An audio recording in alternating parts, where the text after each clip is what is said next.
Hi everybody, I'm Nando, IV Movies, and I have made, over the course of my nearly 10-year YouTube career, many pitches for movies, some of which are in DC comic adjacent movies, and some of them are Marvel Cinematic Universe movies that I would love to see made. I already have a video out that is the first 5 pitches, and these are the next 6. People wonder, why didn't I just make one video? It's because I want to do one of these every time I have like 5, and I do expect to make more in the future. But this is everything from my pitch for Deadpool 3, or Deadpool and Wolverine, whatever we're calling it, to my pitch for my Blade movie. So I hope you enjoy. We will start with the movie that was the big movie of 2024, and my pitch, which had some similarities, although it was very different. So we will start with one of my favorites.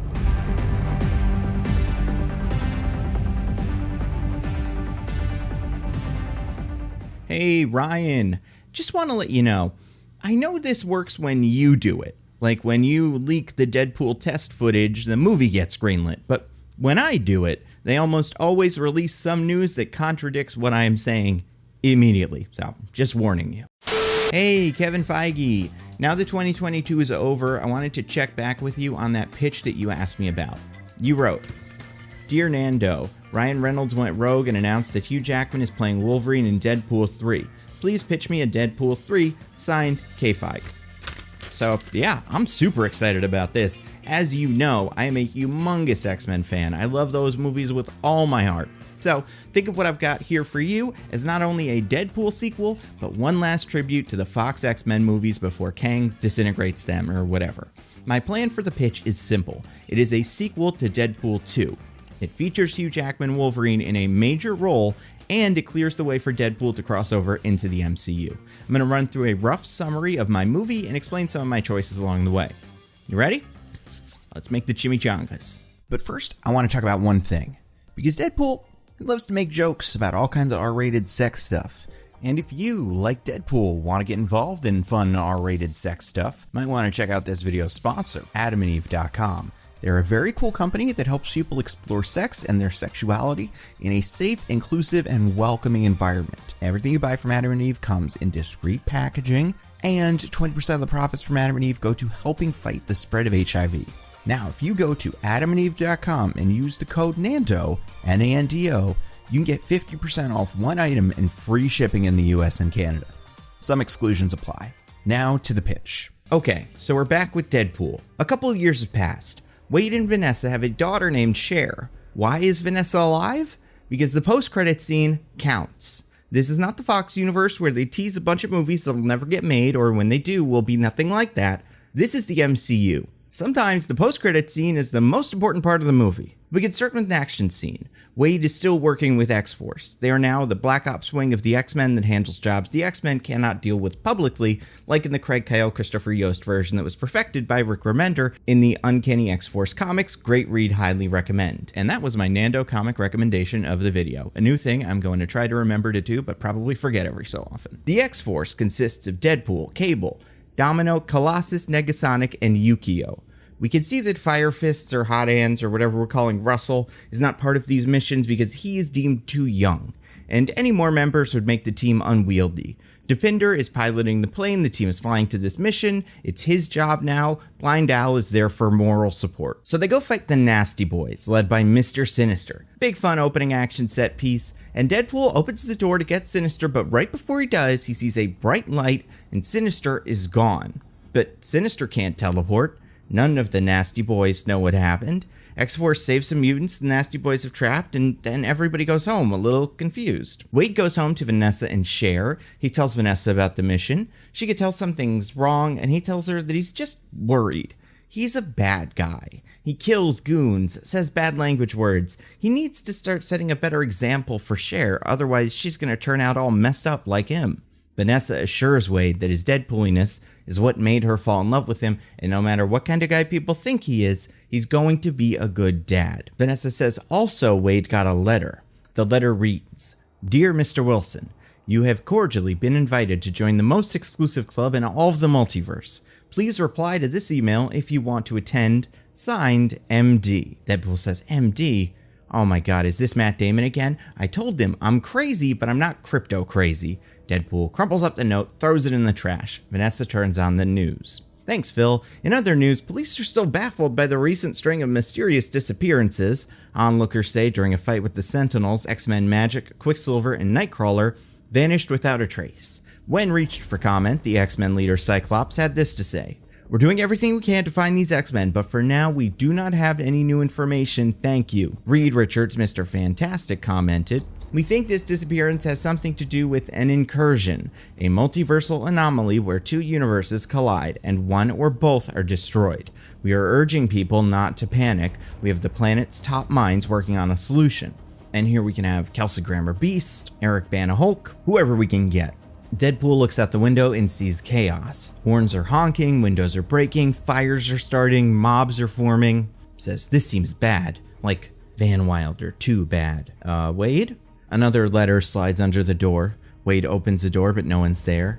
He opens the letter, same as before. Wade crumples it up, throws it into the trash, and gets a call from Cable. "Cable, is everything okay?"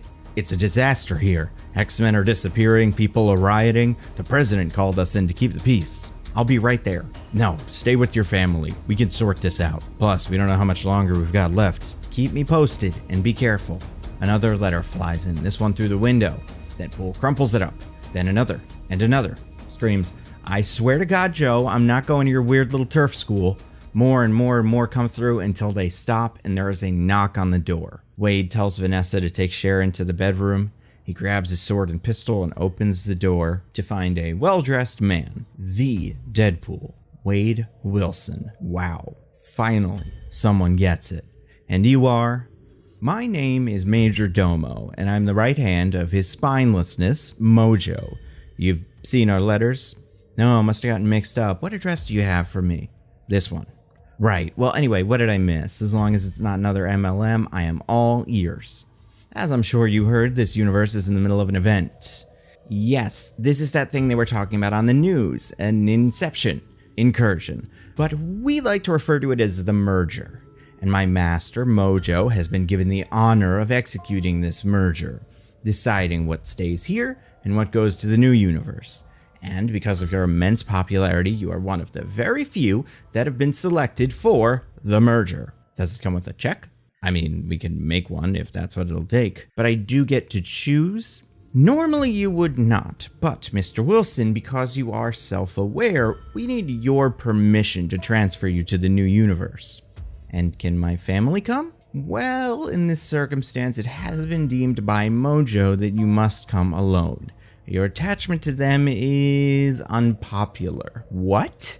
"Superhero gets a kid is a great plot point. Mr. Wilson, superheroes cannot have kids, and they could never have a living wife, but you managed to find a loophole." The post-credit scene. "Mr. Wilson, superheroes need to suffer.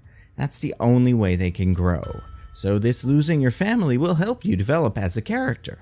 "Okay, Dan Harmon, well, permission denied. I'm afraid we must insist. Mojo needs you for this merger to be complete." "Well, I don't know what to tell you, Major. Answer's no." "I was afraid you would say that." "Spiral?" So in dances Spiral, the six-armed, samurai hat-wearing, fur-booted, multi-dimensional assassin. She and Wade fight. And a fight with Spiral should be absolutely nuts. She's got 2 swords, 6 arms, she can teleport. I've been dying to see her in live action, so here we go. Wade holds his own, and Spiral is forced to teleport away. Wade goes into the bedroom to check on Vanessa and Cher. Looks like Hot Goro is gone. I mean, she's not hotter than you, it's just... Deadpool sees Vanessa crying. He took Cher. Deadpool confronts Vanessa and finds, in Cher's crib, another envelope. He opens it, finds a note that reads, "If you want to see your daughter again, come to Mojo World and accept my terms. You can even bring a +1, Mojo." And Domo left them with 2 wristbands that they can use to travel to Mojo World. "I'm gonna kill him and bring her back. Let's go." "Wait, if you want to make sure you don't lose, you should think about bringing someone else." "You're right. Mojo didn't say who my +1 needs to be." "Exactly. He'll be expecting us. But if you show up with someone as dangerous as you, maybe you can surprise him." Deadpool sees on the pass that he has 24 hours to make his decision. And that's your call to adventure. Deadpool needs to go to Mojo World to rescue his daughter. Everyone meets in the X-Mansion. Wade tells them his problem. Cable says he's heard of Mojo before. Mojo is the ruler of the Mojoverse, an entire universe that Mojo runs like a TV network. He's powered by attention. The more people are watching his shows, the stronger he gets. So Deadpool needs a partner who is tough, deadly, and also popular. Now we can do one of 3 things here. The first, and the one that I think plays the best, is time traveling and getting one of those Wolverines. Cable says, "I'll go with you." "You can't go. What if Thanos is there?" "For the last time, I don't know who that is. Plus, you need to protect this universe. Without you, all they have is the rest of the X-Men, the New Mutants, Fantastic Four, Silver Surfer, Hulk, one of the Spider-Men, I think Blade. Is Blade in these? No, I need someone else. Someone who is the best at what he does, but what he does best isn't very nice." Sounds pretty specific, Wade. Do you have someone in mind? I do. He's got 6 claws, 2 mutton chops, and one of those cover a Men's Health 6-packs. I need Wolverine. Impossible. No one knows where Logan is. He's been missing for years. Probably backpacking through Canada again, that lucky dog. Although, we can time travel now. You say he dies in the future, right? Why don't we go and save him from the future before he dies? No, he's too weak. Plus, you saw James Mangold's tweets. I'm not messing with that.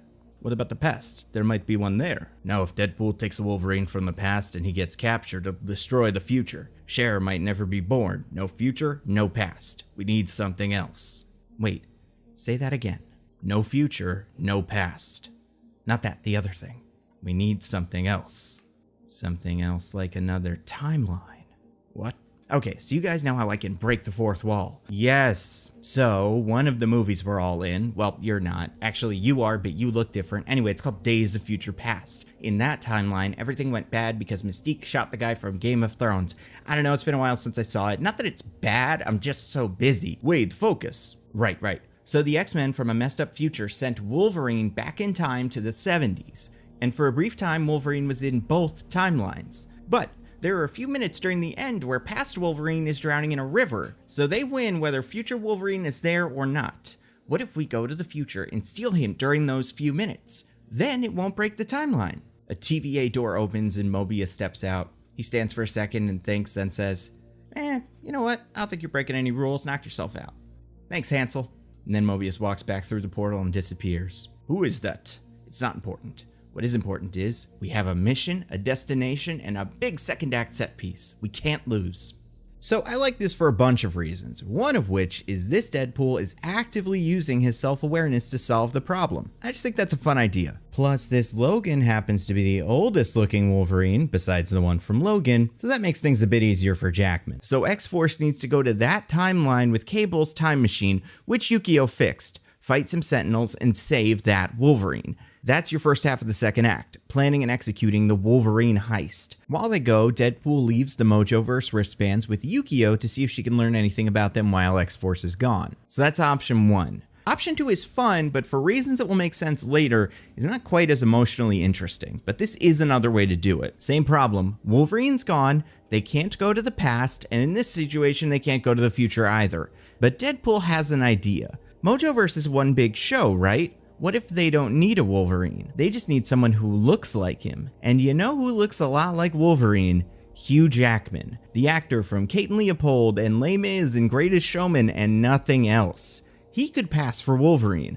So they go to Australia and kidnap him. There's also a third option. Same Wolverine problem, we can't get him, except Cable knows something he never told Wade. Vanessa is a mutate like him. And Vanessa is a metamorph, meaning she can change her shape, and even more than that, change her genetic structure. So she will be able to become a perfect duplicate of Wolverine. Now, sometimes this power only works if she is near the person she is copying, but for the purposes of this, she's just kind of like Mystique. That's not super important for right now, but like hold on to that information. So they need to go to the lab where they originally did the experiments on Wade and recreate the experiment on Vanessa. Reason I don't love those last two is our Wolverine would not be the one who has history with Wade and the X-Men, so we'd lose all of those interactions. And that's what we really need for this to work. Logan and Wade are very different, and that's what makes this fun. So options 2 and 3 don't really work for me. And trust me, the further into the pitch we get, the less they would work. But the first option is actually working with Wolverine, one who knows him, because this one went through Weapon X with Wade, and they haven't met again since. So the relationship that builds over the course of this movie is a genuine Wolverine and Deadpool friendship, which seems to be what the movie's being sold as. So this is our second big action set piece. First half of Act 2, fighting the Sentinels and saving Wolverine from the Days of Future Past timeline. It would be fun to see how a Sentinel deals with mutants like Cable and Domino. But they managed to snag Wolverine in the nick of time and bring him back to their timeline and explain the plan. But this is our first problem. This Wolverine is done, tired. He is too old for this. And after that last mission, he doesn't think he's got any more in him. But Deadpool sells Wolverine on the importance of this mission, of family. Didn't you ever have a family, Logan? Wolverine doesn't want to talk about it, so he just agrees, but there's clearly something there. So Deadpool and Wolverine get ready for the trip. They come up with a plan. Deadpool gets a fresh suit. Wolverine is ready to go in his Days of Future Past outfit, and Deadpool stops him. Absolutely not. We've got one more of these and you're wearing another muted black onesie. Where's that briefcase from the deleted scene in Japan? Oh, that one? It's actually at the Institute somewhere. So they find it, and finally Logan gets to wear the yellow and black costume with the mask. Deadpool says, "You're welcome, nerds." Everyone wishes them luck, and they put on the wristbands and travel to Mojo World. Mojo World has a pretty distinct aesthetic in the comics. Metal, cyberpunk. But also, everyone except Mojo is a slave, so the vibe is very bad. They go to Mojo's castle and execute the plan, a super violent smash and grab, lots of R-rated stabbing, and right as they're about to get share, Wolverine smells something and stabs into thin air. But he hits something. It's invisible, but when it gets skewered, its cloaking malfunctions and we see what it is, a floating camera. Deadpool swings his katanas around and hits a few others. They've been watching this whole time. It's a trap. And for the first time, Mojo shows up on a TV screen and applauds their effort. Says that whole scene is gonna look great in the trailer. And then he reveals that Cher is not here, and they're actually on a set in Mojo's prison. But that's not all. They've got company. Wolverine sniffs the air. No, it can't be. And out comes Spiral again with another one of Mojo's enforcers, Laura, Logan's clone, but grown up. Still played by Daphne Keane, obviously, and she's 18 now, which is right around the age of Laura in the comics. She's under some sort of mind control. Wolverine is gutted. He can't fight Laura, but she has to fight him. So Deadpool tries to knock out Laura, but Wolverine won't let him. This fight is a mess. Wolverine and Deadpool lose big, and they get knocked out and put in a jail cell. And that is your midpoint. Okay, want to answer a couple questions here. First one. Why Mojo? Well, Deadpool has fought two main antagonists in his previous movies, Ajax and Cable. They're both tough, strong, a physical match for Deadpool, but what if, for his third movie, we get a villain who's on Deadpool's level in the other way? He understands the jokes, has that same awareness, and is going to exploit Deadpool for his own popularity. Plus, Mojo does exist in his own area described by Marvel as an extra-dimensional and extra-temporal realm. So Mojo can act as a bridge between the Fox X-Men movies and Marvel. And I just love the idea of the evil TV producer being in charge of the X-Men universe because their continuity has always been such a mess. Why did Trask go from black to white? Mojo recast him. Why does the Cyclops timeline make no sense? Mojo recast him. He's been fiddling with everything behind the scenes, and the only two characters he seems to really like are Wolverine and Deadpool. Second question, what's going on with Laura? So when the guys wake up in their jail cell, they will find Laura in a cell nearby, and she will explain that she's the Laura from Logan, who is taken by Mojo and forced to fight in Mojo World because Mojo loves Wolverine. She grew up in Mojo World, so we can do the whole her childhood was taken from her thing from the comics. We will also learn later from Logan that he had a Laura in his timeline who he was trying to find, but by the time he found her, she was killed by Sentinels. Days of Future Past Logan always felt a strong sense of regret for not being there for Laura all those years, and that's why he agreed to help Wade. Logan does not want Wade to make the same mistake he did, and that's his arc for the movie. Logan gets to meet Laura and forgive himself when she tells him that her Logan died protecting her and he's a good dad. And then we get a bunch of Mojo worlding. Logan and Wade are fitted with little mind control chips that Mojo can use to force them to fight for the amusement of Mojo World. And these fights are broadcasted, and these broadcasts give Mojo ratings that make him stronger. Logan gets the first fight. It's a fight to the death against a citizen of Mojo World. Logan obviously doesn't want to, but he has no choice. Everyone's really dreading watching Logan kill a poor innocent person until it's revealed that Logan is going to fight a clone of Shatterstar. Then Deadpool is okay with that. Logan's still upset, but he ends up killing Shatterstar. I'd like to make it a running gag that Shatterstar dies in every Deadpool movie. I have nothing against Shatterstar. I loved him in X Factor Investigations, but I just love gags like that. And after this fight, Deadpool and Logan are both brought to Mojo. First big villain meeting. and Mojo explains the situation and gives both men a choice. You see, Mojo knew Deadpool would pick Logan. He implanted that knowledge into Cable's system, and Mojo knows there's nothing his fans want more than a movie starring original Wolverine and Deadpool ending in a big tragic fight. And when they do, the ratings will be through the roof and it'll give Mojo enough power to take over the multiverse.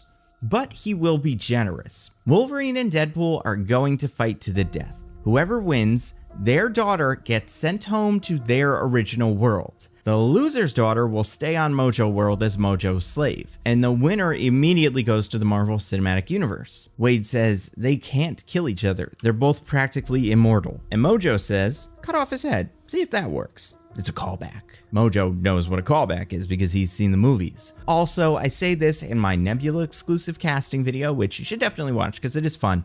I cast all the Mojoverse characters.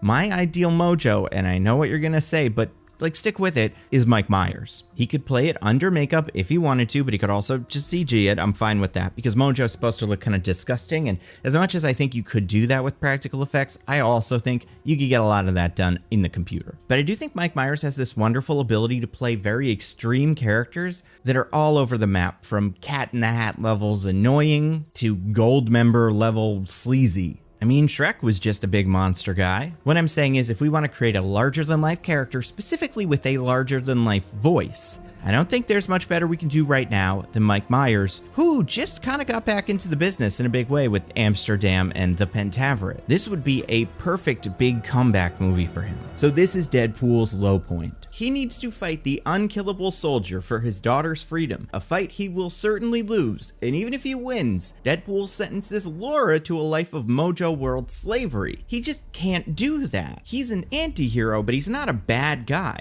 But it's a no-win situation. Even if Deadpool refuses, Mojo could take control of him with the obedience chip. And this fight is the end of Act 2. And you may be thinking, wait a second, this is the end of Act 2? What about the second half of Act 2? That's a lot of talking and stuff, and there would be a couple more undercard fights if you want to set up some other characters, but most of this is about Wolverine and Deadpool talking about their daughters and their issues, Wolverine reconciling with Laura, all that stuff. But the fight at the end of Act 2 is Deadpool versus Wolverine. Mojo can also turn the arena into whatever he wants, so he chooses a setting that would be familiar to them, the end of X-Men Origins Wolverine. But Mojo flips the fight. Now Wolverine is mind-controlled and chasing after Deadpool. So we get a bunch of straight-up horror movie Deadpool being stalked by Wolverine moments. Kind of like that one Wolverine scene in X-Men Apocalypse. And eventually they do fight, but Deadpool refuses. He cannot kill Wolverine, he just won't do it. So Mojo takes control. And then we get an insane fight between the two of them. And we go into Deadpool's head and see he is stuck in his own brain. Like sitting in a chair, watching through his eyes, still conscious during the fight, but cannot do anything about it. And the crowd is chanting Deadpool's name. He is going to win. And Deadpool laments that this is all his fault. Guys like Deadpool can't have kids, they can't be dads, they don't get happy endings. Everything he cares about is about to die, and Cher is going to be Mojo's slave, and it is all Deadpool's fault. He ruined everything. But then, Wade remembers what Vanessa told him. Being himself got him this far. It's what saved Vanessa and brought Cher into the world, and what's going to keep them safe. And that's who Deadpool is. It's not just that he's an anti-hero, he's a different kind of hero. He solves problems differently. Yes, sometimes that means he curses and kills people, but sometimes that means he repairs the time travel device and saves everybody from the other movies they don't know they're in. That's something only Deadpool can do. It makes him special. And Deadpool gets an idea. And Deadpool goes into his brain, which, like that episode of SpongeBob, is just a room with levers and stuff like that. And he starts messing around with everything. And we see underneath the mask, Deadpool's mouth starts moving. Still closed, but sort of writhing around, struggling. And eventually, it opens. And Deadpool screams something. He says, "Deadpool is overrated." A shocked Mojo says, "What?" And Deadpool says, "It just felt like, we get it, Ryan Reynolds. You saw Liar 20 years ago and thought you could do it, but way less funny. Saying you have lazy writing does not make up for the fact that your writing is lazy. And those fights, wow, the bare minimum is apparently enough to make people lose their minds. What a bunch of idiots." Mojo says, "How is he talking? How are you talking? I guess you aren't really a fan. There's only one way to shut me up. You gotta glue my mouth closed." Otherwise, I find a way. Just like the writers find a way to make the most obvious jokes. How many times can I describe something as being like my balls? What is he doing? But the real problem is the fans. They think they're so edgy and cool, but they're just a bunch of man-children with a basement full of Rick and Morty Funko Pops who think a couple of F-bombs makes a movie adult. Grow up. Domo says, boss? And he shows Mojo that the ratings are going down. People are turning off the fight. Mojo says, crank up that obedience chip before he gets us canceled. Domo says, the chip can't take it. Deadpool says, but you know who's the worst part of these movies? Stan Lee. Mojo says, just do it. And the obedience chip overheats and explodes. There's an explosion under Deadpool's mask and his head is cut clean off its body. It flies over to Logan. It killed him? No! Turn Logan's off now. Logan regains his consciousness, picks up Wade's head. I'm so sorry, Wade.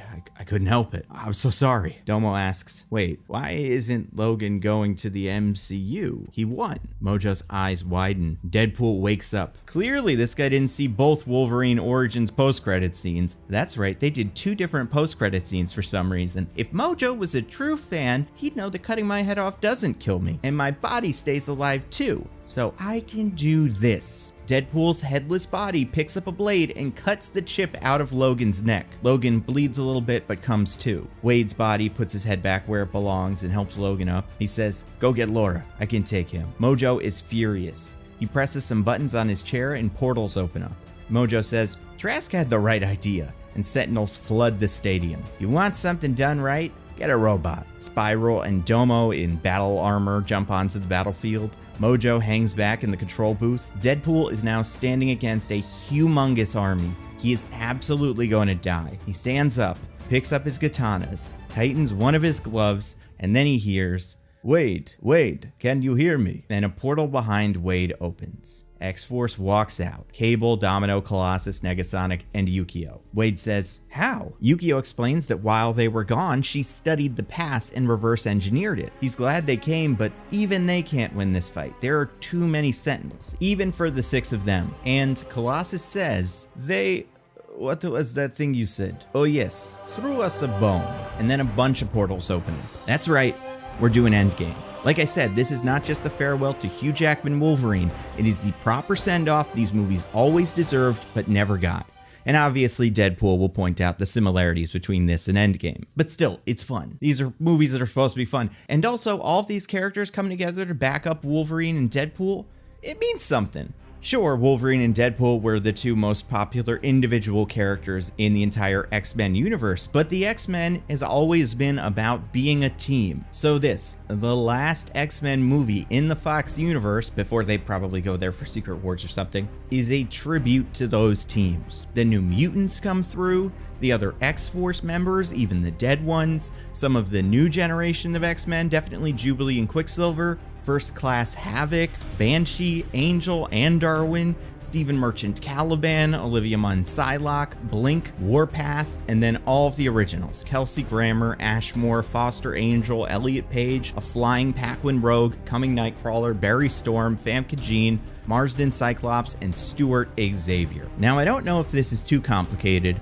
but all the X-Men line up and the camera flies past them, kind of like in Endgame, with Deadpool and Wolverine in the middle. And once the camera passes Deadpool, we look at the group again, except all of the people from the original movie swap with their new movie counterparts. So we see both versions represented, and editing throughout the upcoming fight would make it clear that there is one guy there. Just in some shots, he's James Marsden, and in some shots, he's Ty Sheridan, but it's just one Cyclops. Like, yes, this universe is a messy disaster, but you still want to give both actors credit. Vanessa can come in looking like she does in the comics. Wade can say, oh, you did the thing from the comics off screen, just like Gwyneth, and then turns to camera and say, such a copycat, and then just like winks at us. Russell, Blind Al, and Depinder drive in his taxi. He opens the trunk to reveal the weapons that Deadpool forgot there at the end of Deadpool 1. Cyclops says, is that everyone? And then you gotta do Fassbender room for one more, then McKellen, old friend, with just the Magnetos and the Mystiques coming through the last portal, because they're usually good guys anyway. And last ones, Logan and Laura burst through a window and land with the team. They all line up, close up on Wade, who says, X-Men assemble, and then he's cut off by Logan. He says, huh? That's not, oh, what is it? Logan whispers something to Deadpool. Deadpool says, that's dumb. He can say it. And then split screen, half Stewart, half McAvoy, to me, my X-Men, and then they do a big fight. Listen, is this cheesy? Of course. But I guarantee you, if Avengers Endgame had not come out, and I just described what happens at the end of Endgame, it would sound equally cheesy. All of this stuff happening on screen, it would be cool. And the Fox X-Men movies deserve it. They started this whole thing. Yes, obviously you have Superman and Batman and to a lesser extent Blade, but the Fox X-Men movies were the first big superhero movie hit. They paved the way for all of this. No actor has been playing their character longer and more consistently than Hugh Jackman Wolverine. I'm sure they'll do something kind of like this in Secret Wars, but the X-Men deserve a big moment, and I think this mostly works. This is where you can work in all the cool fighting moves, people teleporting each other that never got to work together before,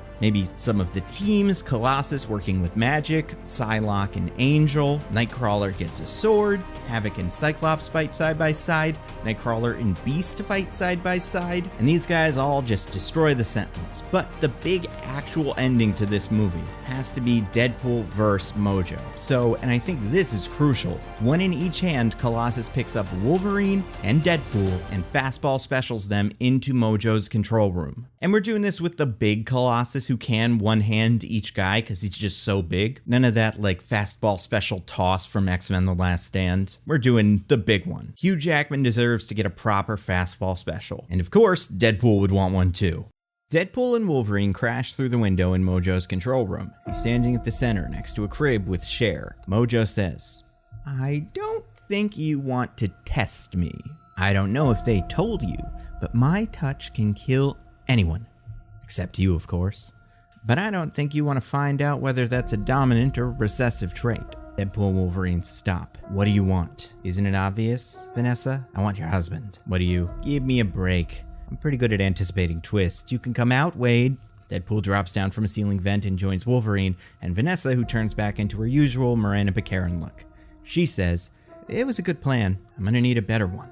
So then you understand me, Wade. You go to the new universe. You can even take your family. I wasn't planning to, but hell, you can even take his daughter with you. Wolverine says, Wade, you weren't planning to. Wade, because you knew I would win. You knew I would kill him because I can't die, but he can. We know. Spoiler alert, you die. And as much as I tried in my movie, outside of some pretty extenuating circumstances, I can't. Because you don't need him. You just need me. Wolverine's confused. That's not quite it. I did need him for one last fight before he goes away forever too. But yes, Wade, you are going to be the only survivor of this universe. No one else is as popular as you and as irreplaceable. So stop fighting. Save your daughter, your family. It's the best deal you are going to get. Why does our universe have to die? Because your universe has no future. It is a relic, one that no one thinks about. Trust me, I know. And the powers that be understand that maintaining it is costly, not a good investment. So it will end, and either it drags you down with it, or you can escape on this lifeboat I am offering. Either way, it goes. You're risking all of this because of me. Indeed. And they will not stop until they have you.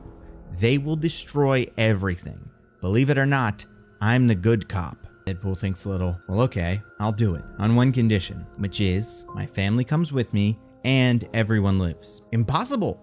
They won't allow it. They have to, because if you want me alive, that's the deal. I don't think you know how empty of a threat that is. Nothing can kill you.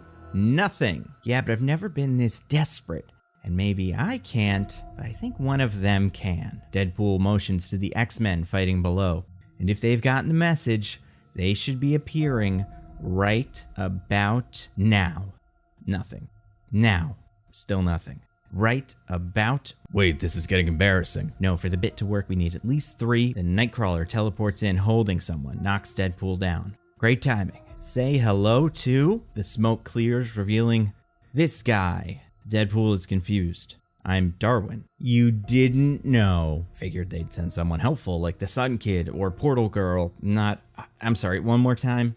Darwin. Incredible. You were bluffing. There's just so many of them. the girl with the glowy sword, the other girl with the glowy sword, that guy whose dreadlocks are whips. Remember him? That was weird. Looks like a dud. Care to reconsider my offer before I kill her? Trusted you guys. Stupid X-Men. Can't make 3 good movies in a row to literally save your lives. Hey Wade, you want to know what my power is? What is it? I adapt to survive.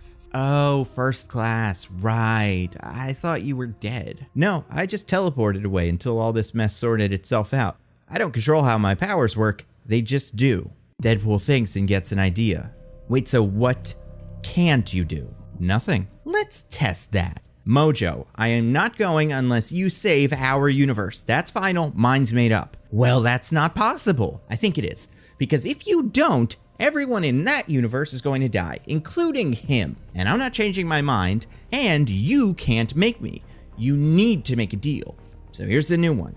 You let me and my family go to this new universe, and you save the old one, or Darwin kills me. That work for you? Yeah, I think it does. You cannot kill him. But if Darwin doesn't kill me, he will die. That is, unless you say yes. Fool, it doesn't work like that. Yeah, it kinda does. Risk everything. Everyone. Not even you are crazy enough to go through with this. Buddy, I'm just the right kind of crazy. You've got till the count of 10. One of Darwin's hands turns into a gun. 10, 9, hold on, 8, wait, 7, if you just 6, you're not doing it. 5, okay, hold on, 4, 3, 2, fine, let me call them. Mojo calls his boss. Yes, I'm sure you heard. I understand. Thank you. You win. Everything you said, your pathetic universe will survive, and your family can go with you, but you need to go. Deal?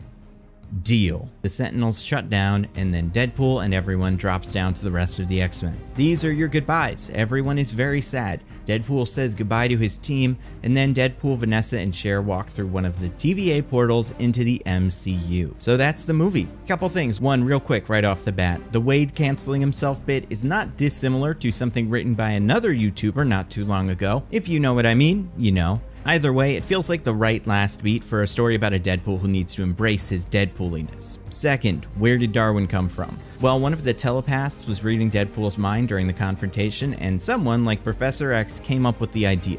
Deadpool relying on the X-Men for help and getting a C-lister feels like a good way to end his relationship with that team. Third, why not have Logan or Laura come with them? They could, but I just don't see it. I don't think that's the direction they'll go.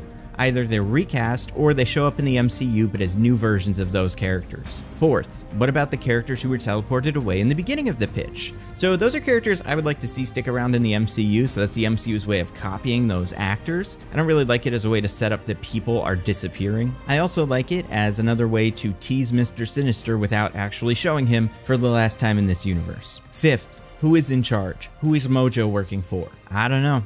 Maybe Kevin the computer, maybe Kang, maybe the Beyonder, maybe the one above all, or maybe just literal Kevin Feige. Like, this is how those characters perceive the Fox-Disney merger. It doesn't really matter since after this we don't need to see them again. They'll probably show up in Secret Wars, but as far as that universe is concerned, it's more or less done. The rest of those characters are going to be rebooted. So yeah, Kevin, that's the pitch.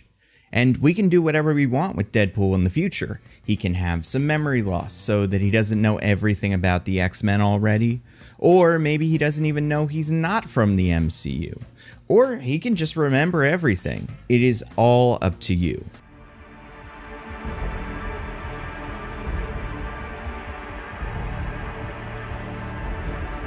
Hey, Kevin Feige, just want to be super clear. You are not allowed to watch this video until after the writer's strike ends, because it is a good strike that needs to happen. Writers deserve to get paid fairly. I guess all strikes are good and deserve to happen, and everyone deserves to get paid fairly, including the actors who are now striking alongside the writers. Anyway, enjoy this pitch when the writer's strike is settled, and not a moment sooner. Hey, Kevin Feige. I'm so glad that the writer's strike is over, and I can only assume was settled in a way that was fair for all parties and will be better for the entertainment industry as a whole and everybody that is a part of it going forward. Also, I'm just really excited to have some more corrections by my favorite late night host, Seth Meyers. The man's a national treasure. Also, I wanted to give you that pitch you asked me for. You wrote, Nando, the walls are closing in. My Fantastic Four cast keeps quitting. The kid actors are aging out of their roles. And James Gunn stole the secret formula for good movies on his way out the door. I need another certified Nando-rific banger. Can you pitch me a Midnight Suns movie? And listen, Kevin, breathe. Okay. And to answer your question, 100%. I get requests for Midnight Suns stuff a lot. It is what the people want, so I will totally work with you on this. But before we get to the pitch, I want to lay down some information about the team.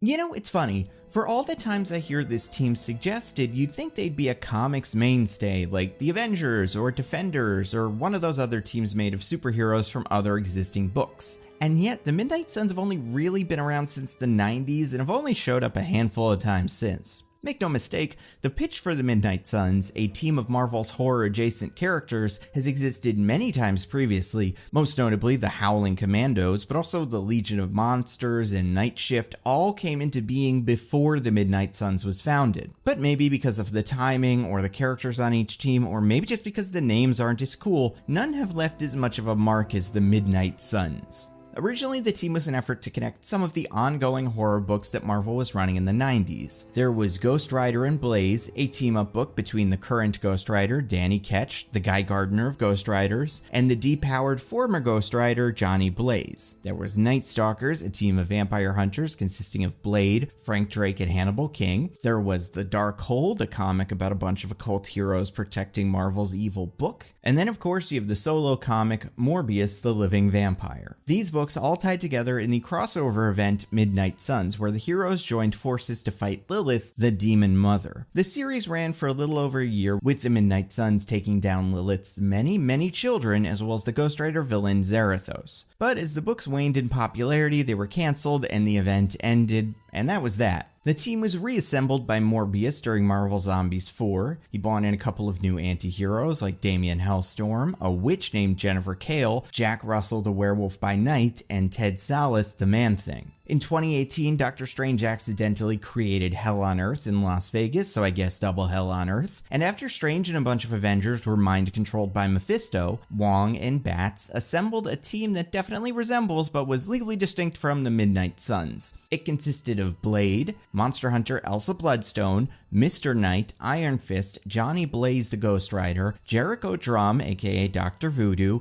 and the Man-Thing. Ben Reilly showed up and helped because he lived in Las Vegas, because of course he does. At one point during the book, Mr. Knight even calls the team the Midnight Suns, and Bloodstone says she doesn't know what that means. And that's my Nando comic recommendation of the video, Damnation by Nick Spencer, Donny Cates, and Rod Rice. And recently there was a Midnight Sun series that was 5 issues long, starring Magik, Wolverine, Nico Maru, Blade, Kushala the Spirit Rider, and Agatha Harkness. It was sort of a spin-off of Strange Academy. But wait a second, you're saying, I thought they were the Midnight Suns. Sun like in boy child, not sun like in Skyfire Circle. That is correct.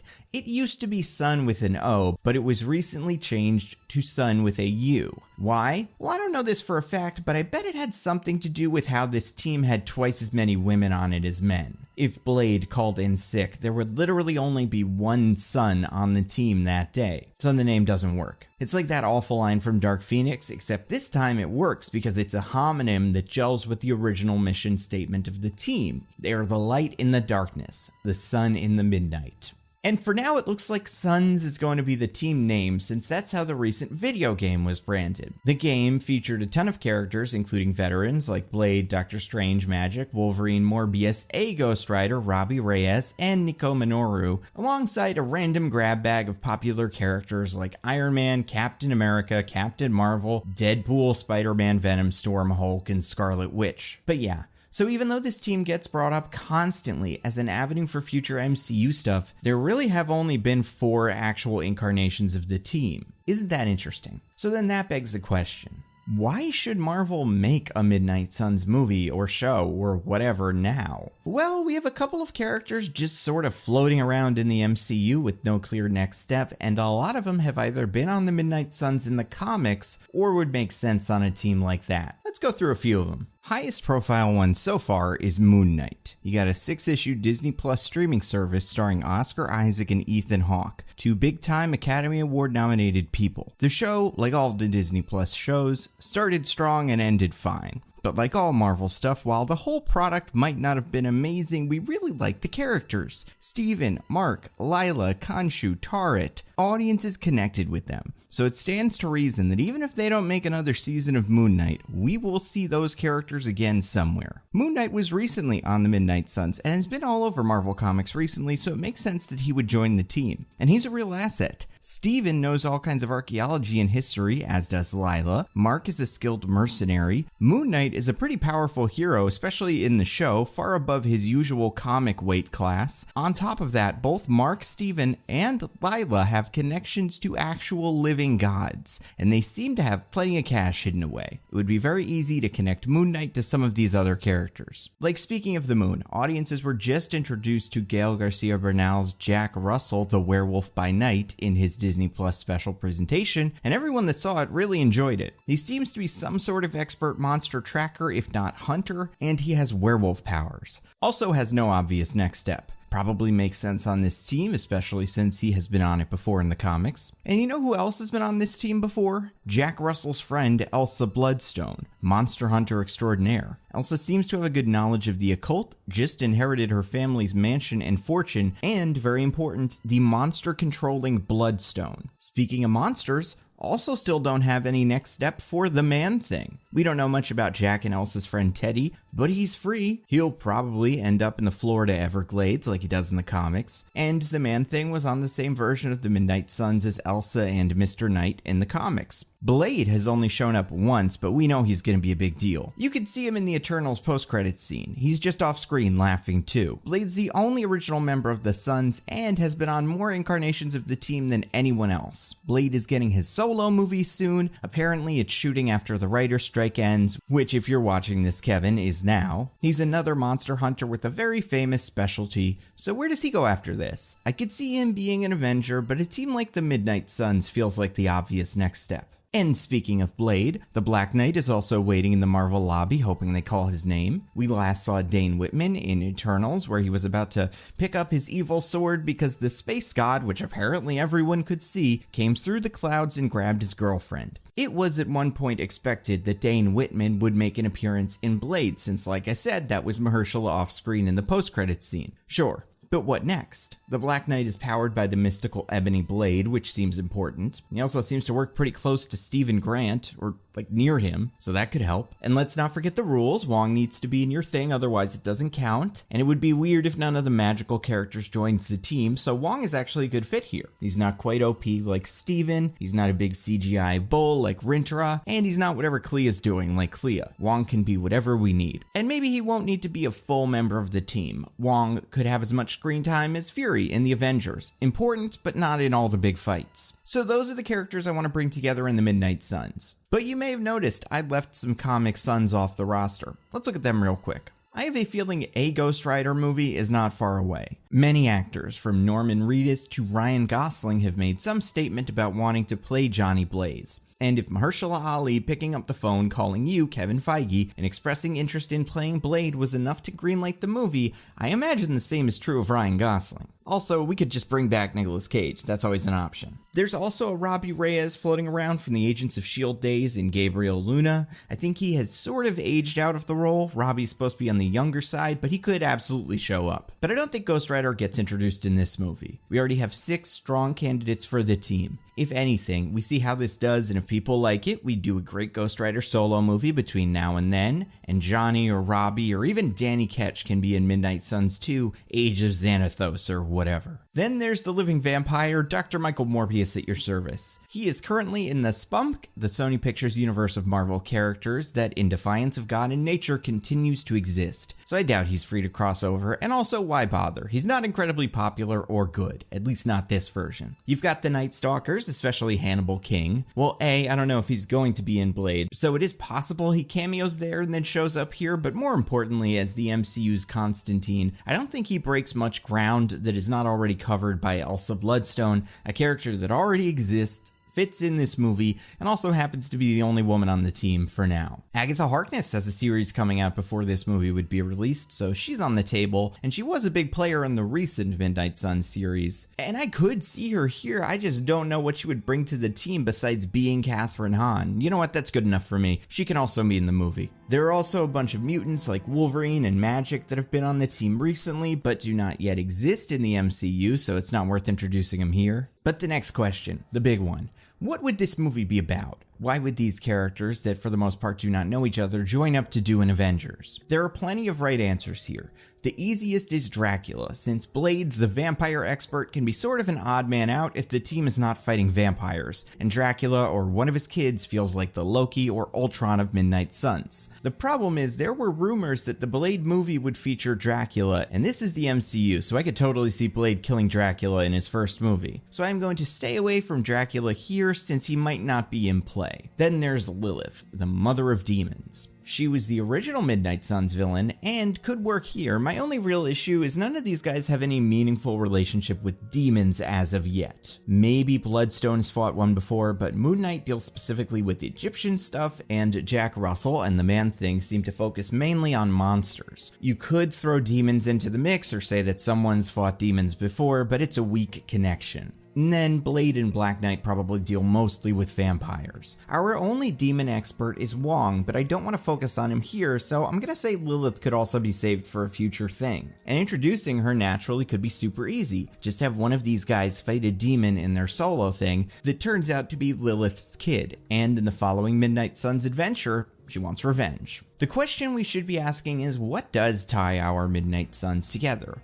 What theme or enemy could connect them? Our three main characters here are Jack Russell, the werewolf by night, Moon Knight, the sworn protector of the Travelers of the Night, and Blade, who is frequently referred to as the Daywalker. So we've got a lot of day-night going on here. There's also the Moon werewolf connection, throw in the Black Knight, you've got Black, Darkness, Night again. The Ebony Blade, Black Knight's weapon, is also traditionally made from a meteorite, and we don't know where the Bloodstone came from, so it's also probably a meteorite. So the Moon Sun thing comes up, and oh right, this team is the Midnight Suns. And I know it seems obvious, but saying it out loud helps make it clear to me who this villain needs to be. I mean, there's like a couple that it could be. One is an X-Men villain named Selene, and I think we should probably save her for an X-Men movie. But the other villain who makes sense to fight this team is Nightmare. He's come up before in the MCU, sort of. You may remember Nightmare was originally going to be the villain in Doctor Strange in the Multiverse of Madness, back when Scott Derrickson was still on the hook to direct it. According to writer Michael Waldron, delays in the shifting release schedule changed many things about the original script, and Nightmare did not make it into later versions. Perhaps Scarlet Witch just took his place, or perhaps the original script was completely different. Either way, people at Marvel want to use Nightmare, but until now he just hasn't fit. But I think he can work here. He's sort of like Evil Dream from Sandman. Nightmare rules over the nightmare world of Marvel's dream dimension. He feeds on people's fears through their dreams. The more fear he consumes through psychic energy, the more powerful he becomes. And like all the rest of these guys, he wants to take over reality. Sometimes it's because he just wants to, sometimes it's because he wants to show the other Fear Lords, like Shang-Chi's Dweller in Darkness, that he is the most powerful and cool Fear Lord. Either way, Nightmare's endgame involves everyone in a state of eternal sleep where he is able to take them into his nightmare section of the dream dimension permanently and use them as psychic fear batteries to take over reality. Looks-wise, Nightmare has what I would call a Bowie-esque figure. He's pale and slender, wears a green bodysuit, has messy black hair, and sometimes a big evil smile. Casting-wise, you've got a lot of options here, including gender-swapping Nightmare. Only trouble is when you say all that stuff I just said out loud. Bowie-esque figure, pale, slender, wears a green bodysuit, messy black hair, big evil smile, and a woman, you get Hela. So if we're going with a woman, we probably want to make an extra effort to just not do Hela again. But more importantly, I read Nightmare similar to Loki or Malekith from the comics. He's got sort of a campy, fun energy. So we want an actor that can go big. Honestly, if he was a good actor and also not already sort of in the Eternals, Harry Styles could be a great Nightmare. I'm not saying he is not a good actor, but I'm also not convinced he is. So he's probably not a good fit here. You could do someone like Eddie Redmayne. He's got the Nightmare look down. And as we know, he can do a big campy performance. I create life! I could also see Cillian Murphy fitting in really well here. Very sinister energy, known for playing serious characters, but can definitely have a little fun. He's already played one comic fear monster before. I could also see Pennywise's own Bill Skarsgård slotting into this role very nicely. Clearly, he can also play a demon who feeds on fear. Honestly, we have a lot of fun options here. Keanu has the look and can do camp well when he wants to. Also, someone like Nick Cage could be an excellent Nightmare. I just watched Renfield. This is that. And then any of my Manchester Blacks, Andrew Garfield, Robert Pattinson, Dan Stevens, all have Nightmare energy. As far as women, it's a bummer we've already used Tilda and Cate Blanchett because they're my first two. And then Clea, Charlize Theron could also do this. Now, sure, there is a version of this story where that was actually Nightmare posing as Clea in the Multiverse of Madness post-credits scene, and the catalyst for this story is Nightmare capturing Doctor Strange, but I think it's too complicated. I love Eva Green for roles like this, although she'd make an excellent Death and was my Selene in the Dark Phoenix One Small Change videos. She could also be a great gender-swapped Nightmare. Honestly, I'm kinda bummed that Aubrey Plaza is in House of Harkness playing someone else, because she was basically doing Nightmare on Legion, and she was terrific. Ben Whishaw, Paddington, Q, he could be a lot of fun here. I could also see Lena Headey handling this role nicely. Any of them could work. But to make this an easier edit, for this pitch I'm going to use footage from Sandman, but you know, sub in whichever actor you want. But hold on a second, he's dream powered.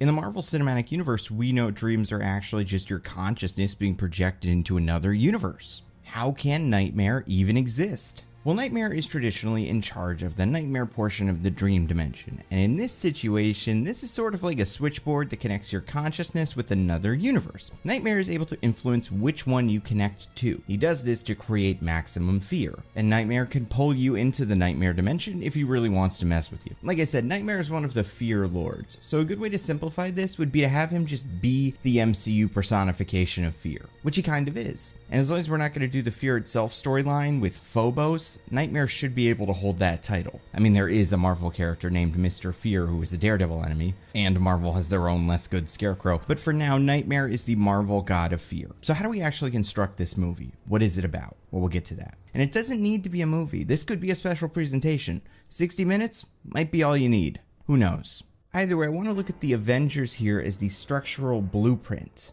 Established, but so far unrelated heroes come together to form a super team. So how does the Avengers start? Loki's escape.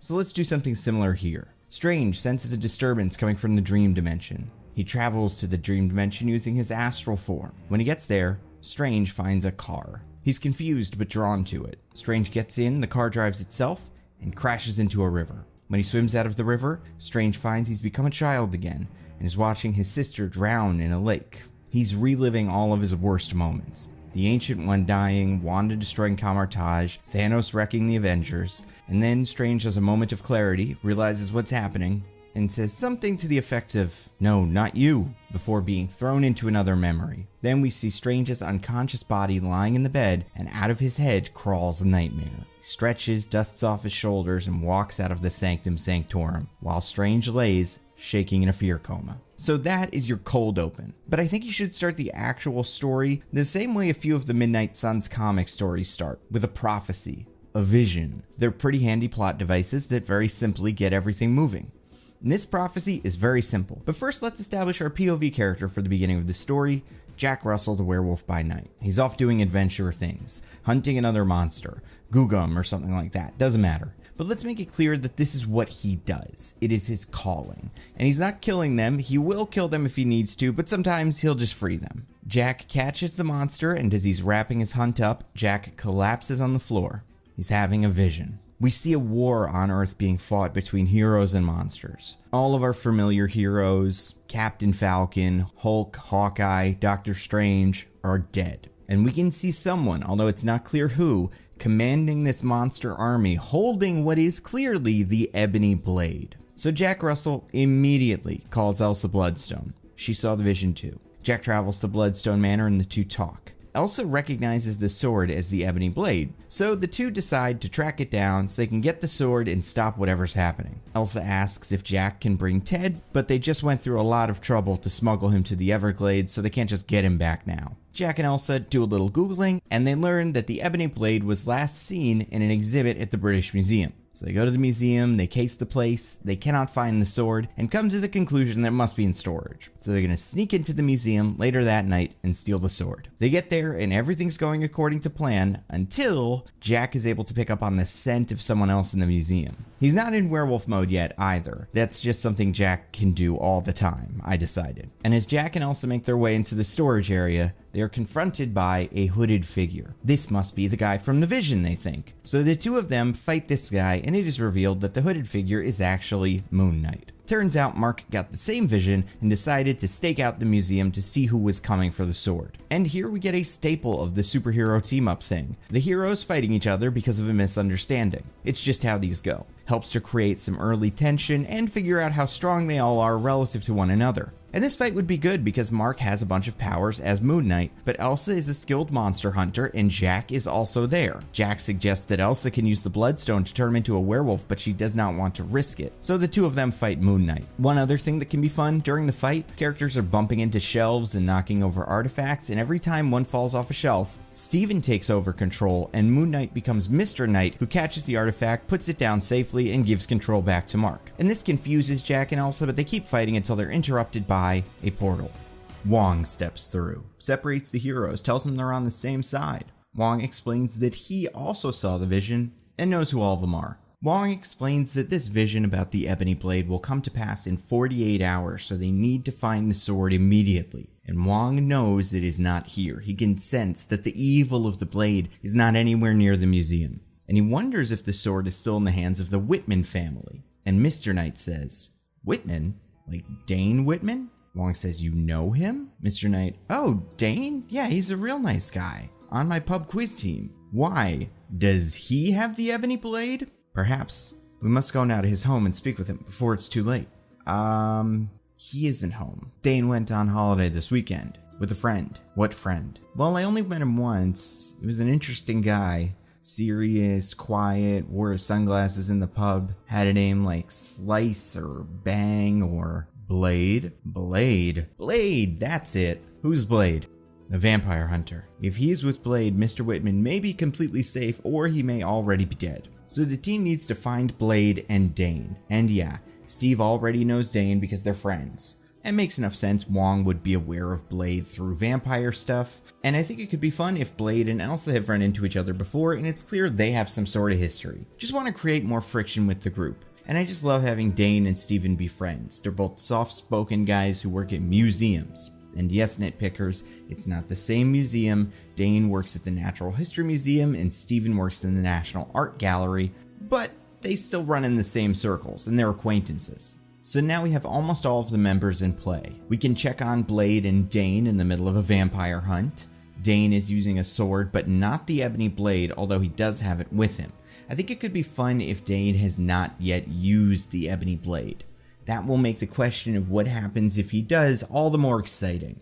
I mean, the line in Eternals that Blade says to Dane is, "Are you ready for this?" Maybe he's not ready yet. So sure, maybe Nightmare wants the blade for himself, or maybe he wants Dane to use it.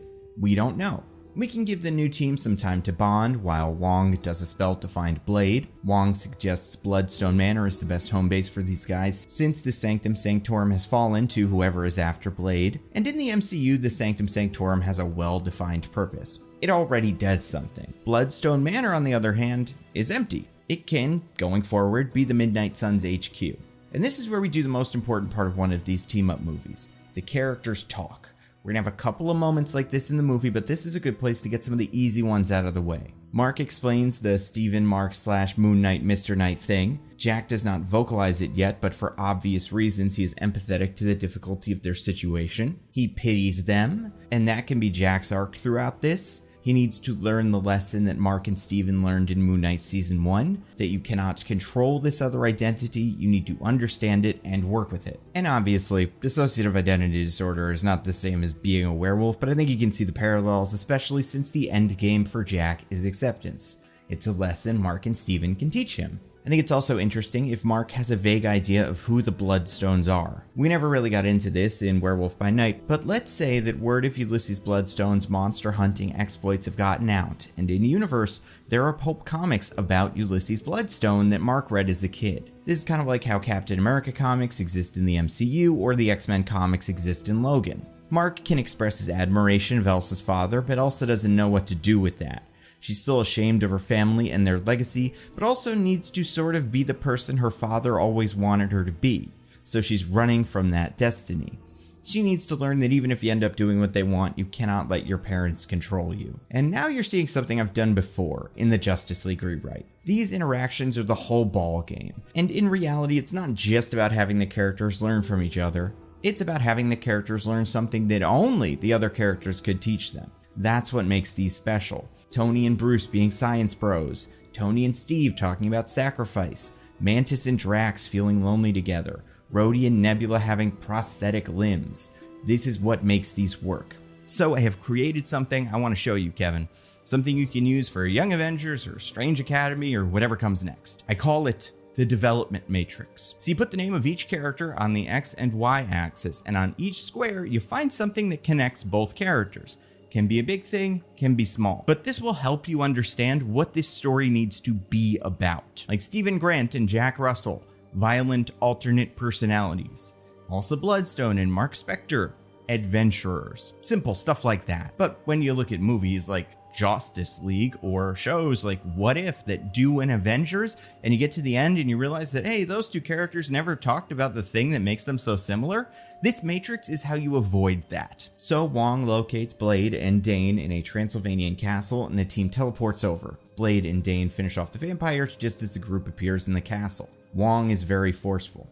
You saw the vision, you need to either come with us or give us the Ebony Blade for protection. Nightmare will be here soon if they're not already. Dane won't give the sword up. Blade trusts his friend over Wong, who he never really liked anyway, and this is going to start an argument. And this is our midpoint, so something big needs to change. And in this story, that change is going to come in the form of Nightmare's introduction, but we're going to do things a little different. During the argument, Elsa Bloodstone hears a voice. It's coming from a hallway. She's not sure, but she needs to check, so Elsa sneaks off. She follows the hallway and finds her father, legendary adventurer Ulysses Bloodstone. And he's angry. They talk. You're dead. You think something can kill me? Oh no, Elsa. I'm never leaving you. And then he hits Elsa, who goes down. And he hopes that this is a hallucination or wrong. He's there, or at least someone is there. And he pulls out his gun. Jack notices Elsa has disappeared. He asks the rest of the group if they know where she went. Wong gets worried. Jack hears Elsa scream and runs down a hallway after her. Everyone else tells Jack they need to stay together, but he doesn't listen. Jack runs through some smoke, expecting to find Elsa, and finds nothing. But he hears something behind him, stalking him. He gets scared. Everyone else groups up. Moon Knight becomes Mr. Knight and goes to follow Jack, but Wong restrains him. This is a trick.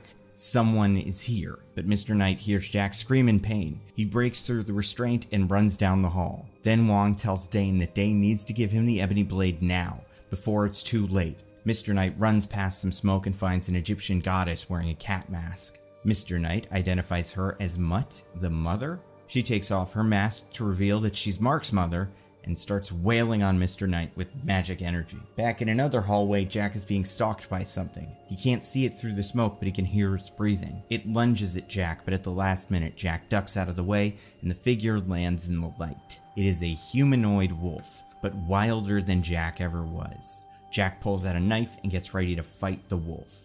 Wong continues to demand Dane turn over the Ebony Blade, but Blade doesn't think it's a good idea either. He tells Dane that whoever wants the blade cannot get it if Dane does not give it to anyone. Dane agrees, but then a vampire jumps out of a doorway and pulls Blade down a hall. This probably works best if it's whoever Blade fought in his solo movie, so he recognized that guy as a threat. He taunts Blade. You thought you could kill me. You, not even a real vampire. Or a human for that matter. You're not really anything. Blade and the vampire fight. Ulysses Bloodstone gets Elsa on the ropes. The wolf has Jack cornered. Mutt is doing all kinds of weird purple energy nonsense to incapacitate Mr. Knight. And Wong tells Dane, we can defeat them, but I need your help. Dane tries his best to hold out, but he hears the screams of the heroes, and he cannot wait any longer. He does a magic spell and pulls the ebony blade out of a pocket dimension. Dane begins to armor up, but Wong grabs Dane's wrist. But Dane notices Wong's hand is different, bonier, with black nails. He looks up and sees Wong turning into Nightmare. So this is your midpoint reversal. Wong was actually Nightmare, using these guys to get to the ebony blade. He grabs it from Dane, stabs Dane, and disappears. All of the enemies turn back into smoke. Dane collapses onto the floor, everyone rushes over to him and he explains what happened. Wong was the enemy. He did all this so he could get the blade. Elsa takes the bloodstone and gives it to Dane to keep him alive until they can figure out a way to heal him. The rest of Act 2 is the team regrouping. They can be aided by Agatha Harkness and Man-Thing. Agatha senses a disturbance in the Force when Nightmare gets the blade. She reaches out to Man-Thing, they're friends, let's say, so she can help rally the team, and Man-Thing can heal Dane. And this is where the team really comes together. Agatha helps them understand the big idea of the movie, because up until now, none of them believed anything like this could work. They could not be heroes like the Avengers. They are monsters. They deserve to be alone. As a concept for the movie, it makes sense. The first Avengers movie was about proving that an Avengers could work. Fury believed in the idea of a team of heroes when no one else would. And even though they were all good guys who wanted roughly the same thing, getting that to work was tough. The Avengers could barely make it work. And these guys aren't Captain America. They're a werewolf, a mummy, a swamp thing, a vampire, a monster hunter, and a Black Knight. What hope do these guys have? And Agatha Harkness and her chaos magic can help the team understand that they cannot beat Nightmare by denying these parts of themselves. The darkness, Jack's wolf, Elsa's family, Moon Knight's instability, Blade's body count, and Dane's anger. They need to embrace the chaos within themselves to defeat Nightmare. No one's perfect. Even the Avengers had darkness in their past. And once they accept themselves for who they are, then they need to accept one another. You end the movie with a big fight in the dream dimension. Agatha gets them to Nightmare. Nightmare summons the demons again. The trick with these fights is you always have the heroes switch guys, take on someone else's demons, and metaphorically, this is the team relying on one another for support. Moon Knight takes Ulysses Bloodstone since he's a fan who knows all his tricks. Elsa takes the vampire to prove they're not that tough to kill. Blade takes the Wolfman to prove he's not a one-trick pony. And Werewolf by Night lets Man-Thing fight Mutt while he and Dane take on Nightmare. Some fun things we can do here. I'd love to have Steven have the idea to ask Khonshu to use moon magic to juice up Jack Russell. Pull the moon closer, like in Bruce Almighty, and that doubles his strength. Moon Knight's first appearance came in a Werewolf by Night comic after all. The two can be somewhat connected. And yes, I know they're tides, it would mess up the Earth, but Khonshu uses magic so it doesn't.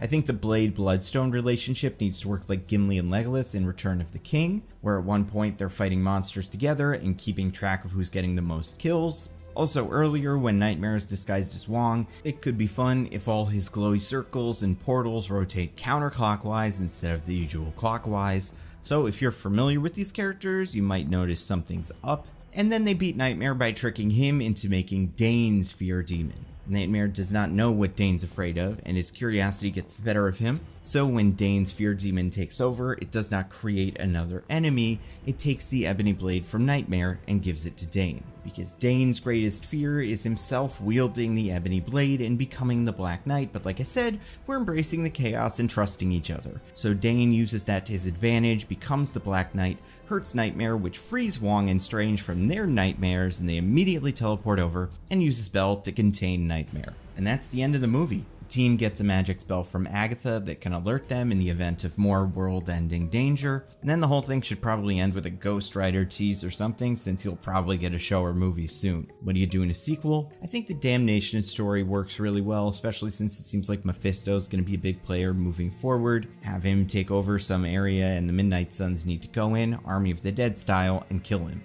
Maybe it can even be Las Vegas. And that's the pitch. The Midnight Suns could be the next Avengers if handled well. They're popular characters played by actors everyone loves. And when it's all over, and only when it's all over, do we Photoshop them into a picture together.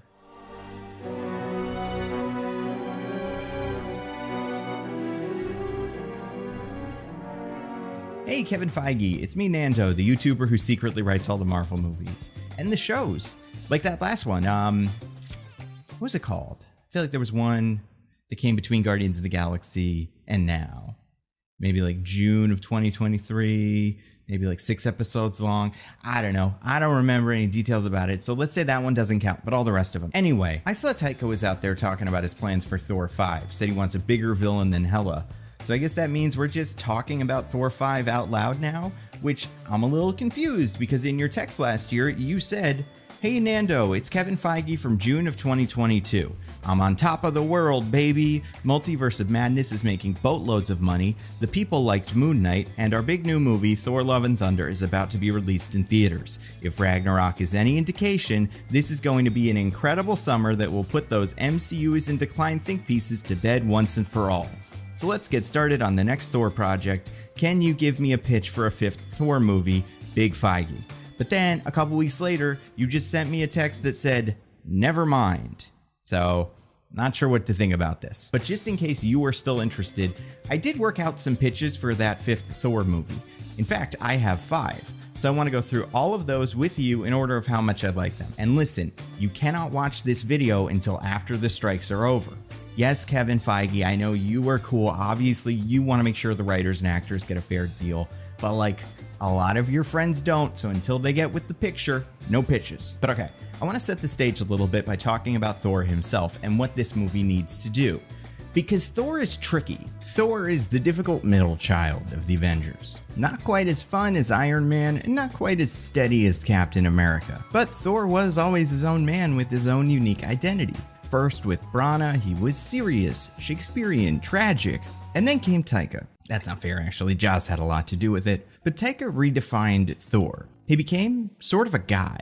Sure, he had this silly English Viking accent thing going, but he spoke more like a normal person. He was awkward, kinda dumb, relatable. But I think this is a reasonable move for the character. He spent more time on Earth, around these nerds, and he got hit in the head a lot. It is a wonder Thor can form a complete sentence. And while Taika's first outing, Thor Ragnarok, was a huge franchise-invigorating hit, his second, Thor Love and Thunder, was not. Fans did not like it, critics did not like it, it made the most money of any Thor movie but not by very much, and it sort of killed any excitement for a Taika Thor trilogy. But that might be coming. Like I said, there have been rumors over the last few weeks that it is being discussed. And while you guys came out and said those rumors are false, they always are until they're not. And continuing this franchise that makes $800 million on a bad day makes sense financially. So I think he'll do it. And you know what? I think it's a good idea. Because I think Love and Thunder is not that bad. In fact, here's a segment I like to call, "Listen, here are 10 reasons why Love and Thunder is not that bad." Number 1, the opening scene is great. Gorr meeting with and killing his tall god was the perfect intro to his character. Also love how it started without fanfare, just fade into Gorr's family dying. Perfect. Honestly, I think this is the one bit that actually improves on the comic. Having Gorr's faith be absolutely destroyed and showing us that some of these gods are just jerks makes his position a lot more relatable. Number 2, the Thor vs. the chicken puppet fight is fantastic. Looks great, tons of fun to watch, just a wonderful introduction to one of these movies. And I think the Guardians are utilized well. They're this family that Thor always wishes he had. Number 3, the Thor and Jane romance is nice. I enjoyed watching them break up because they're the 2 busiest people on Earth, and all their interactions in this movie felt very natural. Also, the Mighty Thor costume looked terrific. And the first Thor costume, the Guardian's vest. And that second Thor costume, the leather. We should have stuck with that because all those looks were perfect. Number 4, this joke. We will return with children.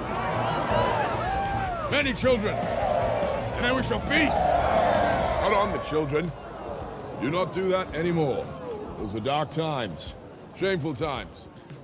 Okay, we should go. Very funny. Hemsworth is funny. He is too handsome to also be funny. It's not fair.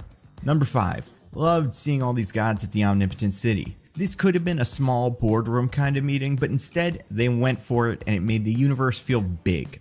Number 6. Russell Crowe was a thoroughly watchable Zeus. I loved his vibe. He was sort of an idiot, but he also had a plan, and he just loved orgies. Also, I could not get enough of this turn, and clever writing in that post-credit scene lets him say heroes without saying it. Fun.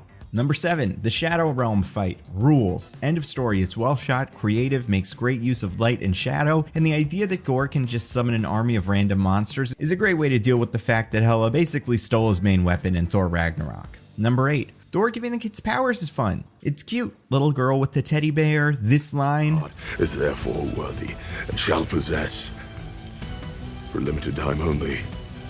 The power of... Number 9. The overall message of the movie being about choosing love over hate is a good message for a movie like this, and the cast really sells these big emotional moments. Hemsworth, Portman, Bale, everybody is going for it. And number 10, Brett Goldstein, while not my original pick for Hercules, looks great in this scene. So there you go. But yeah, I understand what people did not love about this one. It's messy, shifts wildly in tone, but this team can work. Taika can direct a good Thor movie. Hemsworth can play a good silly Thor. Ragnarok proved this. So if Taika is bringing this team back, what should this new movie look like? Well, what are his strengths? Taika Waititi has a terrific record. If all I knew him from was being the guy who made What We Do in the Shadows, that would be enough. One of the funniest movies of the decade that launched one of the funniest shows ever made.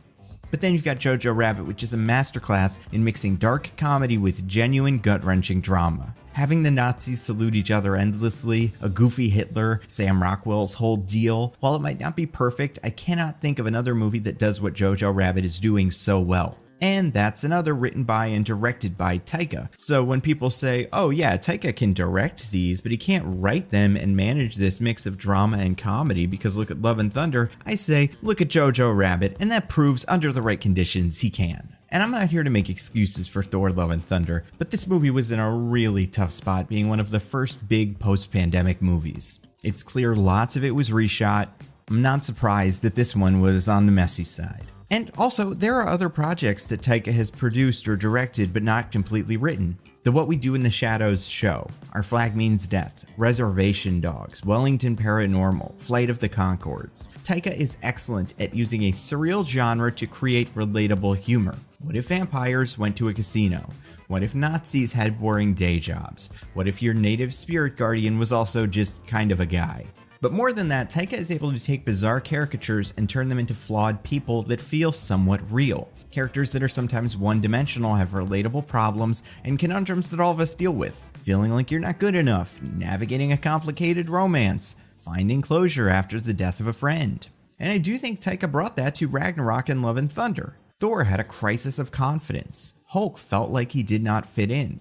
Jane grappled with her mortality. Valkyrie moved past a traumatic incident. Loki reconciled with his estranged family. These movies felt like genuine Taika Waititi projects. But the specific work that I really want to zero in on is another Taika project that I think should be the blueprint for a third Taika Thor project, Team Daryl. If you've never seen it, Team Daryl, which is the name given to 3 shorts called Team Thor 1, Team Thor 2, and Team Grandmaster, is a mockumentary set during the events of Civil War and before Ragnarok and then after Ragnarok, where Thor is forced to move in with a normal Australian man named Daryl, played by Daley Pearson, the creator of Talk to Me and producer of Bluey. I know, right? Daryl then moves in with the Grandmaster, who attempts to take over the Earth via YouTube. Team Thor is everything that works about Ragnarok and Love and Thunder minus the big action scenes. But all the humor and even a fair amount of the character stuff is on display in these 3 shorts totaling about 14 minutes. And a big part of why it works comes from what I would say might be Taika's biggest strength, sharp timing. Like, yes, he is not credited as the editor on these projects, but this kind of comedy, and to some extent all comedy, relies heavily on timing, and there's a reason so many of these mockumentary sitcoms like The Office, Parks and Rec, Modern Family, and What We Do in the Shadows have become so successful. The jokes live in these unnatural crash zooms where the cameraman, another character in this scene, emphasizes some sort of shift in a character's demeanor. And these long pauses after a particularly awkward moment get to linger, either punctuating a joke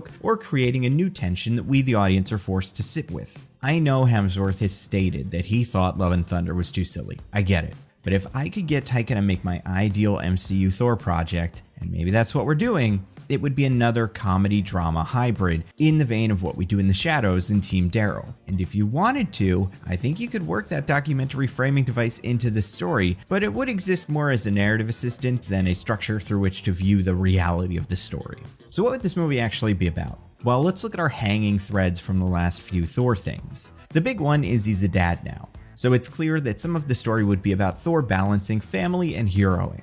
That's an interesting narrative tension that we have not done too much with in the MCU, even though all these characters are dads now. Outside of Ant-Man 3, we've never seen a father and son or daughter heroing together. And even in Ant-Man 3, we didn't really get into the difficulties of that relationship. Cassie showed up, learned to punch, and then was kidnapped. Now you could say the relationship between Rocket and Groot is father and son, since that's what Groot says as he is dusted, but I think that's the only one, and even there it's mostly subtext. After all, we didn't know Groot called Rocket dad until after Infinity War. And Rocket and Groot have not spent too much time together since Infinity War. So we need to do the father-kid thing. We also need to deliver on the Hercules post-credits scene. Apparently, Zeus survived being totally killed and then charged his Brett Goldstein's son Hercules with exacting his revenge and showing the people why they should fear the gods. So that needs to happen. And I think it's worth doing. Hercules can play an interesting role in this story. He can parallel Thor in some new ways. Herc can feel like Thor did in Thor 1, and that can contrast Thor's growth. And because of his relationship with Zeus, Hercules can expand on the father-kid theme that Love is also bringing to the table. Also, Hercules is just a super fun character, one that can show up in a lot of these things in the future. Alright Kevin, so like I said, 5 pitches in order, starting with the one I don't love but think could happen, and ending with the one I like the most and also think should happen. Let's begin. This one is based off the Siege comic event, the story where Norman Osborn and the Dark Avengers attacked Asgard, which at the time existed in Oklahoma. So here's how I see this one playing out. As we know, in the MCU, after the events of Secret Invasion, new Asgardians are designated enemy combatants by President Ritzon. So King Valkyrie calls Thor for help, expecting the Avenger to be able to broker some sort of amnesty for the displaced Asgardians. Thor comes back, President Ross, who succeeded Ritzon, agrees to negotiate with King Valkyrie and Thor, but during the negotiation, Hercules attacks. So we get our first big fight between Thor and Hercules, and we see that they're pretty well matched. And this is a fight like the Thor-Carol fight from What If, where they're knocking each other into different continents. Thor is able to put Hercules down, but because of the destruction, Ross declares war against New Asgard. Thor rallies with the New Asgardians and creates what we will call his War Council, consisting of Valkyrie, Korg, Meek, and Sif. He tries to get help from Banner, but Bruce can't get involved because he's worried about what Ross will do to his son if he raises his profile. None of the other Avengers that are alive really have a strong connection to Thor, so he's not able to get help from them. Doctor Strange is busy in the Dark Dimension or something, the Guardians are in the middle of their own conflict. So besides his friends and the other Asgardians, Thor is on his own. And this is where Thor and a now captive Hercules talk. They're not so different. Hercules realizes now that Zeus was the one at fault and he owes Thor, so Hercules can be a new ally in this movie. And in this movie we play him kind of like Drax. He's a big old dude who loves to get into a scrap, but does it with a smile on his face. Hercules doesn't take things nearly as seriously as Thor does after all of his character development, so that can be a source of tension for the two. But Thor is low on allies, so he is willing to work with the mighty Hercules. Thor hears from someone, who we can assume is Hawkeye, that Ross is planning to attack New Asgard by the end of the week. The War Council prepares for the siege of New Asgard, they come up with some strategies for dealing with Red Hulk, and they wait. And then we get this movie's equivalent of the Civil War airport fight. Ross attacks. First, he throws some army guys at New Asgard that Thor and his friends are able to deal with pretty easily, but those guys only exist to show Ross what Thor is working with, so that Ross can prepare his real team, the Thunderbolts. So this movie would really be Thor versus the Thunderbolts. And listen, I don't know where that team will end up after their Thunderbolts movie, but I'm gonna bet that some of them turn good, but the rest of the team continues to exist the same way that the Suicide Squad never fully goes away. It just rotates in new members to replace the ones that turn good or die. But these Thunderbolts are basically a stand-in for the actual Siege comic villains, the Dark Avengers. General Ross is your Norman Osborn, and he's leading a team of US Agent, Taskmaster, who's probably in the movie going to be revealed to be Zemo or something, but whatever, this is the real Taskmaster, Tony Masters, Ghost, and the character rumors point to the Thunderbolts fighting in their movie, The Sentry. And we will learn that after Hercules defected, Zeus sent another soldier to help take down Thor, Ares, who has allied with the Thunderbolts. And this is your big exciting action moment. This is probably where you would go kill Korg or something like that. And the fight ends when Sentry goes void, steals Love, kills Ares, and disappears. Then Thor, Hercules, and the rest of his War Council need to rescue Love and stop Sentry before he kills everyone. So it's pretty simple. Obviously, positives, we can pay off the Secret Invasion finale. And Hercules and Thor get to spend a lot of time together, which also creates a pretty convenient intro to Ares. The MCU loves to do this kind of stuff, the same way it originally seemed like they were going to do Super Skrull, not with the Fantastic Four powers, but with leftover MCU powers. This way they could do Dark Avengers, but since they don't have Venom or Wolverine or an MCU Norman Osborn, they can use these guys, Dark Avengers at home. And I sort of like this version of the team more, because there are clear analogs. US Agent is the Captain America, Ares is the Thor, Sentry is the Iron Man, Red Hulk is the Hulk, Ghost is the Widow, and Taskmaster is the Hawkeye. So the team is a near perfect mirror of the original MCU Avengers. But we have negatives. This does not feel like a particularly strong escalation from Hela. Yes, the Void is a big deal, but not a huge step up. And I wouldn't be surprised if the Thunderbolts kill Sentry at the end of their movie, and without him, these Thunderbolts are not that big of a deal. Also, Secret Invasion is definitely not going to play a big role in the future of the MCU since nobody liked it. But this Siege story could be fun. It's a good place to start. Number 2. Okay, so if I was a betting man, and I am, I snap on turn 1 sometimes, so because I am a betting man, I would bet this is what we get. Do I think it's the strongest choice? Maybe, maybe not, but it depends. Story here is very simple. For one reason or another, maybe the destruction of Asgard, another secret prisoner / relative wakes up. This one is Odin's secret brother Kull Borson, who is also known as the Serpent. He is the Asgardian god of fear. This could also be Hercules' doing, like he freed Kull himself, because if you remember, Zeus's exact command was, "They will fear us again." This would make sense. Unleash the god of fear. It kills the superheroes, the gods stop it, everybody loves the gods again. So Hercules frees Kull, and Kull does what he does in the Fear Itself storyline from 2011. He throws some evil hammers to Earth which turn a few superheroes and villains into his worthy. And this can be anyone we want, really anyone we can get. She-Hulk, Shang-Chi, M'Baku, Moon Knight, Red Hulk, Doctor Strange, doesn't matter. Whoever's available. And they all just raise hell, destroying everything. Thor is called back to help defend Earth, and Hercules learns the error of his ways and helps Thor. So this movie's a team-up where Thor and Hercules take down the worthy to defeat Kull before he spreads enough fear to become unstoppable. I could also see Kull's long-term plan being to kill Thor and raise Love as his own so that he can turn her into his fear-spreading successor. And by the end of the film, you could have all the hammers destroyed except for one, which Beta Ray Bill can find in a post-credits scene. Some positives: it ties back directly to that fear line from Love and Thunder. Having Kull be on one side of the emotional spectrum and Love being on the other also gives her a place in this story. Involving the other heroes and villains from other Marvel properties could be fun, but my big negative is Kull is a lot like Hela, secret Asgardian god and Thor relative who was locked away and is now free. You could change Kull to Phobos and have him be the Greek god of fear, so he's sorta new, but I don't see how the fear spreader is that much more severe of a threat than the goddess of death or the god butcher. Number 3. So this is the most recent Thor comic event I believe they could pull from. It is called The War of the Realms. In the comics, the story is that Malekith recruits an army of Thor villains to take over Midgard and all of reality. So a couple problems here right off the bat. Malekith is dead, although that's never stopped comics before. Also, Christopher Eccleston did not love Thor 2, but I think, like Portman, if the part is reimagined and the dump truck of money is big enough, he could be convinced. After all, Malekith is traditionally a much campier villain than he was in Thor 2. But the bigger issue, none of the villains from War of the Realms exist in the MCU. Hela is dead, Laufey is dead, we do not have an Ullek or Enchantress or Dario Agger or Cinder or Queen of Angels or any of the other supporting players in that story. So I don't think it's that much fun if we're just introducing a bunch of villains that don't have a grudge against Thor. Now, this isn't to say that I don't think you could make any team of villains work. It's just that War of the Realms specifically is fun because this is Malekith getting together the Thor Legion of Doom. All of Thor's villains that have ever fought him alone work together as a team to take down the Avengers. And I think for this specific story to work, we would need to know who those guys are. Also, that story is more of an Avengers story than just a Thor story. So if we can't bring in a bunch of other stars, I'm not convinced it would work. But I do like that comic, so I wanted to include the pitch here. Number 4. So this one seems very plausible, and I think the title says it all. It would be Thor, The Ballad of Beta Ray Bill. And I would say the main driver for this idea is that comic fans really like Bill. He is an alien from planet Corbin who is engineered to be the perfect soldier after the destruction of his homeworld by the demon Surtur. Bill runs into Thor and, based on a misunderstanding, believes Thor is an agent of Surtur and the two fight. Bill wins and is able to lift Thor's hammer, making him the first non-Asgardian in the comics worthy to wield Mjolnir.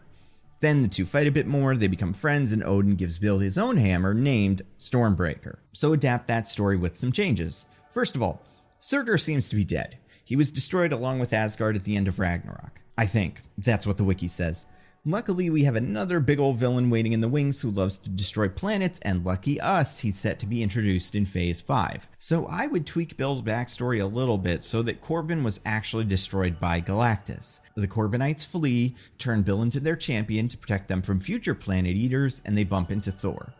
We could say that the fight doesn't start because Bill is interested in Thor. Instead, we can learn that, and follow me here, because Love got her superpowers from Eternity, and Eternity, like Galactus, is one of the cosmic entities. Love's power also comes from Power Cosmic, and because they're worried about running into Galactus again, Bill and the surviving Corbinites are ready to throw down against anyone with the Power Cosmic, even a child. So Thor needs to fight to protect Love. And in the comics, the Corbinites eventually settled on a planet they called New Corbin, which Galactus did try to destroy, which kicked off a rivalry between Bill and Galactus. In fact, I would say Galactus is Bill's most consistent enemy, with Bill trying to get revenge against Galactus directly and frequently clashing with his heralds along the way. It also doesn't hurt that Mjolnir, Thor's hammer that only the worthy are able to wield, just came back into the picture in Thor Love and Thunder. If I were writing a Beta Ray Bill story, one of the first things I would do is figure out a way to revive Mjolnir, and now I don't need to.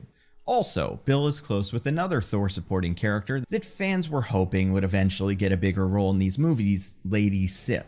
In the comics, Sif frequently goes on adventures with Bill. The two are even in a relationship together. So this would be a natural way to work Sif into one of these movies in a larger role. And hey, if Bill spins off into his own series or something, Sif could join him there as his sidekick, like Bucky or Lila. My negative here is I cannot think of a way to connect Hercules to this story. And maybe he doesn't actually need to be a part of it. That tease could just be about him coming to Earth to look for Thor, but instead of getting wrapped up in a story with Thor, he meets up with She-Hulk or Wonder Man or one of the other comic characters that Hercules has a history with. Goldstein is mostly a writer and actor known for a comedy series, so he would feel very at home in one of the MCU comedy series. And Galactus is a threat that could rival Hela, and this could be a way to reinforce how serious he is, like Thanos' role in Avengers or Guardians 1. He's not appearing in the movie, but we are seeing his destruction. This sense of dread is building slowly. This could be fun. But then the big question is, who is the villain in this story? Because I don't think Galactus works yet.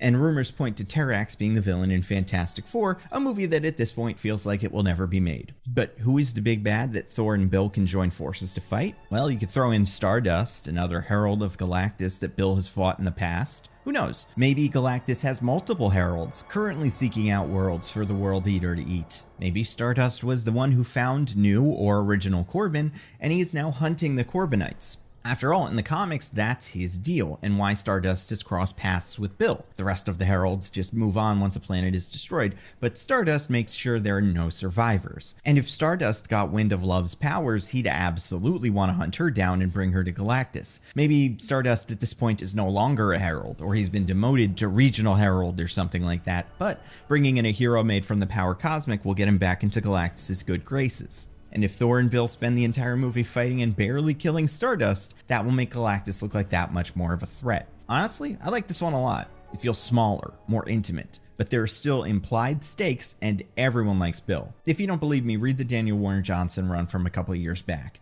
Gorgeous art and a solid introduction of the character. And that is my Nando comic recommendation of the video. See, I forgot, but I'm doing it again for now. Okay. So like I said, I like a lot of these, but if I needed to pick one that checks all the boxes and would be just an overall good time, I think a movie based on the Chaos War comic from 2010 does the trick. So here's the pitch for this one. Thor is busy protecting the universe and being a single dad, trying to balance work and family, but it's super messy and it's driving him nuts. He's defeated Hela and Thanos and the God Butcher. Why can't Thor handle the chaos of being a single parent?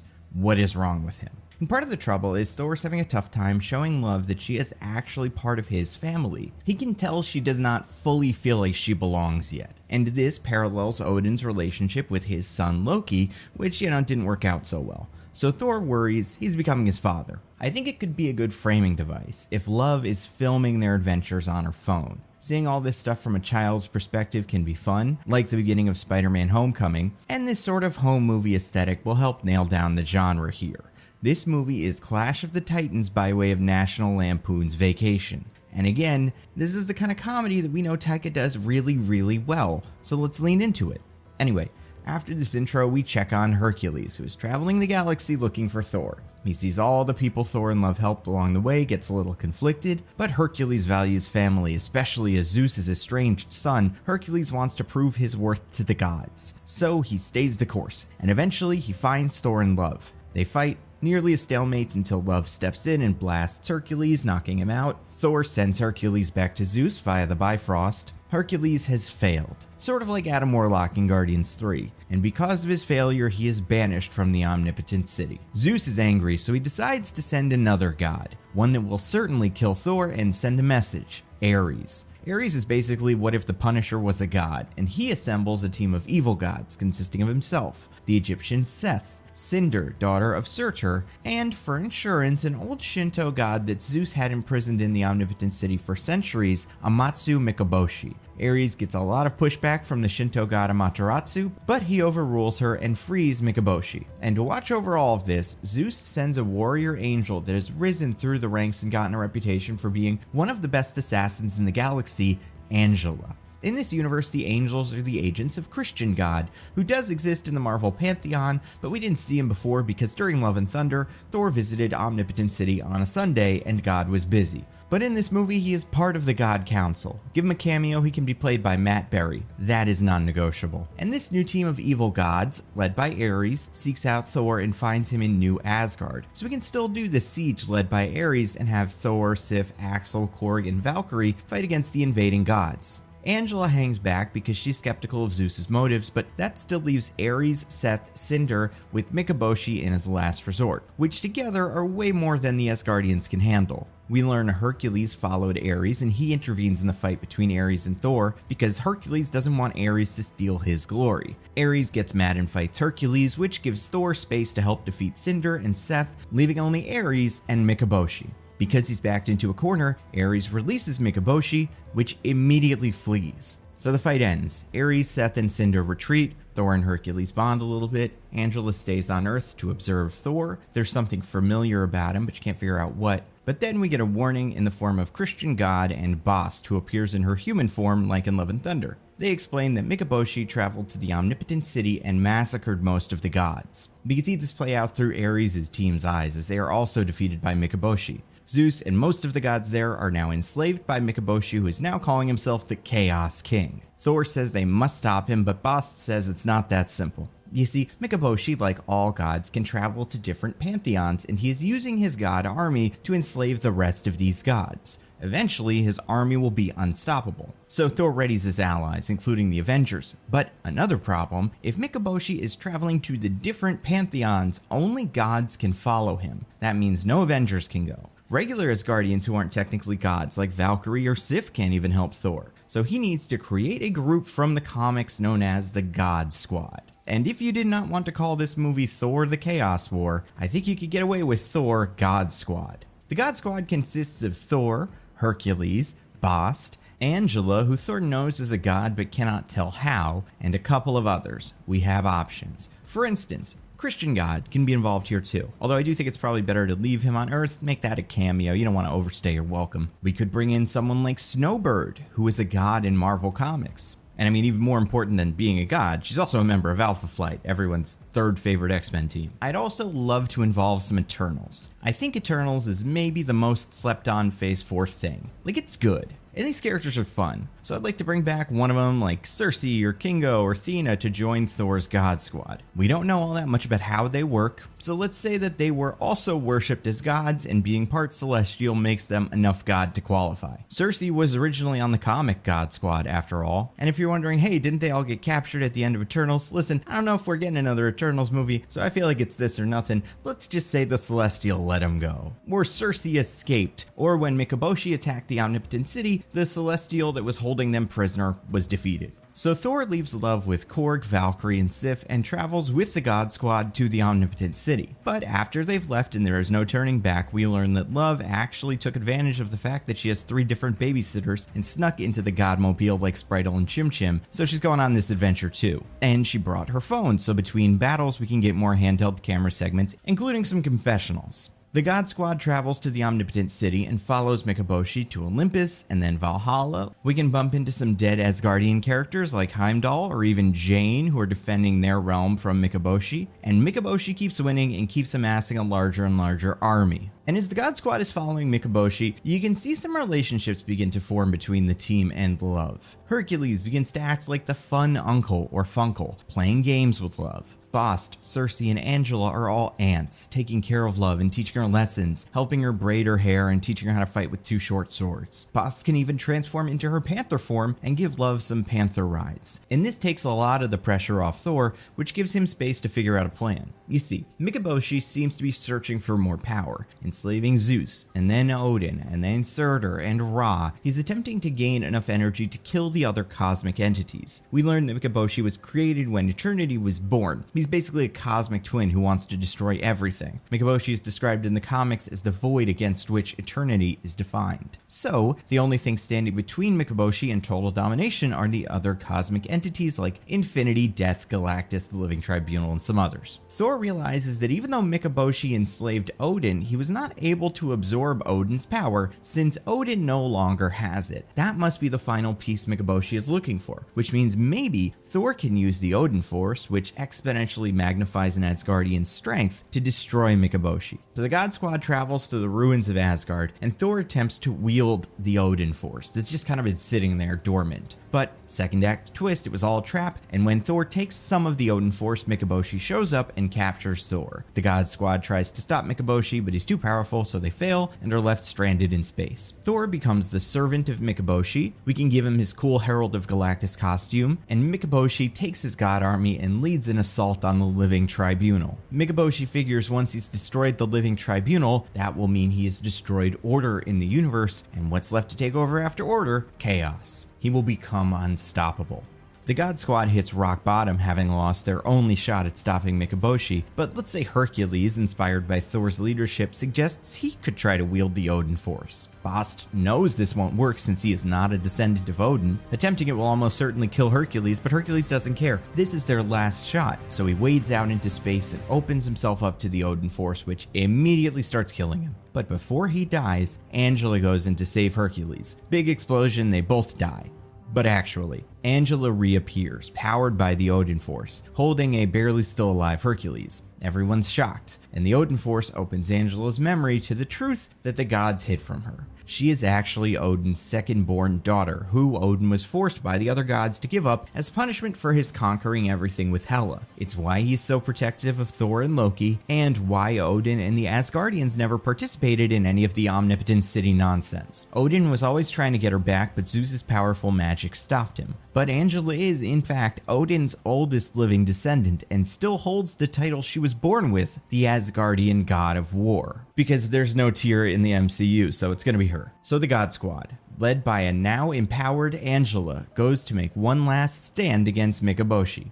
Mikaboshi sends a mind-controlled Thor to fight Angela, while Mikaboshi fights the Living Tribunal himself, and the rest of the God Squad takes on Mikaboshi's army. Angela is able to knock out Thor, free him from Mikaboshi's control, but then how do they kill Mikaboshi? This one's tricky since the way he is stopped in the comics is Amadeus Cho, who is around for this, and Galactus are attempting to create a reality that they can use to save the people of Earth, except they don't have enough time to evacuate everyone. But then they have the last minute idea of sending Mikaboshi into this new dimension instead and turning it from a refuge for humanity into Mikaboshi's prison. We could do that. Problem is, that's sort of how What If ends, so I don't think we could swing that here. But also we've got another option. Thor and Angela attempt to team up and defeat Mikaboshi, but that doesn't work. They're not powerful enough. And then Angela realizes this exponential power thing makes more sense if one person has all the power, so she gives Thor her half of the Odin Force. And Thor, empowered by the love of his family and the Odin Force, still can't do it.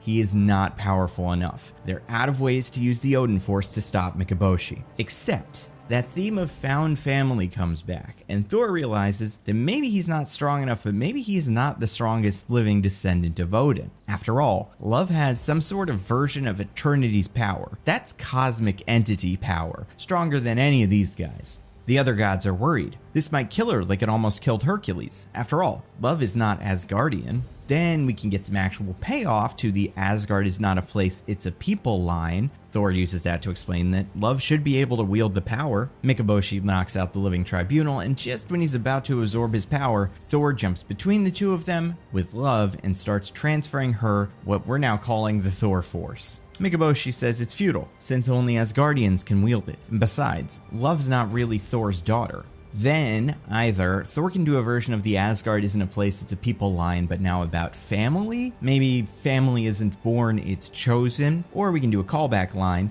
and when Mikaboshi says she's not Thor's real family, he can say, sure she is. She's adopted. Then he gives Love the Thor Force, Kamehameha, Mikaboshi is imprisoned. And hell, if you really want to mess with the audience, we just freed Mikaboshi's god army, so let's take a second with Odin, Frigga, and Loki, who would presumably be part of it, and have them meet their grandchild. This movie will be about Thor dealing with chaos, and that comes in the form of his past in Hercules, his present fighting the literal god of chaos in Mikaboshi, and his future in raising Love and his chaotic new family, the God Squad.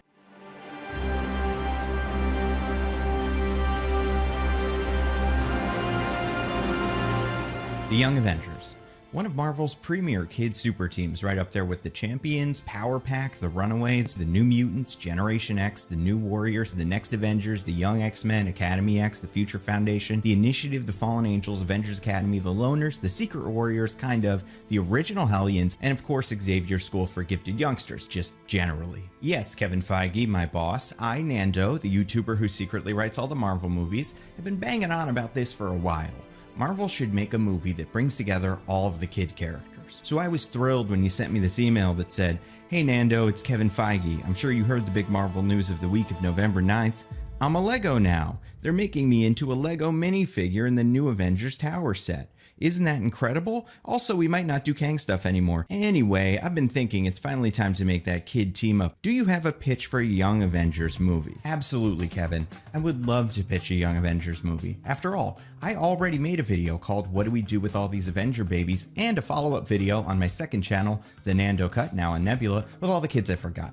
This team should happen soon. And after the Marvels, it seems like we're gonna start making moves on a Young Avengers something. Probably a movie, since this could make money, although who knows. So let's say we're making a Young Avengers movie today, using the characters that have already been introduced or are about to be introduced. What does that movie look like? What's your team? What's the plot? And what relationships within the team are gonna make this interesting? Well, I've got a pitch. Now for this pitch, I'm going to take the characters that seem most likely to be on this team and try to fit them together, because some of the characters would probably work better on a college-aged team of Young Avengers, and some of them would probably work better on a high school-aged team of Champions. But just based on what we're doing, Young Avengers with all those characters together seems like what you want. So in this video, Kevin, which you shouldn't share with anyone because if you do, you'll have to change it or maybe never make this movie, who knows? I'm going to go over the characters and the plot. I don't want to give too much away right off the bat, and there isn't much you need to know. It helps if you've seen the Marvels, but only so much as you know that like Kamala doesn't die in it at the end and she still wants to be a superhero. I wrote this pitch before I knew how Loki ended, which is helpful because I've seen the finale and I'm still not sure what that actually was. Like, holding the strands, what does that do? Why do they kind of change color a little bit when he touches them? Can he see into the strands? Can he not? Is Kang a thing anymore? Like, I just don't know. The only other thing that's important is that it seems pretty likely that Wanda's kids are going to show up again, and rumors point to Heartstopper's Joe Locke playing a young adult Billy in the Agatha and the Darkhold Coven of Harkness, or whatever it's called. This feels right, and I have a feeling we'll find out about this officially long before the series airs. I don't know what happens in the show, but let's just say like he exists when we're making this movie. But yeah, let's jump into it. After the events of the Marvels, Kamala and Kate team up to stop a crime. We get to throw a D-lister in here, so let's say it's Mr. Hyde. He's rampaging through New York, and Kamala and Kate try to stop him, but they sort of whiff it. Not a complete disaster, nobody dies, but they cause a lot of property damage, and Mr. Hyde gets away. Sam and the rest of the Avengers get together to figure out what to do with them. They have powers and skills that make them an asset, but they're not trained, and without supervision, are deemed a danger to themselves and others. But Scott has an idea. These kids are doing their own thing because they cannot be Avengers yet, but what if the Avengers established a training program for the kids where they could could learn to work together out of the public eye. Then, when the time comes, they'd be ready, but also the Avengers could make sure nobody actually gets hurt in the meantime. Some of the Avengers object. Spider-Man thinks they need to make mistakes in the field to really learn. Shuri, being only a few years older than some of them, doesn't think they'll take the invitation. But Sam understands that if they don't, President Ross and Val will put in another version of the Sokovia Accords that will end up with all of the Avengers in jail. They need to do something. So the Young Avengers Initiative is created. And yeah, I think we call it Young Avengers. After all, it's young, not kid. And Tony was in his 40s when he joined the team. Thor was thousands of years old.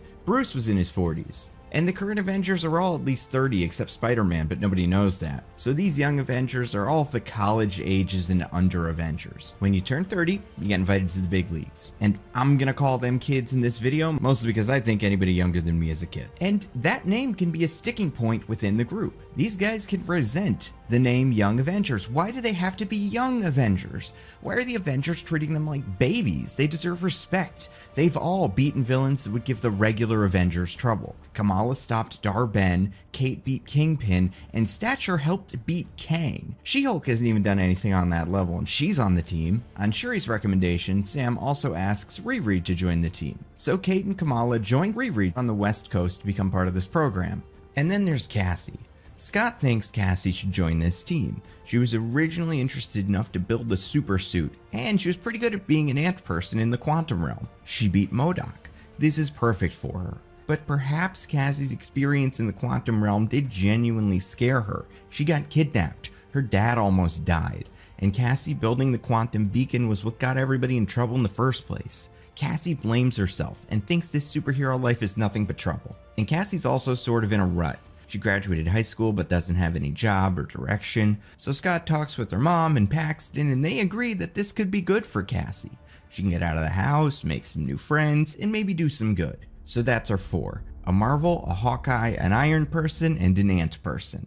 But who trains these kids? Well, I think it's time to bring in White Vision. In the comics, Vision was a Young Avengers team member, although for different reasons, and he even played a role in that next Avengers movie. I think this is a sensible place to put White Vision, especially because the Avengers don't want him out on missions either, since the world associates him with Wanda, who is remembered as a villain. And if the team is on the West Coast, maybe when this is all done, they stop calling themselves the Young Avengers and start calling themselves the West Coast Avengers. Which feels right since the recent West Coast Avengers run was a team of younger heroes led by Kate Bishop. So our four Young Avengers and Vision go to the Young Avengers base and start training. And right off the bat, we have some friendships starting and some rivalries. And this is where the development matrix comes in. But it's not the same as the last time. This is the new development matrix.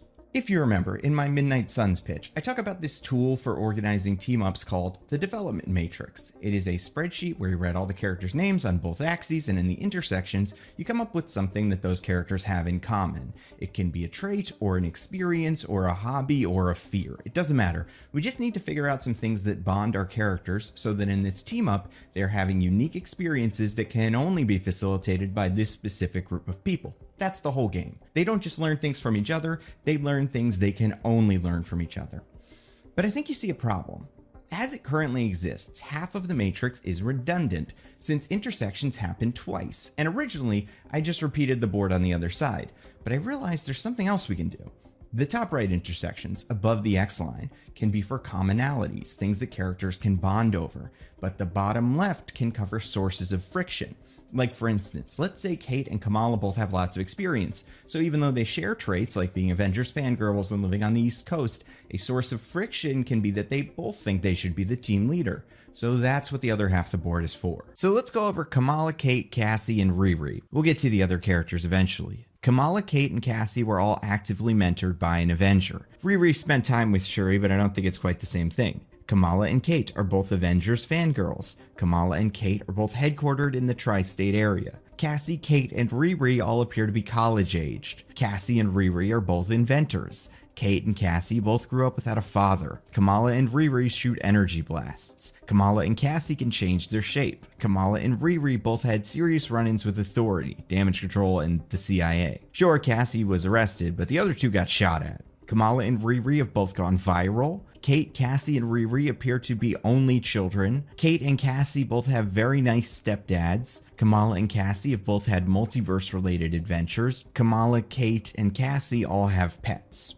Goose the Flurkin, Lucky the Pizza Dog, and the Ant. That's just a few connections between the characters. Now let's look at some friction. And this doesn't all need to be things that are true now, just things that could be true. Like Kamala and Kate both thinking their experience means they should lead the team. Or Kate being envious of Kamala's powers. Kamala could feel inferior to the other 3 older heroes. Riri could feel like an outsider because she does not have the kind of close relationship with the Avenger that the other 3 do. Kamala and Kate could feel inferior because they are not geniuses. Kate could feel weak as the Hawkeye in this group of superpowered characters. Kamala can envy Kate's relationship with Hawkeye, one of the original 6 Avengers. Riri, who seemed to make money selling test answers, could envy Kate's rich upbringing. Maybe Kamala and Kate are pushing Cassie to do more superhero stuff than she feels comfortable doing. And some of these can come up immediately and some can boil up later. Like during a training montage, Kamala, Cassie, and Riri can all be easily destroying fake Ultron drones, but Kate runs out of arrows and has a much harder time dealing with one drone by herself. And you can tell she sort of feels inferior. Or Kate and Kamala can both give advice to the other Avengers based on their experience and step on each other's toes. Maybe Kate is trying to involve Cassie in coming up with moves they can do together, but Cassie turns them down. Maybe the kids talk about their superhero names, and Cassie doesn't want to pick one because she feels uncomfortable with this whole superhero thing.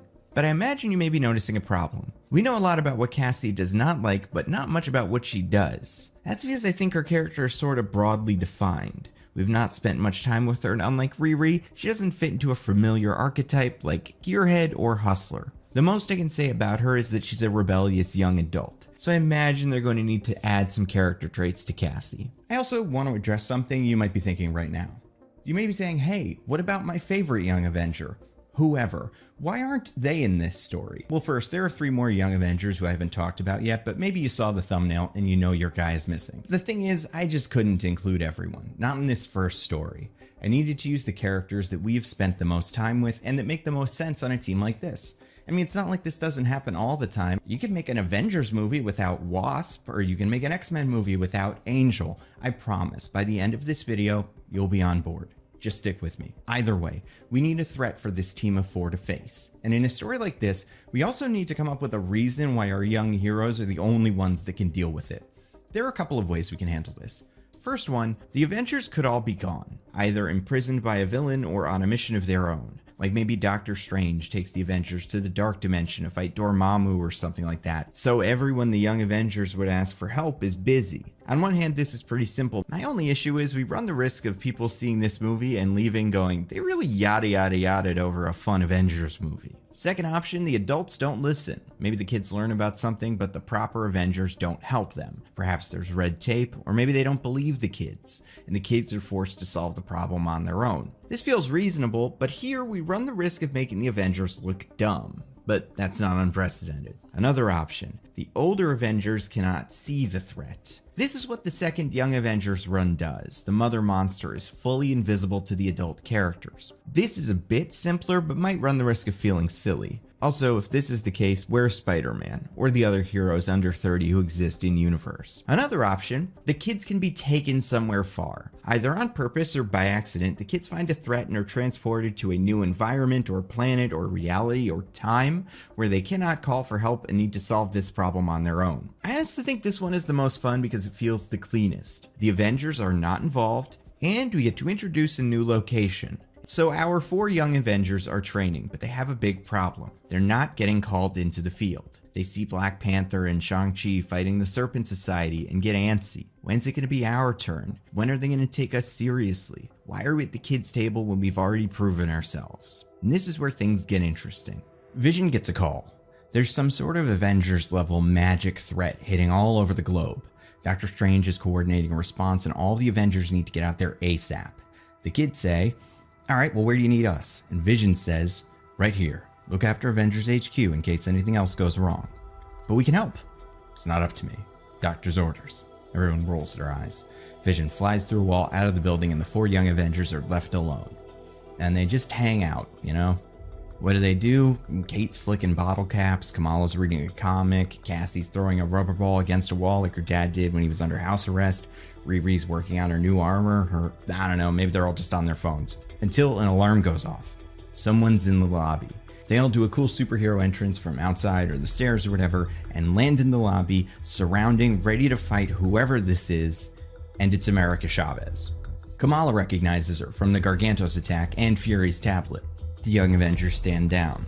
America's flustered. She asks, "Are you the Avengers?" Cassie says, "Well," but Kamala butts in, "Yeah, we are. You're America Chavez, right? You're Doctor Strange's sidekick?"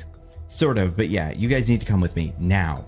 Kamala says, "All right, who do we need to hit?" Cassie interrupts, "Give us 1 second," and the team goes into a huddle. Cassie asks, "What are you doing?" She needs our help. She needs the Avengers' help. And what are we? Young what? Exactly. This is what Vision told us to do. America overhears, "Oh, you guys have Vision? He'd be super helpful." "Just 1 sec. I'm with Cassie. Besides, what if this is a trap or something? You think she's a Skrull? I don't know. Hey, real quick, do a superpower thing." America punches open a star-shaped portal and makes a face. The portal disappears. "Thanks. Skrulls can't do that. I think. Kate, where are you at?" Kate takes a breath. "This is what Vision told us to do. We waited at home and someone showed up looking for our help. We'll go and call the rest of them when we're in the air." Everyone agrees. They turn back to America. "All right, we'll help you and we'll let the rest of the team know on the way. Young Avengers Nope, not yet. I'll prep the Quinjet. It's on autopilot, so you just give me some coordinates." "Oh, we don't need that." America punches another portal to a neighborhood that's on fire, but blue fire. Oh, what did you think that was? A big star. Whatever, come on, we gotta go. America jumps through the portal. Everyone gets a little scared. It just dawned on them that something dangerous is on the other side of that portal and they are not ready. Kate picks up her bow, walks over to the portal, says, "Let's go." Kate jumps through and one by one the other three jump through, and when they come out on the other side, they're in Westview, or wherever Agatha and the whatever of whatever ends up taking place. Everything's a disaster. Wind is blowing like a hurricane. Blue fire is everywhere. Blue lightning strikes right in front of the kids, and far in the distance they see a boy floating in the air, clearly out of it. He must be the cause of whatever this is. Kamala makes a force field to protect everyone, and America explains. Okay, so this is all coming from Wanda's kid, we think. Wanda, the Scarlet Witch. Yeah, he's reincarnated or something, it doesn't matter. For some reason, he's overloaded and shedding magic energy everywhere. We need to get him to Kamar-Taj, where Wong is preparing a spell that can neutralize his powers. So make another star portal. I can't get close enough. Don't you guys have those rings? Something about his magic is messing him up. I need you guys to get me close enough to kick him through one of my portals. Can you do that? Yeah, I can make a shield and then the rest of us can push it. Once we're close enough, you'll have one shot to make your portal and we'll knock him through. Sound good? Yeah, sure. Let's do it. Okay. Kamala makes a shield that protects the team from the magic energy. Cassie and Riri each grab an end of the force field and all push forward. Cassie grows, Riri flies and maxes out her jet boots. Kamala and America just put a shoulder into it and push. And America Chavez has like some form of super strength. I don't think this has ever been made explicitly clear, besides that she can punch through that wall, but like she is also very strong and can kind of fly. Kate looks around and asks, "What can I do?" "Push!" And the five of them push the shield to the boy. The closer they get, the more powerful the magic energy gets. They're nearly knocked back, but they get close enough that America is able to jump beyond the shield and kick a big star portal behind the boy. But something's off. The portal's edges are wobbly. There's interference, and you can't see through it. The portal is black. That looks different. You're right. I made it to go to Kamar-Taj. His energy must be messing with it. And we gotta get him out of here before he destroys the town. We don't know what's gonna happen if he goes through that thing. We have to do something. Shield's coming down, we're gonna miss our shot. Fine, do it. And Kamala uses her Heartlight Fist to punch the boy through the portal. He disappears. The portal closes. Everything goes back to normal. The team breathes a sigh of relief. All right, cool. I gotta get back to Wong so he can, but then the portal slowly begins to flicker and it opens again. Is it supposed to do that? No. Run. The team tries to run, but one by one they're all sucked through the portal and they fly through a colorful void and land somewhere. Now I know what you're thinking. This is a lot like how Quantumania starts. But A, Quantumania didn't work incredibly well, so I'm fine with taking another shot at it. And B, where they're going is very specific and might as well have its own subgenre. It would be like saying, well, Endgame shouldn't have time travel because Doctor Strange already did that. If you use it differently enough, it can work. So again, before I say where we're going, I want to reinforce some themes. This is a team made up of young adults. Some want to be treated like grown-ups. They're kids who are stuck inside and want adventure. Others don't want to grow up so fast. Because of their past trauma, they're stuck in a state of arrested development. And now all of them are thrust into a situation that makes them question their assumptions about responsibility and growing up. Okay, we all on the same page here? Good. I want Cassidy to lampshade the Quantumania connection with the first line as the team comes to. Cassidy gets up and says, "Not again," as everybody looks around. Where are we? The kids survey the land around them. This is not the quantum realm. It might even be Earth. Like, nothing's that strange. There's a grassy field, a blue sky. Maybe they're just in the wrong place. America tries to open a portal using some kicks and the sling ring, but neither work. Something's messing with them. My portals aren't working. Okay, it's fine. Riri, are you able to pick up any signals? It's all down. That shouldn't happen. I'm plugged into everything. Okay, well, fly up and get a visual. Let us know what you see. Landmarks, civilization, whatever. Got it. Riri flies up. America looks around and notices something. Hey, where's the boy? Huh? He went through the portal. Shouldn't he be here? Where did Wanda's kid go? Oh no. God damn it. We're lost and the boy is lost. Great plan. Had to make a choice and I made one. That's what leaders do. Well, look where it got us, leader. Hey, for all we know, he made it to Wong and they're about to come get us. Riri lands. I don't know about that. What do you see? It's, okay. There was a lot of nothing. Some forest and a castle. Okay, so we're in England or something. What else did you see? Well, it looked like, I mean, it couldn't be. What was it? It was... And a dragon flies overhead. A gust of wind knocks the team over. That. The team watches the dragon fly away, and then they notice all kinds of magical creatures in the distance. Centaurs, pixies, and America gets worried. Oh no, we're not supposed to be here. Where is here? I'm not even supposed to be able to get here. Get to where? We need to get out now. America, where is here? Avalon. It's the origin of all magic in the universe. What do you mean? Doctor Strange and you guys do magic? No, we channel it from here. That's what the spells and the relics are. They're all conduits. Okay, so then can we use magic to get home? Maybe, but I can't do any now, which means something's up. Back up. Why are you so scared of Avalon? Because magic is dangerous, which means the things that live here are powerful, more than anything we've ever seen. Well, did Doctor Strange tell you anything about it? Like, how does he get out? He doesn't. He's never been here. He's only read about it in books and heard some legends. Okay, we're gonna need to find that kid, figure out how to get home. Let's check in that castle you saw. No, we need to make camp for the night, scout out the area, try to figure out if the people in that castle are gonna help us or try to kill us. Do you know what lives out here? They're freaking dragons. We're safer taking our chances with them. Plus, they might have the boy. All right, listen, we can do both things. You guys stake out the castle, see if you can figure out who lives there, and if they're friendly, Riri and I will check out the forest and find somewhere to sleep for the night. Fine. Okay, good. Everybody stay on comms, check in every 5 minutes or so. If we don't hear from you, we're gonna send up a flare to get your attention, and then we meet back here. Sound good? Yeah. Let's go quickly. We don't know how much longer we have before nightfall. Young Avengers disassemble for now, and the two teams split up. This usually happens in these team-ups, makes it easier to film, and gives our heroes some alone time to either bond or fight or both. I want the two leaders in America to be on one team while the other two characters stay behind. You'll see why soon. Now, I want to answer a question I have a feeling I'm going to get here from some of you. Why Avalon? Well, first of all, it's a new place. There are plenty of places left for the MCU to explore, but a lot of the rest of those are tied to a specific supergroup. The Savage Land, Krakoa, Mojo World, those are all X-Men places. Latveria, the Negative Zone, Subterranea, those are all Fantastic Four places. So I wanted to send the kids somewhere that wouldn't make sense to save for another team or character. Now, Avalon and Otherworld, the larger dimension that Avalon belongs in, are traditionally related to a very specific group of X characters known as Excalibur, but I don't mind playing with that here because we can use this story to introduce the world and even become familiar with some of those characters, and then when the X-Men show up, that team can form naturally. But more importantly, I picked Avalon for one reason, because what connects so many of our young Avengers? Well, Wiccan does magic, Kid Loki does magic, America Chavez does magic. Also, Kamala wears a mystical artifact.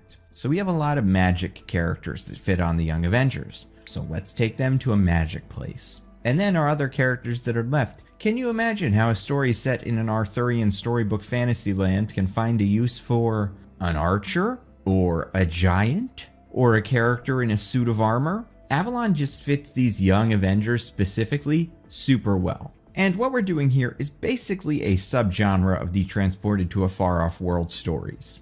Ever since Mark Twain published A Connecticut Yankee in King Arthur's Court all the way back in 1889, there have been tons of time travel or dimension hopping stories when a person from our modern day is transported specifically back to King Arthur times. A Kid in King Arthur's Court, Black Knight, Army of Darkness, every time travel show ever made. So this is the best group from the MCU to send there. They have lots of abilities that can apply to these situations, but they're not experienced enough to be overpowered. Also, Otherworld happens to be another very important Marvel multiverse location. I don't want to spend too much time with it here since the MCU already has all of its multiverse mechanics locked down, but the one very important Marvel multiverse player they have not established yet is Captain Britain and the Captain Britain Corps, who protect the multiverse. So maybe after Secret Wars is all done, they could be established by whoever is in charge here. So back to the story. So this is a fun place to work that friction between Kate and Kamala. Have them argue about what they should have done. And America is freaking out this whole time. She's scared because outside of that one time she was in prison in Multiverse of Madness, she's always been able to teleport. And she's felt extra safe with Strange and Wong. So being isolated from them has really gotten to America. Especially because she thought she was getting help from the actual Avengers. But these guys are not that. They're just kids who've never done anything like this before. And then Cassie and Riri get some time to talk. Cassie talks about how scared she was last time this happened, and she only felt safe because she knew her dad was out there. Now she doesn't even know if he knows she's gone. And Riri is just tired of magic. I believe the pitch for her solo series is Riri, a scientist, goes up against a crime boss with magic weapons. Makes sense. That's an interesting challenge for her. So she hates magic the same way that Indiana Jones hates snakes. And Cassie can cheer Riri up. This is a trait I'm making up for these two. Let's have them both be kind of into D&D. Mostly Cassie, but Riri played once or twice. And if this Avalon is anything like D&D, Cassie knows where all the monsters are and how to beat them. This is 100% a lie. She sort of remembers some things, but she's just trying to keep Riri from freaking out. Kamala, Kate, and America make it to the edge of the forest to try to figure out what's going on in the castle. It looks peaceful. They see some knights guarding the entrance. A moat, drawbridge, the works. Then Kate notices something. A tower with blue light coming through the window. That must be where they're keeping the boy. Kate finds a wall that's poorly guarded, figures Cassie can sneak in, find the boy, and maybe he can help get them home. It's their best shot. And as they're about to turn back, they hear a horn and the drawbridge lowers, and a bunch of knights come out of the castle followed by an old man on a horse. Oh no, they've been spotted. The three run back into the forest and hide behind some trees, but the knights pass by. Whew. And then they realize the knights aren't after them. They try to warn Cassie and Riri, but the signal is jammed by some sort of strange interference. So they rush through the forest to where they expect them to be, but the knights get there first. Now we get a fun little fight between Cassie, Riri, and these knights. We'll learn a couple of things. The knights have armor that protects them from all of Riri's energy weapons. And it's all some version of red, white, and blue striped. Cassie tries that jump tap trick from Quantumania, and it catches a few knights off guard. And she makes it to that old man, but before Cassie can grow and knock him out, he catches her in his hand. She tries to grow, but she can't. Then he does some magic, and Cassie is trapped in a glass lamp. Then he turns his attention to Riri, who's doing a good job staying out of the knight's way. But the old man uses some more magic to conjure some crimson bands that fly up to Riri and ensnare her suit. She falls to the ground, and the knights tie her up. And as she's being caught, Riri catches Kamala, Kate, and America getting to the fight out of the corner of her eye and shakes her head. No, don't get caught. Kamala wants to go, but Kate stops her. And they watch as the knights and the old man leave with Riri and Cassie in tow. Kamala, Kate, and America try to come up with a plan, but they're all panicking and it's getting dark. The woods get eerie. Eyes pop in and out of the darkness. They can hear things moving in the trees, but no one can make out what. One thing snarls, and it becomes clear these are wolves. And eventually something humanoid begins to take shape. Kate draws her bow, Kamala makes a big purple fist, America gets into a fighting stance, tension, tension, tension, and out comes a wolf woman. She gets closer and puts her hand up, signaling that she's not going to hurt them. And as the woman gets further from the wolves in the forest, she slowly transforms into what seems like her natural form. She's a human, sort of elfish, with huge long blonde hair. Seems to be in her mid-20s, maybe 30s, wearing a green bodysuit with a black trim. She speaks to the kids. She introduces herself as Megan. She's a human, like them, but she accidentally got transported to Avalon when she was very young. She's been living here ever since with the rest of the forest creatures. The young adventurers explain that they got dropped here accidentally after a magic boy started ripping reality apart. They don't have a way to get home, and 2 of their friends just got captured by the knights and some old wizard. Megan goes cold. What, you know those guys? They're the Knights of King Arthur, but they don't work for him anymore. Arthur takes orders from the old wizard, Merlin. Cut to the castle. Cassie and Riri are brought to the king, but he's silent. Instead, the wizard, seated behind the king, gets up and addresses the girls. I'm imagining someone pretty campy here, not quite Stanley Tucci in Transformers 5, but eccentric. I could see Ewan McGregor working well here on the younger side. And on the older side, someone like Hugh Grant, Colin Firth, Sean Bean, or even Jeremy Irons could be fun. I think previously I had suggested Daniel Craig for this role, but for convenience, let's go with more Gandalf. The wizard asks, "What are you?" Excuse me? It's confusing. My anti-energy lantern is designed to nullify magic, but I don't think that's what you are. I imagine your abilities have something to do with the armor you're wearing, but I can't risk you getting out, so why don't you just tell me? What are you? What do you think? I think you're one of those Avengers. I know Ant-Man is one of them. I assume you're related to him. And you're obviously an Iron Man kid, maybe Iron Lad or Lady or whatever. I'm sorry, there's so many of you, I can't keep track. How do you know about us? Starlight Citadel is a gateway to every universe. I like to keep up with what's going on, should I ever return. Where's the boy? He's a friend of yours?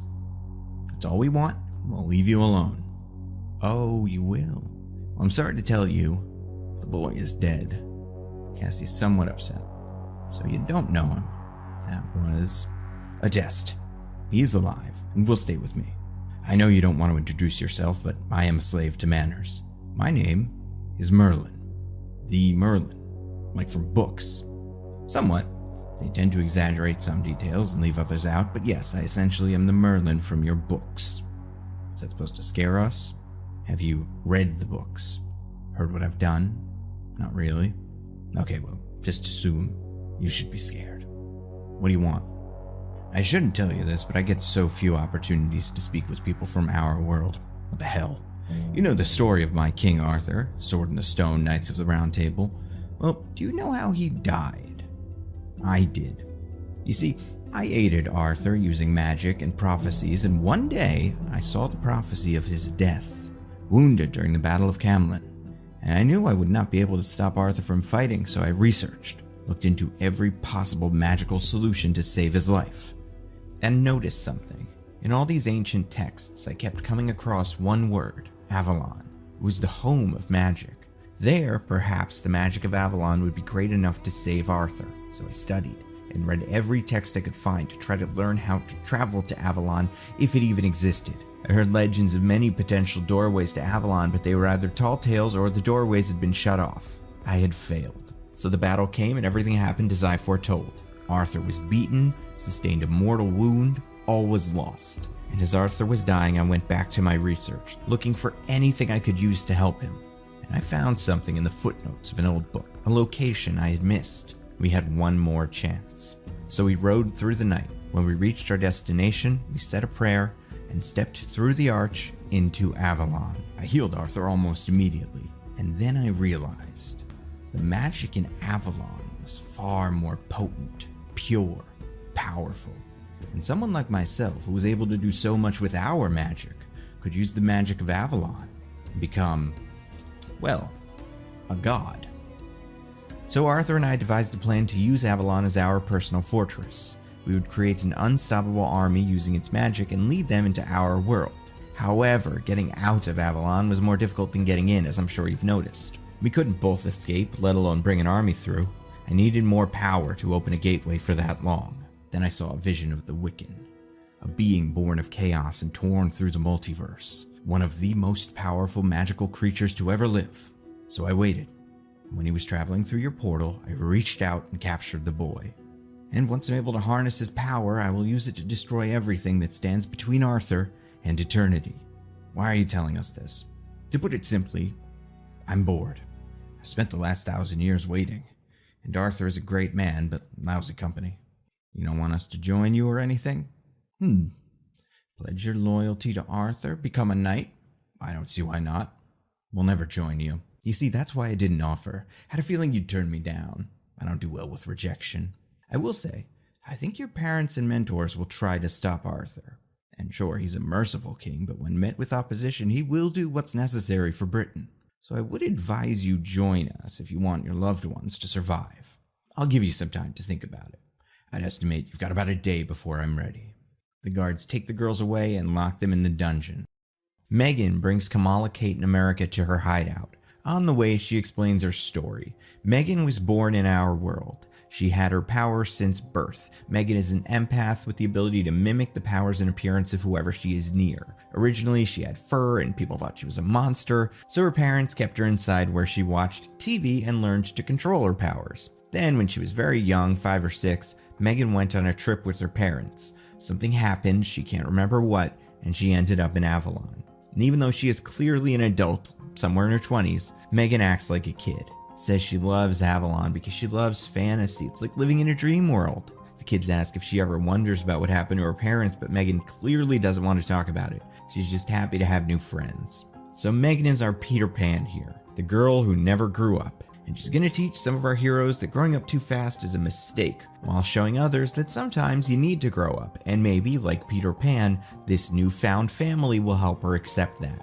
They make it to the hideout that's populated by all sorts of magical creatures. You've got centaurs, fairies, pixies, and some humans. Leading the group are 3 figures. The first is Oberon, king of the fairies. The second is the Green Knight. And then the third, the group's leader, is Roma, Merlin's daughter. I want to keep their designs somewhat consistent with how they're portrayed in the comics. Oberon is a big old monster guy. The Green Knight has been portrayed a couple different ways. Sometimes he's just a knight in green armor. Sometimes he's that, but closer to Swamp Thing. The character is sort of an avatar for nature, at least in Avalon, so I think it's cool if he's got that overgrown look. And then Roma is just a young woman. Young compared to Merlin, so like 30s. And these 3 are leading the resistance against Merlin, defending Avalon and by extension the world from his conquest. This alliance is called the Tapestry, which is a little callback to a nickname Megan had on a trading card that didn't amount to anything, but also I think it's a cool name. And the Tapestry brings in our 3 young heroes. They say Megan is the only other person in Avalon who is from our world. So these 3 are special. Kamala shows them her power, and right off the bat she's a big asset. And Megan can realize that Kamala's abilities are similar in nature to her own, so maybe Kamala and her share some sort of mutation. Da-na-na-na-na-na. So Megan and Kamala hang out. America explains that she's an amateur magician and traveler of the multiverse. Roma takes an interest in that. America can also fly and has super strength, so she's also going to be a big asset in this battle. America also explains what's going on with the boy, and Roma is able to put together Merlin's plan to drain the boy of his power and use it to take over Avalon. Then there's Kate. She's already pretty down since she isn't much more of an asset than any of the Tapestry's many archers, and she thought she was a natural leader, but all of her decisions so far have led to catastrophe.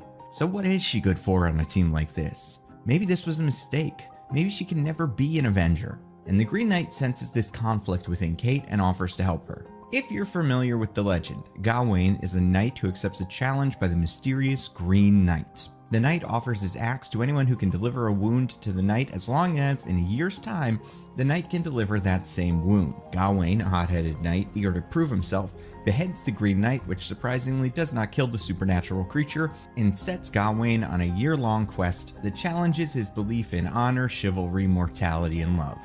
At least that's how the film frames it, and the film is great. The Green Knight can teach Kate that she needs to stop holding herself to an impossible standard, and accept the fact that she's not as powerful as some of these guys, and she might not be the natural leader she thought she was, but she can still be a hero this team needs. And the Tapestry has a plan. They're going to lead an assault on New Camelot that will distract Merlin, while a small team sneaks into the Starlight Citadel and steals the boy back. Roma shows them the plans and Kamala notices the dungeon. Kamala also thinks they should try to save their friends who were captured by Merlin earlier, but Roma disagrees, saying they can only focus on one, need to get the boy out to save the world. Heroes need to make tough choices. Kate and America agree, but Kamala doesn't. After all, that's one of the lessons she already learned from Carol. You gotta try to save everybody. Down in the dungeon, Riri and Cassie hear a somewhat familiar voice. I see you had a run-in with the wizard too. Riri sees Kid Loki. Whoa, are you some sort of kid Loki? Just Loki. So they turned you into a kid with magic? No, I've always been like this.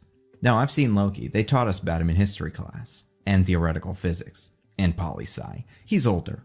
I'm 600 years old. You look 12. The real Loki looks 40, but like a good 40. Kinda hot. Very hot. For a mass murderer. Now here's a good guy now. Or that's what Thor said on Dad's podcast. I know which Loki you're talking about. That's one of the Lokis I met in the Void. There are a lot of us. It's complicated.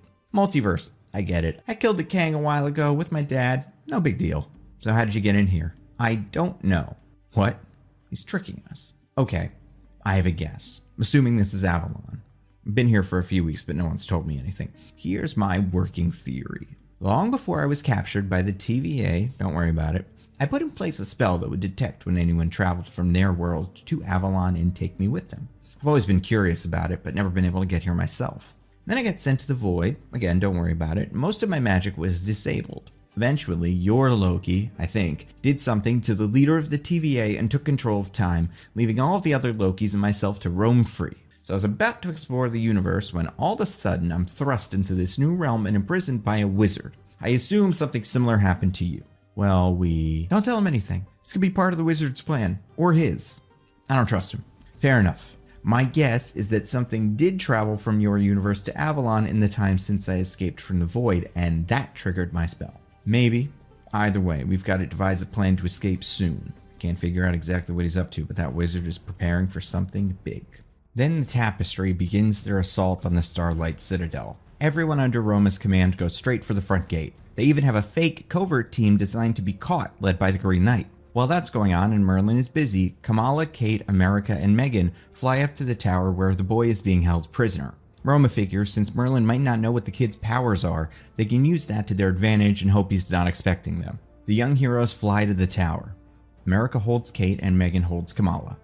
And the four find the boy hooked up to a bunch of batteries that are draining his power. Similar to the ones Hydra used to drain the power of the Cosmic Cube. Kamala, America, and Megan use their abilities to break the restraints holding the boy, and Kate is again useless. So she thinks and tells Kamala, I'm going for our friends. Kamala thinks about what Roma said, but gives Kate the okay anyway, and Kate zips down to the dungeon. She fights her way through a couple of knights and finds Cassie, Riri, and Kid Loki. Kate uses one of her explosive arrows to free Riri. She picks up the lantern holding Cassie, and leaves Kid Loki, who pleads that she needs to rescue him too. He can be an asset. He's not the Loki they know. Riri and Kate sort of agree, but they're not sure, and Cassie tells them everyone deserves a second chance. Which, because her dad went to jail and had his big redemption arc, is something she would value. Kate uses her last explosive arrow on Kid Loki's cell, and he is freed. The other three manage to free the boy, but he barely has any energy left, and cannot help them escape. So Kamala makes a bubble that America and Megan are ready to fly away. They're just waiting for Kate and the rest of the team. They make it back to the tower, where America also objects to Loki, but Loki notices something. His magic's back. The boy must have been powering whatever Merlin was using to nullify everyone's magic, or at least his own, so Kid Loki immediately disappears. The group's angry, but it doesn't matter. After seeing Loki's magic work, America tries to open a star portal, but it's not able to open more than a few inches. Kamala asks, why doesn't yours work? America responds, I don't know, I guess teleporting's easier than portals. They get in Kamala's bubble and fly back to the base. Once Roma sees the kids are leaving the tower, she calls for a retreat. Oberon stays behind to hold off Merlin's forces so the Tapestry can escape. And that is the midpoint of this movie. Our heroes are back together and they got the boy back, but at a great cost. So they argue. Roma is angry at Kamala for waiting for the other two and risking the mission. Cassie feels dumb about trusting Kid Loki. Kate feels sorry for getting Kamala in trouble and extra sad because the Green Knight was captured by Merlin, and on top of that, the boy that they just saved is pretty much useless. The five heroes go to talk to the boy. Hey, I'm Kamala. This is Kate, Cassie, Riri, and America. We're with the Avengers and we're here to rescue you. Do you know where you are? No, I don't. Okay, so this part's gonna be tricky. You're in a place called Avalon. It is a magical realm that's the home of magic. Very Lord of the Rings. Okay. Do you know what day it is? Tuesday? Oh, sorry, you've been out for a little bit. Aw man, missed something important. It's alright, we're gonna get you home. Do you remember who you are? My name is Billy. Billy Kaplan. This is where we're gonna need to fill in whatever we learned during House of Harkness, but just working off of his comic history and what I expect that show to do, here's what it'll say. I'm a wizard, I think. I could do magic. My mom was the Scarlet Witch, but not really. It's complicated. Where's your brother? Brother? Yeah, Agatha didn't tell you? Original Billy had a twin brother. I don't know, maybe he didn't get me or whatever happened to me. Okay, well, what do you remember from the last few days? Not much. I was in Westview, just at home, and then I felt a strange sensation, and now I'm here. I think someone punched me. Also, I think Loki was there? Okay, so we punched you, sorry about that. The Loki was some kid Loki, don't completely understand what happened to him. Then a wizard named Merlin kidnapped you and drained your magic. He's gonna use it to take over the world. That's bad. Yeah, it's strange, I could sort of feel my magic coming back, but I'm nowhere near where I was earlier. Okay, we can work with that. We need to take you to Roma, maybe she can help. But Roma's busy trying to figure out Merlin's next move. She knows he's planning on traveling out of Avalon, but nobody knows how he's going to do that. Like Merlin told Cassie and Riri, almost all of the doorways into and out of Avalon were closed a long time ago. Apparently one existed back when Merlin came into Avalon, which was also probably the one Megan used to get into Avalon, but Merlin never told anyone where that was and Megan forgot. So if they want to stop Merlin, they need to figure out where he's going. But even if they find Merlin, they don't believe they have a real chance against him. He's incredibly powerful, and he will be commanding an army of superpowered knights and corrupted versions of Oberon and the Green Knight. It'll take all of Roma's magic to keep Merlin busy, which means the kids, Megan, and the rest of the tapestry will need to take on Arthur and his army by themselves. So this downtime is where we do some more character stuff. This is where Kamala and Kate can reconcile, admit that they both wanted to lead the team and weren't listening to each other. I want Cassie and Megan to talk about their parents. Cassie can convince Megan that if they make it out of here, that she'll come with them and find her family. Kate can tell Riri how she wishes she could design cool stuff like Riri does, and Riri could help her upgrade some of her arrows. America and Billy can talk about Multiverse of Madness and Billy's mother. America wants to make sure Billy hears that his mother really cared about him from someone who's not a witch. Kate notices that America is still pretty scared and asks Billy if he can use his magic to make something. Billy says he can try and produces a box. Kate opens the box, shrugs, and goes over to the other kids. She says, I know whenever I feel down, one thing always cheers me up. She opens the box. Pizza. But inside there is not a normal pizza, but a bunch of pizza balls. Billy tried his best, but magic's hard. But America gets really excited because, as we know, she loves pizza. Eating makes her feel comfortable in a new universe, and pizza is familiar. So the gang shares the pizza balls, and they start talking. Kamala says, I feel like we're missing something about Merlin. Okay, well, wherever he went, he seemed to be able to get there by horse. So this place is probably in England. Yeah, but how are we going to find a specific arch in a country filled with castles? There have to be 1 billion of them. Yeah, but it's got to be older than most castles if Merlin read about it in an ancient text. Hold on a second. What did you say, Riri? How are we going to find one arch in a country filled with castles? What do you mean, arch? He called it a door. No, he said he was looking for a door. But he used the word arch to describe what he stepped through. They're the same thing, right? Archway, doorway? Maybe they're not. But what kind of arch isn't a door? Then it hits Megan. I remember. That's where we were visiting when I got lost and ended up here. It must be the last remaining doorway into Avalon. What? Stonehenge. No. Well, Selvig did go crazy there a couple of years back trying to study different dimensions or something. Maybe he found the door, but he just didn't know what it was. So the kids tell Roma and everybody goes to that door for the big Act 3 fight. I don't have too many specifics I would need to see here. There are really only 2 moments I think are necessary. But imagine you can figure out most of this. Hawkeye does some stuff with archers, Stature fights the giant, stuff like that. I'd also like a simple arc for Riri where she accepts magic, like maybe she's pretty distant from Billy and Megan, but then, perhaps during the final fight, we could get a moment similar to Thor juicing up Iron Man, when Riri realizes that Billy can power her suit with magic, giving her the extra energy needed to take out a lot of the knights. But the 2 big things. First one, at a critical moment when the good guys are being overwhelmed by Merlin's army, they notice the enemy army getting scared, hear a big noise, and then Kid Loki comes from behind the good guys, flying on the dragon the kids saw earlier. Then he radios the team using that earpiece Kate gave him and says, You missed me? Where did you find that? Saw him when I came in. Thought it might be useful. How did you tame it? Trick I learned from your Loki. Plus I've always gotten along well with reptiles. Why don't you tell us what you were doing? I knew it would take time, didn't have a moment to lose. The dragon rips a hole through the army. Plus I'm a sucker for drama. Now go, Merlin's nearly finished. And the 6 young Avengers, Roma and Megan, run to Merlin and have one last standoff. And for the last big move, I want the team to huddle up, and Riri asks, Okay, Kate, Kamala, what's the plan? The two think and say, Cassie, what do you think?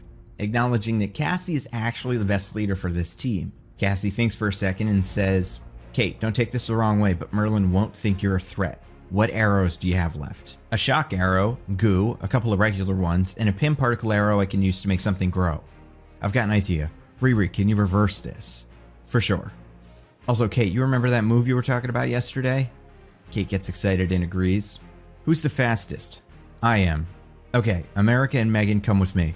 America and Megan break from the group. Okay, I need a portal back to camp, but I can only make little portals. Everybody looks at America. Oh, right. America punches a small portal. Cassie shrinks and goes through one of America's portals to camp. She grabs something. We don't see what it is, but it's small enough to fit through the portal, so she brings it back to the group and hands it to Megan. Megan, you take this.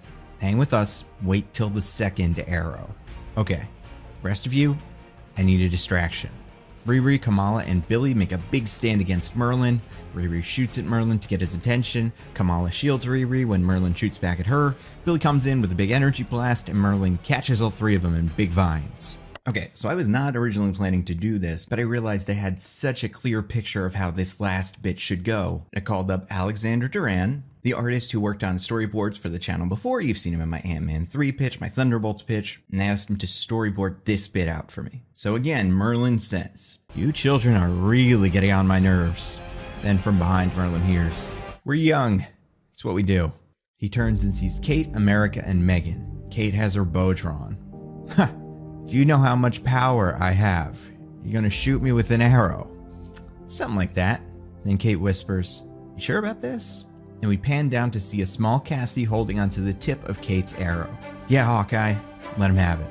Kate shoots the arrow at Merlin. In slow motion, we can see that it is right on target. Merlin lazily puts up a shield in front of him that the arrow is going to hit. Kate tells America, "Now," and America makes a portal that the arrow flies through and comes out behind Merlin. And as Merlin is turning around, Cassie jumps off the arrow and goes giant, punching Merlin and sending him flying. Then we see Kate shoot another arrow. This one hits Merlin and he shrinks. Then Megan catches Merlin in the magic-proof jar Merlin used to imprison Cassie. And Merlin is caught. His army disappears except for Arthur, who is caught by the Green Knight, who is back to normal. The team stands over Merlin as he yells, "You can't do this! You're just children!" Cassie says, "Buddy, we're Avengers." Kid Loki lands near the rest of the team. Cute line, but we need to go now. Megan says goodbye to Roma, and the team, including Kid Loki and Megan, rushes to the portal, but it closes in front of them. "I'm sorry, I don't know if I can open it again. I've exhausted my magical energy." "Billy, can you?" "I don't know how." "Let me try." "What?" "Give me your power." "How is that going to help?" "Well, to put it simply, I'm better than you. Don't take it personally. I've had a 600-year head start. I can use the spell I used to get in here on all of you, and then I'll leave and you'll all be pulled through. I can't trust you." "Oh, come on. Everyone deserves a second chance." Cassie nods. "Even though technically I didn't do anything wrong that you know about. Let's try it." Billy holds Kid Loki's hand and transfers some of his magic to Loki. Loki says goodbye to his dragon, gives it a helmet resembling his own. Then Loki does some magic at the Young Avengers. He opens a portal, steps through, and disappears. A beat. Nothing. Damn it, I really thought, and suddenly the kids are pulled through the multiverse and land in a field. Riri is holding a note that says, "You're welcome, regular Loki." The kids get up and look around. They see some tents and people in old-timey clothes. A knight rides up to him. "Oh, come on." The knight lifts up his helmet and says, "Whoa, are you kids okay?" "Yeah, you wouldn't happen to have a phone we could use." The knight says, "What is this phone you speak of?" Everyone looks a little worried. Then the knight points to a sign with a cell phone crossed out that says "No modern technology." Everyone groans. Then the knight sees a kid holding a Nintendo Switch and rides towards him saying, "What devilry is that?" Turns out Kid Loki dropped him off at a Ren Fair as a joke. Then we get some falling action. America portals everyone back to the Avengers base where they find Vision, Wong, and Ant-Man. They're all worried. Cassie hugs her dad. "What happened to you guys?" It's a long story. America makes a portal back to Kamar-Taj that she and Wong walk through as she says, "Someone's gonna be jealous." And then I have 3 post-credit scenes. First one, the kids are looking through Fury's tablet for other possible young Avengers. They pass T'Challa, too young, Love, too far, and Scar, I don't know if we're ready for a Hulk. They land on someone and Kate looks at it and says, "Strength?" speed, and a shield. He can work. And we see they're looking at Eli. They keep looking, and America says, "Wait a second." And everyone stares at the tablet dumbfounded. And Kamala says, "Hey, Billy, why does this guy look just like you?" Then we see the profile for Tommy Shepard. Second possible post-credits scene. Roma is sitting in the Starlight Citadel with the Green Knight and Oberon. Oberon asks, "How is the prisoner?" Roma says, "As usual, short-tempered." Oberon laughs. The Green Knight asks, "If I may, my magistrate, I was wondering what we do now. We may need our own hero to protect Avalon from future threats." Roma says, "I've been giving that a lot of thought. My father's idea, the Knights, it wasn't bad. His mistake was, he went for quantity. I prefer quality." And a man comes out in the classic Captain Britain costume. We don't even need to pick an actor since he wears a mask. And then Roma says, "But why not both?" And then a bunch of Captain Britons walk into the hall. Roma has created the Captain Britain Corps. Then the third post-credit scene. We're outside a restaurant. Billy walks up. Camera stays on Billy the entire time. He's dressed in normal, somewhat fancy clothes and nervous. Billy wipes some sweat from his forehead and walks inside. He sees someone at a table and sits down. The guy says, "You made it." "I'm so sorry. You wouldn't believe the week I had." "I hope so. It's not often I get stood up and ghosted and then the guy calls me back." It was a very, very weird emergency. I can't guarantee it won't happen again. It's just kind of my life. Well, next time, just text me. I will. "Hey, speaking of that, I have you on my phone as your full name, but is that what you prefer to be called?" Then the camera swings around, and we see a bigger blonde guy who says, "You can call me Teddy." That's the last post-credit scene. Then that's the movie. We have a young Avengers team that had a fun adventure in Avalon and is ready to work together to solve new problems in the future.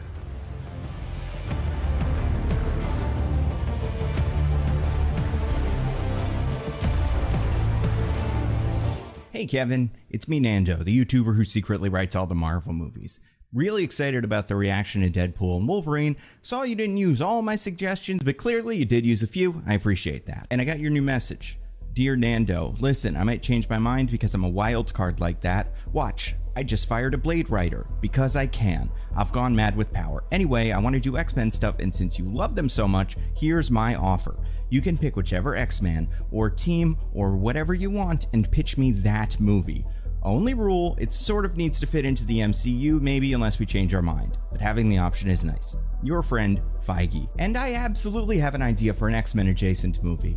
Because as much as I love the X-Men, the story I really want to tell would be of their rivals, the Brotherhood of Mutants, led by the Master of Magnet, Magneto. And this movie is going to be the Brotherhood of Mutants origin story set in 1989. Now I'm expecting to get 3 questions here.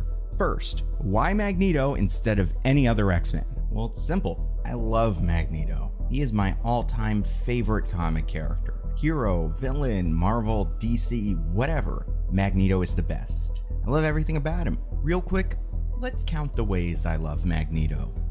1. His outfit is insane. 2. His helmet is iconic. 3. His mutant name is bizarre. 4. His family tree is a disaster. 5. His ability is clever. 6. His henchmen are pure goon. 7. His speeches are the best. 8. His origin is incredible. 9. His loyalties are strong. And 10. His rage knows no bounds. He is also consistently the best part of whatever movie he's in. In fact, I'd argue he's the only character who is interesting enough in the early movies to pull focus from Wolverine. McKellen is Shakespearean. That Magneto knows how to perform, be dramatic, a kind of superhero with the only thing that really matters: presentation. Sure, you could put your mutant metamorphosis machine on a submarine and sneak it through the Hudson, but wouldn't it be more fun if the thing turning all the world leaders into brothers in this fight for mutant rights was the ultimate symbol of enlightenment and the path to progress? Sure, you could kill the guards with metal balls, but wouldn't it be cooler if before you did, they orbited around you like the electrons orbiting the atom that gave mutant kind its gifts? Sure, you could move your troops to Alcatraz by like 100 different ways. You could probably pick them all up. These guys are covered in metal. But wouldn't it be more iconic if you transported everyone using the Golden Gate Bridge for the trailers? McKellen Magneto is not above a joke either. He got a dry wit that really shows in X2, which is in my opinion the best superhero movie. I have a hunch you'll want me alive. Wolverine, whoever goes into the dam needs to be able to operate the spillway mechanism. What do you intend to do? Scratch it with your claws. And I believe one of you might. The professor already tried. Once again, you think it's all about you. When will these people learn how to fly? We love what you've done with your hair. Sonny, we keep running into each other. Mark my words, it'll never happen again. Even the small things. Magneto didn't need to drop all those pins out of his hand before blowing up all Stryker's guys, but he gets it. It's cool to do so Magneto does it. And you cannot deny that his origin is maybe the best in comics, definitely the best for a villain. He was a survivor of the Holocaust. His powers manifested as he was separated from his parents and they were led into a concentration camp. Magneto, a being of pure will, pulled an entire rugby team of Nazi guards before getting knocked out, and behind Eric left a gate, mangled like his very soul. This kind of heavy-handed symbolism often doesn't really work, but it does for Magneto. And then Fassbender Magneto is just pure gold. I don't think those movies were ever really able to set another actor against him that could fully hold your attention. Even when he had no business being in these stories, the heroes found a way to involve him, for the good of the movie. 2. Why is it set in the past, specifically the late 80s? First off, I want it to feel like a historical event. Like if the X-Men get introduced in the MCU, I imagine most of the actual heroes on the team will be Gen Z, born in the 90s and 2000s. I want this to have happened before they were born. And the late 80s was a time for change. The Berlin Wall was coming down, revolutions all over Europe, Tiananmen Square, and much of the technology that currently runs our lives, computers, the internet, cell phones, were either being invented or popularized by the end of the 80s. So I want Magneto's ascent to feel like a part of history. From the ashes of old oppressive governments, a new superpower is forming. And that superpower has the potential to change the world on the same level as the internet. And also, the 80s were a huge time for Marvel Comics, and specifically the X-Books. I think X-Men Apocalypse had the right idea of framing the mutants in that time period, since so many of their members are tied to specific cultural moments and aesthetics, so I'd like to see another movie set in that time period. But third, and probably most importantly, why this team? You've probably already seen the thumbnail, and you're wondering, why them? Why not a more traditional version of the Brotherhood? Well, first, not every mutant pictured in the thumbnail is a member of the Brotherhood. But second, there are different reasons I chose different mutants. For some, it is a strong connection to the Brotherhood. For some, it's a connection to the setting. And for some, it's because I just like them a lot. But keep an open mind as we go forward. Overall, my thought process for the video is this is an origin for Magneto that tells the story of the first Brotherhood and the mission that destroyed it. It's the reason this could have happened in the past, but characters have never talked about it. Because historically, while Magneto created the Brotherhood, I wouldn't say it's really his as much as the X-Men animated series intro would have you believe. Many characters take over the Brotherhood. Mystique seems to be the most consistent leader, but I like the idea that Magneto was there for the first one, and something went so wrong that A, we never heard about it, and B, it further radicalized Magneto. This was his last straw. Because of that, I need two kinds of mutants. Either mutants who, if we like them, can conceivably survive indefinitely, like let's say Mystique, who doesn't age. She can show up here and then show up in a movie set in the present, and it works. So we need that, or mutants who we are not going to miss. They can have one memorable role here and get killed, or just age normally and not be a part of these going forward. So I picked some mutants that are not usually huge players, but are fun. I also wanted a coalition of mutants from all over. Clearly, this is a team Magneto has assembled over time, sort of mirroring what Charles will eventually do. I want it to feel like that. So I'm just gonna jump into it.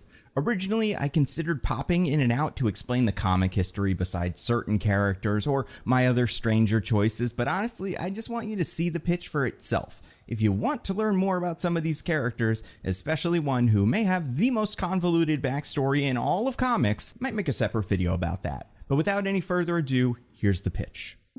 We're introduced to Magneto by a Russian general briefing his troops.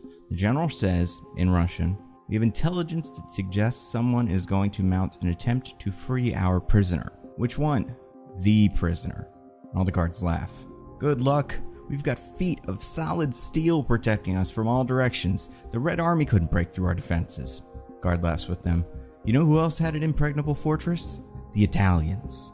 10 years ago, they had a top-of-the-line garrison staffed with 200 men guarding one prisoner.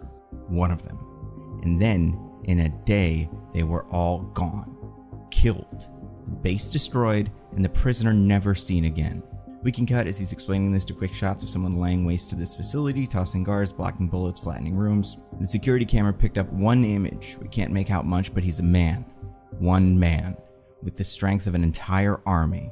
And for whatever reason, he brought it all down upon the Italians that day. That's why we brought so many new guards in here. Tripled our forces. Premier Gorbachev believes this prisoner is the key to ensuring the dominance of the USSR for generations.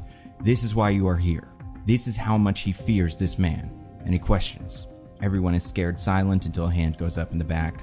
Yes? This man, he, how you say, has the strength of an army? And you've never seen his face? How do you know he even exists? Our Italian friends shared their information through an intermediary. They know how much of a threat he is. And what is he called? We don't know. No one does. Would you like to? What? Would you like to know what he calls himself? Everyone's confused. Why are you saying this? The man stands up, takes off his hat to reveal that this is Magneto. It's personal policy. And my name is Magneto. Then Magneto kills everyone in the room with all types of magnetism nonsense. It can play out like the train scene from Dark Phoenix. Magneto is ripping through dudes like tissue paper, calls over a radio to his accomplice. Do you have it? We see a man standing at control room. Everyone else in the room is bruised and unconscious. The man types into a console and finds a name, Petrovna. Yeah, she's in cell 7. Should be at the end of the hall on your right. You can't miss it. Very good. See you outside. And Mystique leaves the room in a hurry. Magneto flies through the hallway, deflecting bullets, knocking out guards. He comes up to a door with a 7, uses all of his strength. The door warps, and inside, Magneto finds a woman with a collar around her neck. Magneto snaps, and the collar releases and flies to him. He examines it. Then the woman says, "Who are you?" in Russian. Magneto responds, in Russian, "A friend," and holds out his hand. "Come with me." She stands up, takes his hand. The two of them book it down the hall. Some guards appear at the end of the hall. Magneto gets ready to knock them out with the cell door, but they're surrounded by black energy and crushed. Magneto looks back to see Petrovna waving her hand in the air as she's covered with a black aura. Extraordinary. Our team makes it out of the prison. They're met by many guards. The guards fire on Magneto, who redirects the bullets at them. Mystique yells, "Sage, can you hear us?" We see a woman sitting at a computer terminal in some sort of command center. She's wearing all black, has pale white skin, and red sunglasses. Paige answers, "Mystique, do you have Petrovna?" "Yeah, we've got her. Bring us home." Sage signals to another person standing in the center of an empty room. He is a bald man covered in tattoos. He concentrates, and his tattoos begin to glow. Magneto also begins to glow. He takes Mystique's hand, and Mystique takes Petrovna's hand, and right before the guards reach the team, they disappear. Magneto, Mystique, and Petrovna teleport into an empty room. Petrovna is terrified. Magneto and Mystique walk to a door and open it into a control room. Sage, the woman in black leather and red glasses, comes out to greet them. She's holding a blanket and coffee, which she hands to Petrovna. Magneto thanks her, tosses her the collar. "I hope you kept the receipt. Take it apart. See if we can recover any data." Magneto turns to Petrovna. "This is your home, for as long as you need. Sage can show you to your room. One last thing. What do you call yourself?" She answers, "Darkstar." "Well, Darkstar, welcome to the Brotherhood." You get a little bit more decompression, some interactions between the team members. Sage takes Darkstar on the tour of the facility. This entire time, Sage is easily disassembling and analyzing the collar. Every time she takes off a piece, she scans it out of the corner of her eye and drops it on the floor. Darkstar is dumbfounded. "Hello, Miss Petrovna. My name's Sage. I'm the Brotherhood's operations manager. Mutant ability, I can process information at superhuman speeds. You've been in prison too long to understand, but I'm basically a very fast computer. I also have limited one-way telepathy. I enjoy wine and historical fiction. Follow me." They walk down a corridor, past a kitchen. A tattooed man passes them and grabs a tab. "Cafeteria. Food's limited, but we go on bi-monthly runs. If you have any suggestions, let us know before then. In anticipation of your arrival, we have stocked the kitchen with various Russian snacks. The balachka is very good." That's Vanisher. He's the teleporter that got you all out of the prison. Range is unlimited, but he seems to only be able to send max 3 people, and he needs to know at least one person in each jump. He's quiet. Sage continues to a living room where a man with a metal sphere for a head is watching television. Living room, basic cable. This is Zorn. His head is a collapsing star. He's the team medic. Watches lots of game shows. Zorn waves hello. Sage has thrown away at least half of the pieces of the collar. She's looking for something and hasn't found it yet. Sage and Darkstar pass a series of bedrooms. These are the bedrooms. Yours is the last one on the left. Each has a bathroom with basic toiletries. You have the room for as long as you need. Any questions? Where are we? Good question. Can't answer for security reasons. You're safe, and if you want to leave, we can take you wherever you need to go, but keep in mind, there are not many safe zones like this. We'll keep track of you in case we need help with something completely voluntary, but there will be no way for you to contact us, so think about it. Sage finds an unusual screw in the collar and focuses on it. Well then, isn't that interesting? If you'll excuse me, I need to analyze this. Welcome to the Brotherhood. Here's your key. Sage tosses Darkstar a key and leaves. Darkstar is confused. She walks over to her room, sits down in her bed, and cries. She's relieved. She can finally stop running. Magneto is nervously walking down the hall. Zorn notices and offers Magneto tea. The two sit down in Zorn's tea room. Zorn pours Magneto a cup. Petrovna seems strong. She is. She uses Dark Force energy. That's powerful. Not unlike the star beneath my helmet. Did she tell you why she picked the name Darkstar? She didn't create the name. It was given to her by the Russian government. They had her imprisoned for years. But still she chose to keep it. Curious. Eventually you forget anything else. You become what they make you. What's troubling you? Today should be a celebration. We saved a life. You saved a life. And it took what? 4 years to gather the intelligence and infiltrate the location? In that time, how many more were imprisoned? 100? 1,000? We're throwing starfish back into an ocean, and for everyone we throw, 20 wash up on the shore. I just don't... What? Should I be doing more? More? I have the power to level these prisons. I could march on Washington tomorrow and demand the release of our brothers and sisters. And even if I failed, my actions could inspire future generations. You are unhappy with the plan. I'm worried he doesn't understand this like I do. Have you talked to him about it? He's so sure of himself. Good deeds and politics are the only way we'll ever truly be accepted. Do you think he's wrong? I don't know. I want to believe he's right, but I don't know how much longer I can watch our people suffer. Talk to him. Maybe he'll understand. The three of us are partners in this, after all. Magneto closes his eyes and appears in a drawing room. He sits down at a chessboard. A man walks over and sits next to him. It's young Professor Xavier. They begin to play. Congratulations are in order. Your Russian trip proved successful, albeit with some casualties, but nonetheless, Petrovna is free thanks to your team. You know, some of our information was wrong. She wasn't in captivity for 5 years. It was 10. Completely alone. That's awful. Could have helped her sooner. It takes time to manufacture an identity and get you and Raven inside the prison. I could have walked in myself, ripped the doors off, sent a message. I'm sure you could, but a symbol like that is a dangerous one. Your operation, quick, precise, sends its own message, one that doesn't make us look like the monsters they want us to be. I just worry. We can be doing more. I can be doing more. We've talked about this, Eric. Creating peace is a delicate process. The slightest misstep can turn our progress into chaos. What progress? Mutants are still hunted, jailed. You know I'm doing all I can. Forging political alliances takes patience. You could change their minds. Bush could make a law tomorrow pardoning mutants. Eric, you know better than most the dangers of a state that rules without the consent of the governed. As much as I may not like it, we cannot force them. We must inspire them. You're doing good. You know that? But is it good enough? Will it ever be? Magneto gets a tap on his shoulder from Zorn. He leaves the psychic chat. Zorn says, Sage found something. Magneto meets Mystique and Sage in the war room. Sage is holding the collar. Digging through this thing was a nightmare. So many components. All custom, most untraceable. But there were some new ceramic screws, I'm sure added to make it more difficult for you to manipulate the thing. And that mix of ceramic is specific to one factory. So I got a hold of their records, found the part, and was able to trace it back to an invoice to The Right. And this time, it went to an address. Who? A CIA agent named Hodge. There isn't much information about him in our system, but we know he's been in contact with the Russians, Chinese, Cambodians, and most recently, the South Africans.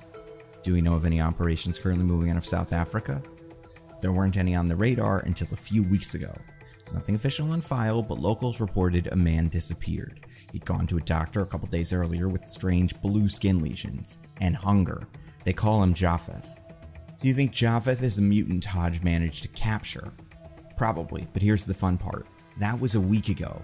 As of yesterday, there was chatter about a prisoner 345 that had escaped, and Hodge's team is traveling to that same region of South Africa to find him.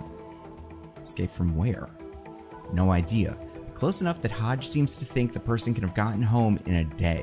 and it's tough to take a long flight if you have blue skin. You're saying he broke out of prison. He wouldn't be stupid enough to go home. We have reports on the ground of a man matching Japheth's description. Now he's fully blue and huge. This man was able to escape from some sort of mutant prison. We can get a hold of him. He can lead us back to it. Hold on, this all sounds a little convenient. We just find out about Hodge and then there's a new person to grab? What if this is a trap? Then we'll have to make sure ours is better. So because Vanisher can only teleport 2 of them, Mystique and Magneto go to South Africa. They make their way into the city, looking for signs of Japheth. And yeah, they'll get a look at some apartheid South Africa. Magneto won't be a fan of that either. No one in town will talk to Magneto. Mystique is able to take the shape of a local and ask around, eventually learning that something strange is happening near the docks. And this is where we get to see Magneto and Mystique working together. Their relationship is very important. I want them to feel like good friends who are both incredibly competitive. Magneto takes this way more seriously than Mystique, but she's not goofing off. She's just partially in it for the experience. Mystique sees spycraft as an art, and enjoys an opportunity to put it to use. She sees herself as an actor. When they get to the docks, they hear people talking about some weird things happening in a warehouse. Something scared them. Not a man, some bugs. And since Magneto and Mystique don't know much about Japheth's mutant ability, they assume this must have something to do with him, so they check out the warehouse. This scene would play out like something from a Hulk movie. Dark, empty warehouse. Japheth is freaking out somewhere in the dark. He's terrified of the bugs that are following him. Magneto and Mystique don't know what he's talking about, but start to notice scuttling sounds in the darkness. Eventually, they find Japheth hiding in the corner holding a bat. He's scared. Mystique and Magneto tell him they can help him control his gifts. In the background, we see boxes being devoured by the bugs. Magneto and Mystique tell Japheth that they need to get out before whatever those are get him. But as they make it to the door, they're met by a small army of South African police. They're here for Japheth. Magneto volunteers to take care of the cops, but before he can, the bugs find Japheth and tackle him. They're 2 massive worms, the size of a schnauzer, and they burrow into Japheth's skin. Japheth freaks out, which sets off the cops who fire on everyone. Magneto blocks their bullets by making a shield. Mystique hides behind the shield. Japheth is nowhere to be found. The cops surround Magneto and Mystique. One brings in a sonic cannon like the one they used on the Hulk, and that knocks Magneto back and breaks his shield. Mystique gets ready to fight all of the cops by herself, but as she does, she hears a rumbling sound where Japheth was knocked out. He bursts out of the rubble, now hulked out, and takes down all of the cops, including the sonic cannon. Then he picks up Magneto and Mystique and jumps away. Japheth drops Magneto and Mystique off in an abandoned building. They look around and see this is where Japheth has been hiding out. They also notice the bugs devouring a piece of concrete. Magneto gets ready to attack the bugs, but Japheth stops them. Don't. They're friendly. Excuse me? I think I made them. But they're hungry, so I'm giving them a little snack before we make our move. And where are we going? Oh, I don't know. I thought you had a place. We got in today with the help of the teleporter, but we can't leave for a couple of days. Are we safe here? Safe? Sure, as long as nobody followed us. So who are you? I'm Magneto. This is Mystique. We're part of the Brotherhood of Mutants. Why haven't I heard of you? When you're like us, you can benefit from secrecy. So you're a person who hunts freaks? We prefer mutants, and I don't hunt them. I free them. Sure feels like you're hunting me. Well, I was trying to find you, but only because it seemed like you needed help. And you might have information that can help us free other mutants. Then what? What do you mean? When we're freed, what happens next? I don't know if you noticed, but people aren't thrilled to see a big blue man walking down the street. That's up to you. You can stay with us. We have a base where a room is available to you. It's comfortable. And if you want, you can help us free other mutants. But you don't have to. And if you don't want to stay with us, you can leave. Sounds like I don't have a choice. That's not for lack of trying. And the team goes to sleep. The next morning, Magneto, Mystique, and Maggot teleport back to the base. Magneto briefs Sage, Zorn, and Vanisher on the trip. Darkstar is just hanging out in her room.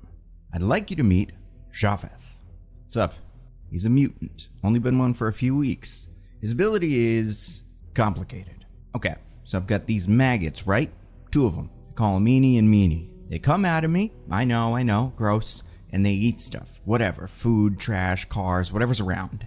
And then, when they come back to me, what they eat turns into energy that makes me strong. Pretty weird, huh? Not at all, Japheth. My head is a star and I heal people. Sometimes these abilities don't make much sense. Word. Japheth sits down. And now tell them what you told us. So at first, I just turned blue and got really hungry. Didn't know what was happening, so I went to the doctor and these dudes in military gear came up and took me. Eventually, I'd find out the group they worked for was called The Right.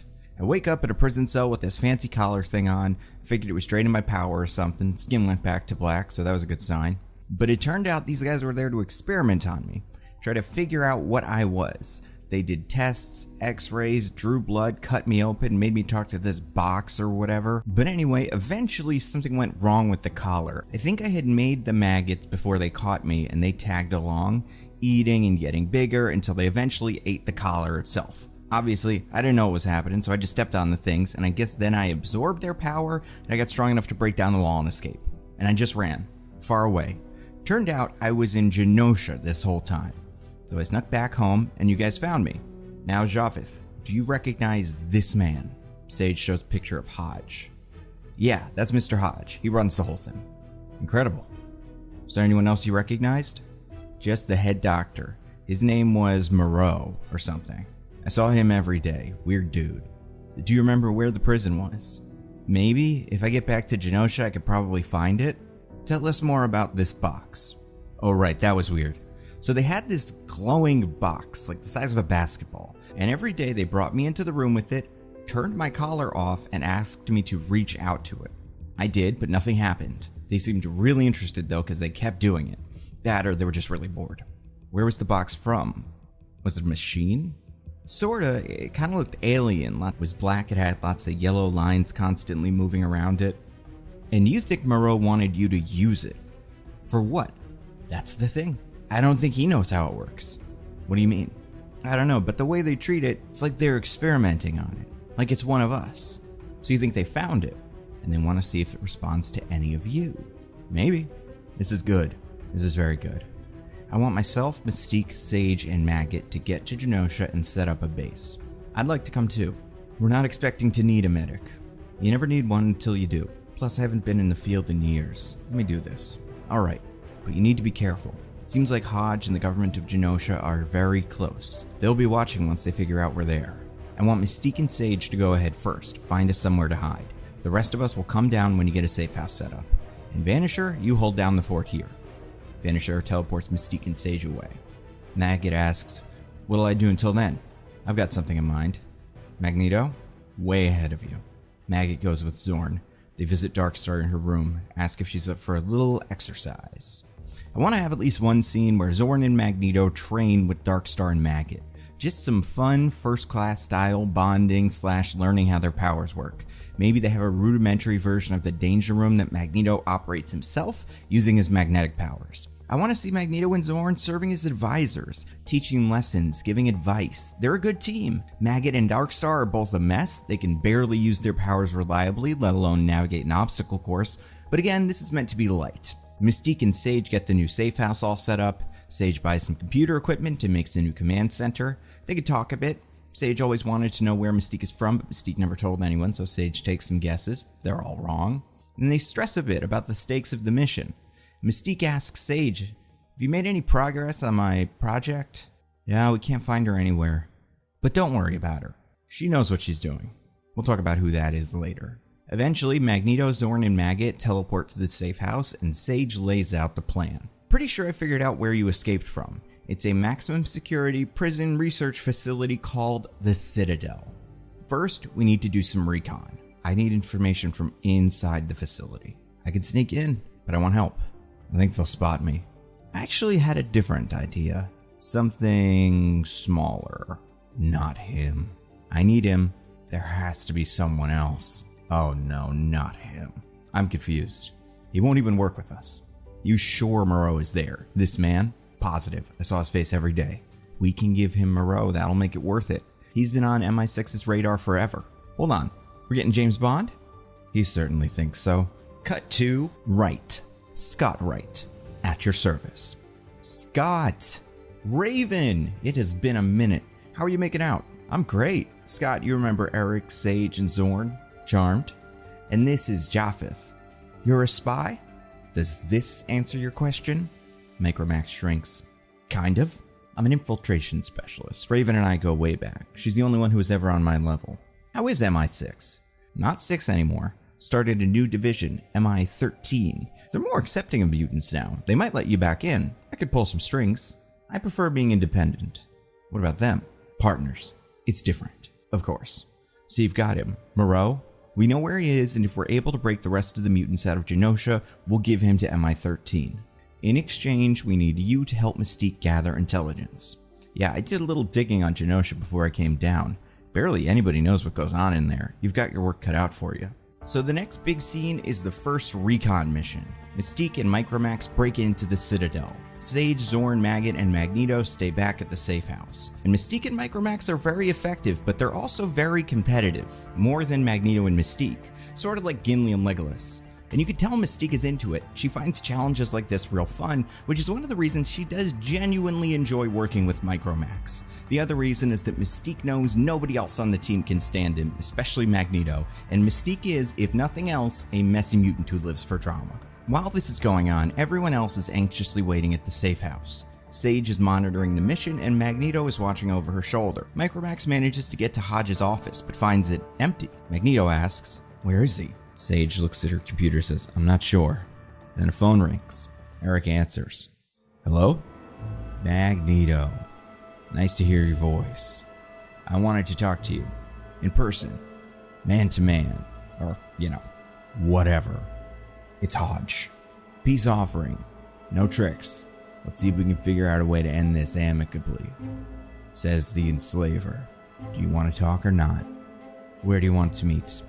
Do you like baseball? You're not going to go. You could just kill him there." "No, Hodge doesn't have that much power. Plus, we still don't know what he's up to. Talk to him, see what you can get us. Maybe he'll make a mistake and tell you something." "Fine, I'll be back within the hour. Until then, figure out how he found us. And get Mystique home. And Micromax? If there's time." Magneto leaves, which means Maggot, Sage, and Zorn are alone. Maggot's watching TV. "So you've been with these guys, what, a year?" "About that." "And you trust him?" "Yes." "You trust me?" "Less, but the likelihood that you are a spy is low, so sure." "You guys have a plan?" "Yes." "Why don't you tell me?" "Mind reading." "Can't they read your mind?" "Way too much is happening in there. Reading it would be like looking for one specific word in a novel. Mystique's mind can't be read, and Eric has been taking lessons on combating telepathy." "From who?" "Friend of his." "Hey, can I ask you a question?" "Evidently." "Why do they hate us?" "We're not hurting them. We don't want anything besides peace and quiet. Why can't they just leave us alone?" "They don't hate us." "Excuse me." "The world is controlled by supremacists. It has to be. The only people who can run for president are the people who think they're better at it than everyone else. So when they see mutants and have proof that they're not the strongest, the fastest, the smartest, that breaks it. Everything they believe is a lie. So they can either accept that, which they almost never do, or they can live in a fantasy world where we're not playing by the rules. And they point their hate at us. But they don't hate us. They hate themselves. Because we prove that they're inferior. Feels like the same thing as hating us. It does. But it's different. You'll see. Magneto finds Hodge alone at the stands in a baseball game. He sits next to Hodge. "Why did you want to meet me here?" "I like baseball. I'm so busy I haven't had a chance to just watch a game. So I figured might as well." "Crackerjack?" "What do you want?" "Relax. Enjoy this. My dad loved baseball. Watched it every chance he could. He died. Let me guess. Killed by an evil mutant." "Sort of. He got Alzheimer's. By the end, he could barely remember my name. But he remembered baseball. We watched the same game over and over again. He loved it. I'm sorry about your father. We're so excited about you mutants. Thought finally God gave us a chance. You could fly, read minds. Maybe one of you could heal him. Turns out, there was a mutant in China with the star for a head who could do it. Fix my dad. But you brought Zorn into your brotherhood and now he just takes care of you. Your kind. What do you want? Zorn. Just Zorn. We can't bring your father back. That's not what we... Listen, we will free every mutant in the Citadel. That's 50. You can take him. Leave. Make your own mutant utopia. I don't care. We just want Zorn. I won't do it. You won't. But maybe he will. Ask him. See what he says. Here's my card. Hodge gives Magneto a business card. You know why I love baseball? No ties. Football? ties. Soccer ties. But someone has to win a baseball game. They'll go 20, 30 innings if they need to. Because otherwise, what's the point? One team has to win. Not all mutants think that way. Maybe they should. Hodge leaves. Mystique and Micromax return to the safe house and give a report. Okay, so it's not Fort Knox, but this wasn't a picnic either. They've got layers of security and plenty of armed guards. We can handle them. Hold that thought. But first, we found something pretty weird. The machine you saw, Japheth, is alien. The Genosian government found it in the Kalahari Desert. They've had it for about 10 years. They seem to think it's a weapon, and they've tried to use everything to get it working. Scientists, priests, wizards, nothing. When Hodge got wind, he figured maybe one of these mutants he'd been hearing so much about could turn it on. So he brought in a scientist named Dr. Moreau. They call him the Gene-Gineer. Fun fact, his dad worked for Hitler, so you know, that kind of guy. Hodge let Moreau use Genosha as his private mutant testing playground, hoping that Moreau could get the mutants to turn the weapon on, but none did. One did. It's a girl, Shilpa Khatri. Can't be more than 15. They call her Trinary. She's a technopath, can talk to machines. Indian police caught her breaking into the bank accounts of the richest people on Earth so she could give their money to Indian women. But the IMDF tracked down Shilpa and gave her to Hodge. Shilpa was the only person able to affect the machine. Very briefly, she got close, the machine moved, and she fell into a coma. No one knew what she learned. Hodge has been trying to find a way to heal Shilpa so he can turn the machine on. That's why he wants Zorn. What? We spoke. You spoke? Yes, he called us. Turns out they've had surveillance on us the entire time we were here. He called and invited Magneto to meet him, to talk. And you just went. I needed to know what he knew. Get a look at his face. Turns out he wants Zorn, and it must be so he can heal the girl. Hold on. If they know where we are, why aren't they just blowing up this building now? Because Zorn is here. They can't risk killing him, and they'd lose a fight. That's why Hodge wants a deal, which we're not going to give him. Of course not. Now hold on. Zorn, think about it. There is a mutant who needs my help. I have to. No, Zorn. First, we don't trade lives. Simple as that. But second, think about it. If this machine is a weapon, if they're about to use Shilpa to activate this weapon, we're all dead. And third, if they know they can use you to heal Shilpa, what's stopping them from doing it again and again, putting her in coma after coma? You're helping them torture her. Maybe Shilpa can use the weapon herself and she can free the mutants. That's a big maybe. Plus, we don't know what this weapon even does. It might just destroy the planet. We need to get rid of it. I could eat it. Everyone stares. These things, they can digest anything. No problem. First, I want to have Shilpa try to shut it down herself. Then, I'll destroy it. But if that doesn't work, sure, you can eat it. So we need to get in, free Shilpa and the rest of the mutants, and destroy the machine without getting caught or killed. It's not going to be that easy. Huh? Remember those screws in the collar, the ceramic ones? We thought they were there so you couldn't use the collar. Well, that's not why. They're a leftover from something else. Hodge has been using Genosha to manufacture a new kind of battle armor he calls the Smiley Face. It's a mech suit sort of thing, but every single piece of it is either plastic or ceramic or carbon fiber. No metal. So they have an army of Magneto-proof robots. I can call for backup, see if MI6 can help us out. With what? Money? Men? We have plenty of both, but neither are getting us into that prison. We need a strategy. Sage, any wisdom? I don't know. Giving up Zorn might be our only play. You're kidding. I said I don't know. Magneto changes the subject. We aren't going to be able to deal with the Smiley Faces on our own. Who can we call up? Wingard? Absolutely not. It's irrelevant since we don't know where he is. There's Darkstar. She's new, I like her, but we can't rely on her. Stone? Unpredictable. Toad? Predictable but not incredibly useful. Uniscone? Shielder on the right track. Rushman? Skilled fighter but not the robot killing type. Cargill? I like her, but again, I want energy projection. Ooh, I got it. Fantasia.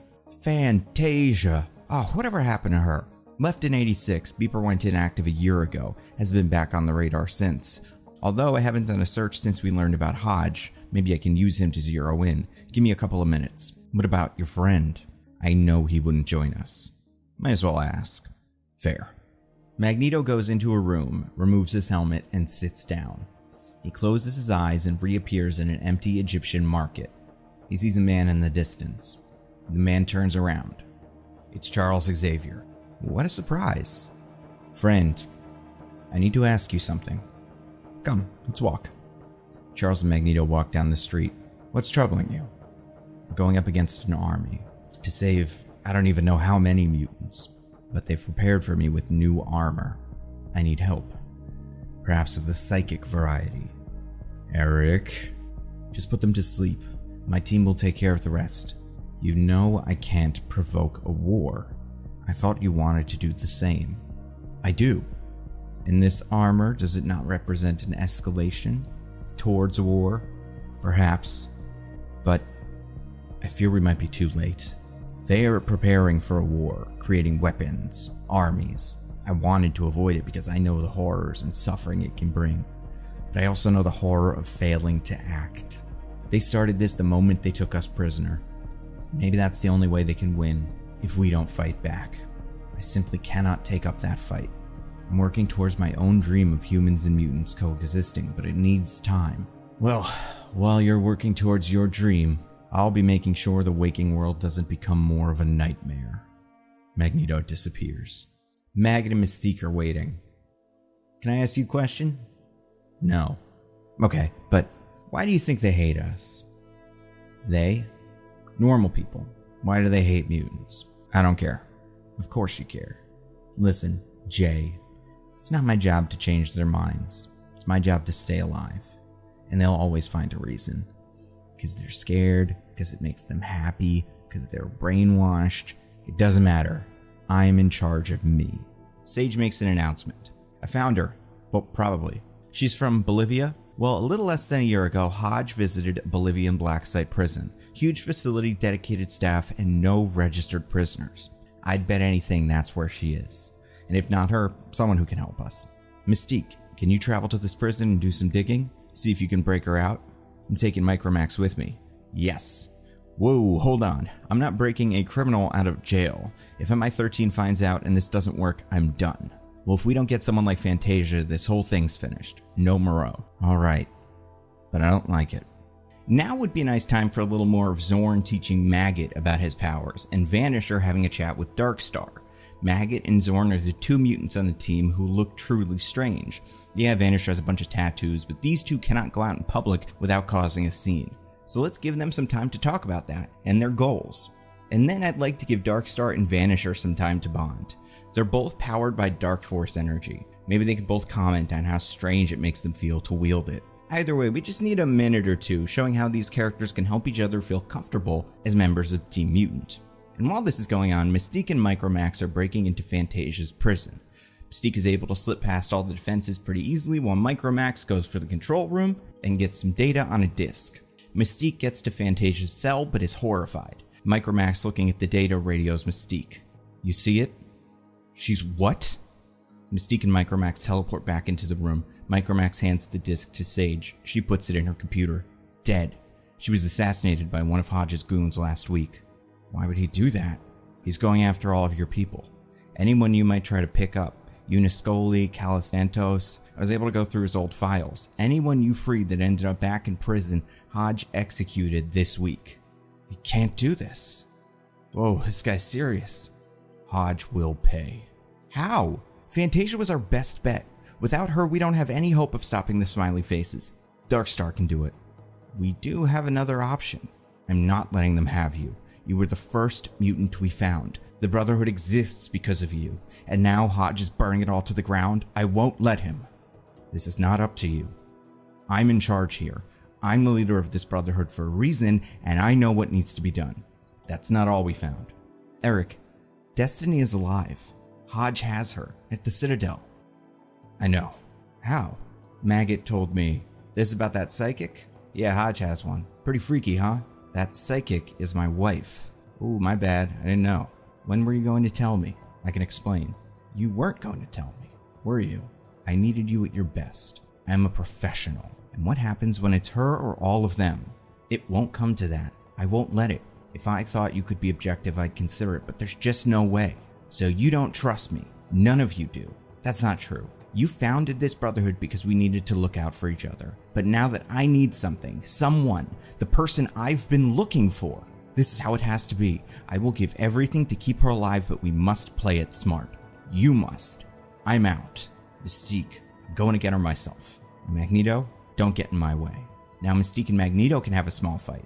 He tries to restrain her, she slips out of his grasp, eye transforming. She kicks Magneto into a wall. Sage, Zorn, Maggot, and Micromax step back. You can even stylize it a bit. Maybe Mystique grabs something made of wood like a bat, and Magneto takes a piece of a railing and they have a little sword fight. Mystique wins because she's way more skilled with that sort of thing. She closes the distance on Magneto and goes in for a stab, but her hand is stopped by Zorn. He tells Mystique that she can go, and she leaves in a huff. Magneto gets up, ready to stop Mystique, but Zorn stops him too. Let her go.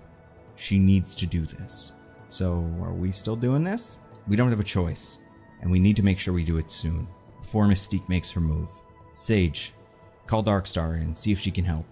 Bring Vanisher out too, but if we lose him, I know, we can't fail. We owe it to those prisoners. Sage radios to Vanisher and Darkstar, and then she steps out of the room and makes a call. Who am I speaking with? Call me Sage. Okay, Sage, what can I do for you? I want to take the deal. Oh, really? Yes. The others don't know I'm doing this, but I can give you Zorn under 2 conditions. First, he's not hurt, okay? And second, I get a seat at your table. What do you mean? Don't play dumb. I know what you're really doing. They haven't figured it out yet, but I have. Oh, really? Yeah. Some sort of living technology, that's what you found. And you want a mutant who can make it do what you say. Augment humans, enslave mutants, but you can't do it without someone like me. Someone who can think as fast as it can, to keep it in check. How do you know I already don't have someone like you? There isn't anyone else like me. I think you're planning to use one of your supercomputers, but they're not fast enough. Not yet. So you're just willing to sell out your people. No, I said you don't hurt Zorn. What about Mystique? Oh, I don't think you could catch her if you wanted to. And I'm not sure she can be killed. Javeth? He's an asshole. And what about your fearless leader? Why do you care? I can't be a little suspicious. Mutant calls me at the 11th hour offering everything I want. I don't know how much you know about me. If I'm doing my job well, then very little. My name was Tessa. I grew up in Albania, moved around a lot. And for basically my whole life, I've been at war. Constantly fighting, killing. I want peace. Magneto, he's not a peacemaker. He's a general. We need someone who can work within the system to protect mutants. All Magneto is going to do is start a war and get us all killed. He can't help it. He was turned into this a long time ago. We need someone flexible. Do you have a plan? Magnetic resonance can shut Magneto out of any space, but it can also trap him. How does it work? No offense, but I can't explain it to you. He's a magnet, it's a magnet, they repel. When you have him, come take us. It'll just be me and Zorn. But Zorn does not leave my sight. How do I know this magnet field will work? Show it to your scientists. They'll get it. And don't send for me until Magneto is trapped. Otherwise, he'll kill all of us. Fine. Yeah, deal. Fax your schematics to this number. We'll be in touch. Now that we know Destiny is in the Citadel, we can check on her. Hodge visits Destiny's cell. Irene! I've got to ask, you must know that tomorrow's the big day. How's it gonna go? Who's gonna kill who? You know, I don't see details like that. Well, big picture, what do you see? I don't want to spoil the surprise, but you're gonna love it. I'm sure, but I really do need to know. So I brought a friend. A blonde woman walks into the room. Meet my little bird. Her name's actually Birdie, and she's been following your friends, telling me all sorts of things about him. You see, she's a telepath. She can read minds. But if there's one mind I really want to read here, it's yours. You don't have to do this. I don't have a choice. It's gonna kill my partner. I'm sorry. Birdie looks into Destiny's mind and is overwhelmed. She falls to the floor. Well, it's okay. Do what he says. It's blurry, but I saw a man with a metal head and blue glowing eyes in chains. I saw a man in red and purple surrounded, and a woman with glasses standing with you. Sage. Well, anything about a blue woman? Not that I saw. Must have already got her. Or she ran. Doesn't matter. Anything else? The man with the metal head. He's healing someone. A girl. And she's scared. Well, you people are scary. She's not scared of the man. Something else. I don't know what, but you're part of it. The fear. Good. That's all they deserve. Everyone goes to sleep. It's the night before the big mission, and the mood is tense. Magneto wakes up before dawn and goes into one last psychic chat with Xavier. I know what you're going to do. Are you here to talk me out of it? I'm not sure. Your actions may provoke a war. Those mutants deserve freedom. I don't see another way. There must be. If I find one, I'll tell you. At least try to keep the casualties to a minimum. Let the courts punish the humans. Punish. You know, every time I kill one of them, I introduce myself, just so they know. And do you know what they never ask? Why? Because deep down, they know exactly why. The humans and I agree. They're guilty, and they deserve what I'm going to do. Magneto puts Xavier in check. Be careful. Magneto leaves the psychic chat. It's the big day. The team gets ready. Magneto asks, "Where's Micromax?" Sage says, "He left last night. He said if Mystique was out, he couldn't back us." Magneto is disappointed, but still, he asks about Vanisher and Darkstar. Sage says they'll be there. Everyone suits up. Magneto dons his classic costume for the first time. He asks Zorn, "You sure about this?" Zorn nods yes. Magneto and Maggot walk to the Citadel. Maggot nervously asks, "I've asked everybody, but why do you think they hate us?" Because it's easy. The world has become complex. And I'm not talking about us. Computers, rising oceans, the threat of nuclear war. Leaders need an explanation for why people don't feel safe. Solving problems, analyzing data, being honest with your shortcomings. Those are hard. But finding a boogeyman to pin it on, that's easy. We just showed up at the right time. Like the witches in Salem or the Jews in Germany. But trust me, if mutants didn't exist, they would invent us. At least, that's what he told me. Now can you do me one favor? Our car flies through the air, hitting the wall around the prison. Magneto walks out with a powered-up Maggot behind him.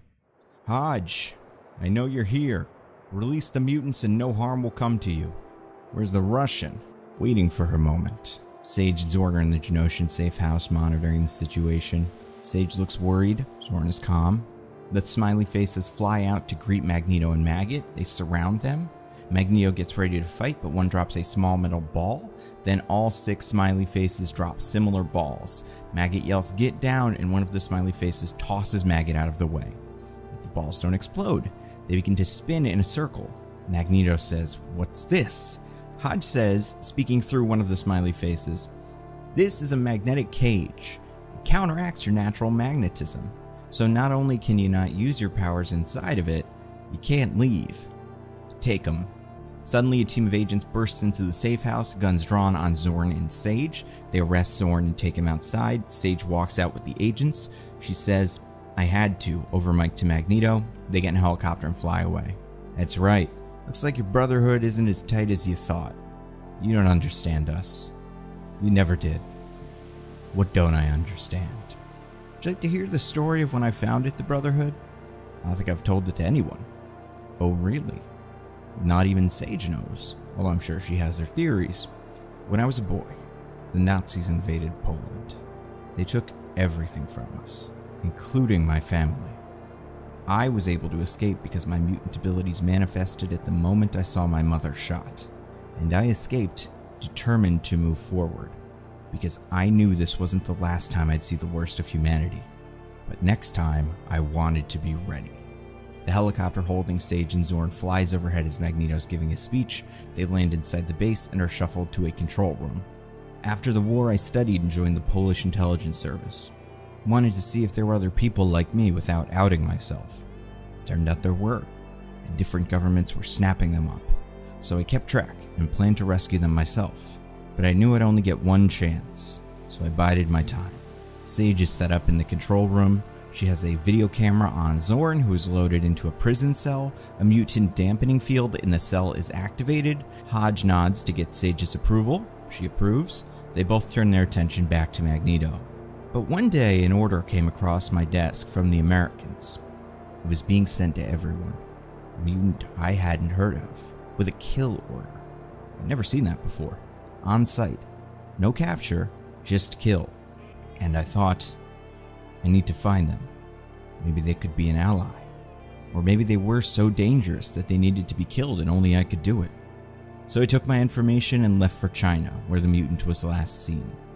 On the course of my travels, I ran into another person with abilities, doing the same thing as I was. We fought, both hiding what we could do until we realized that we were both different.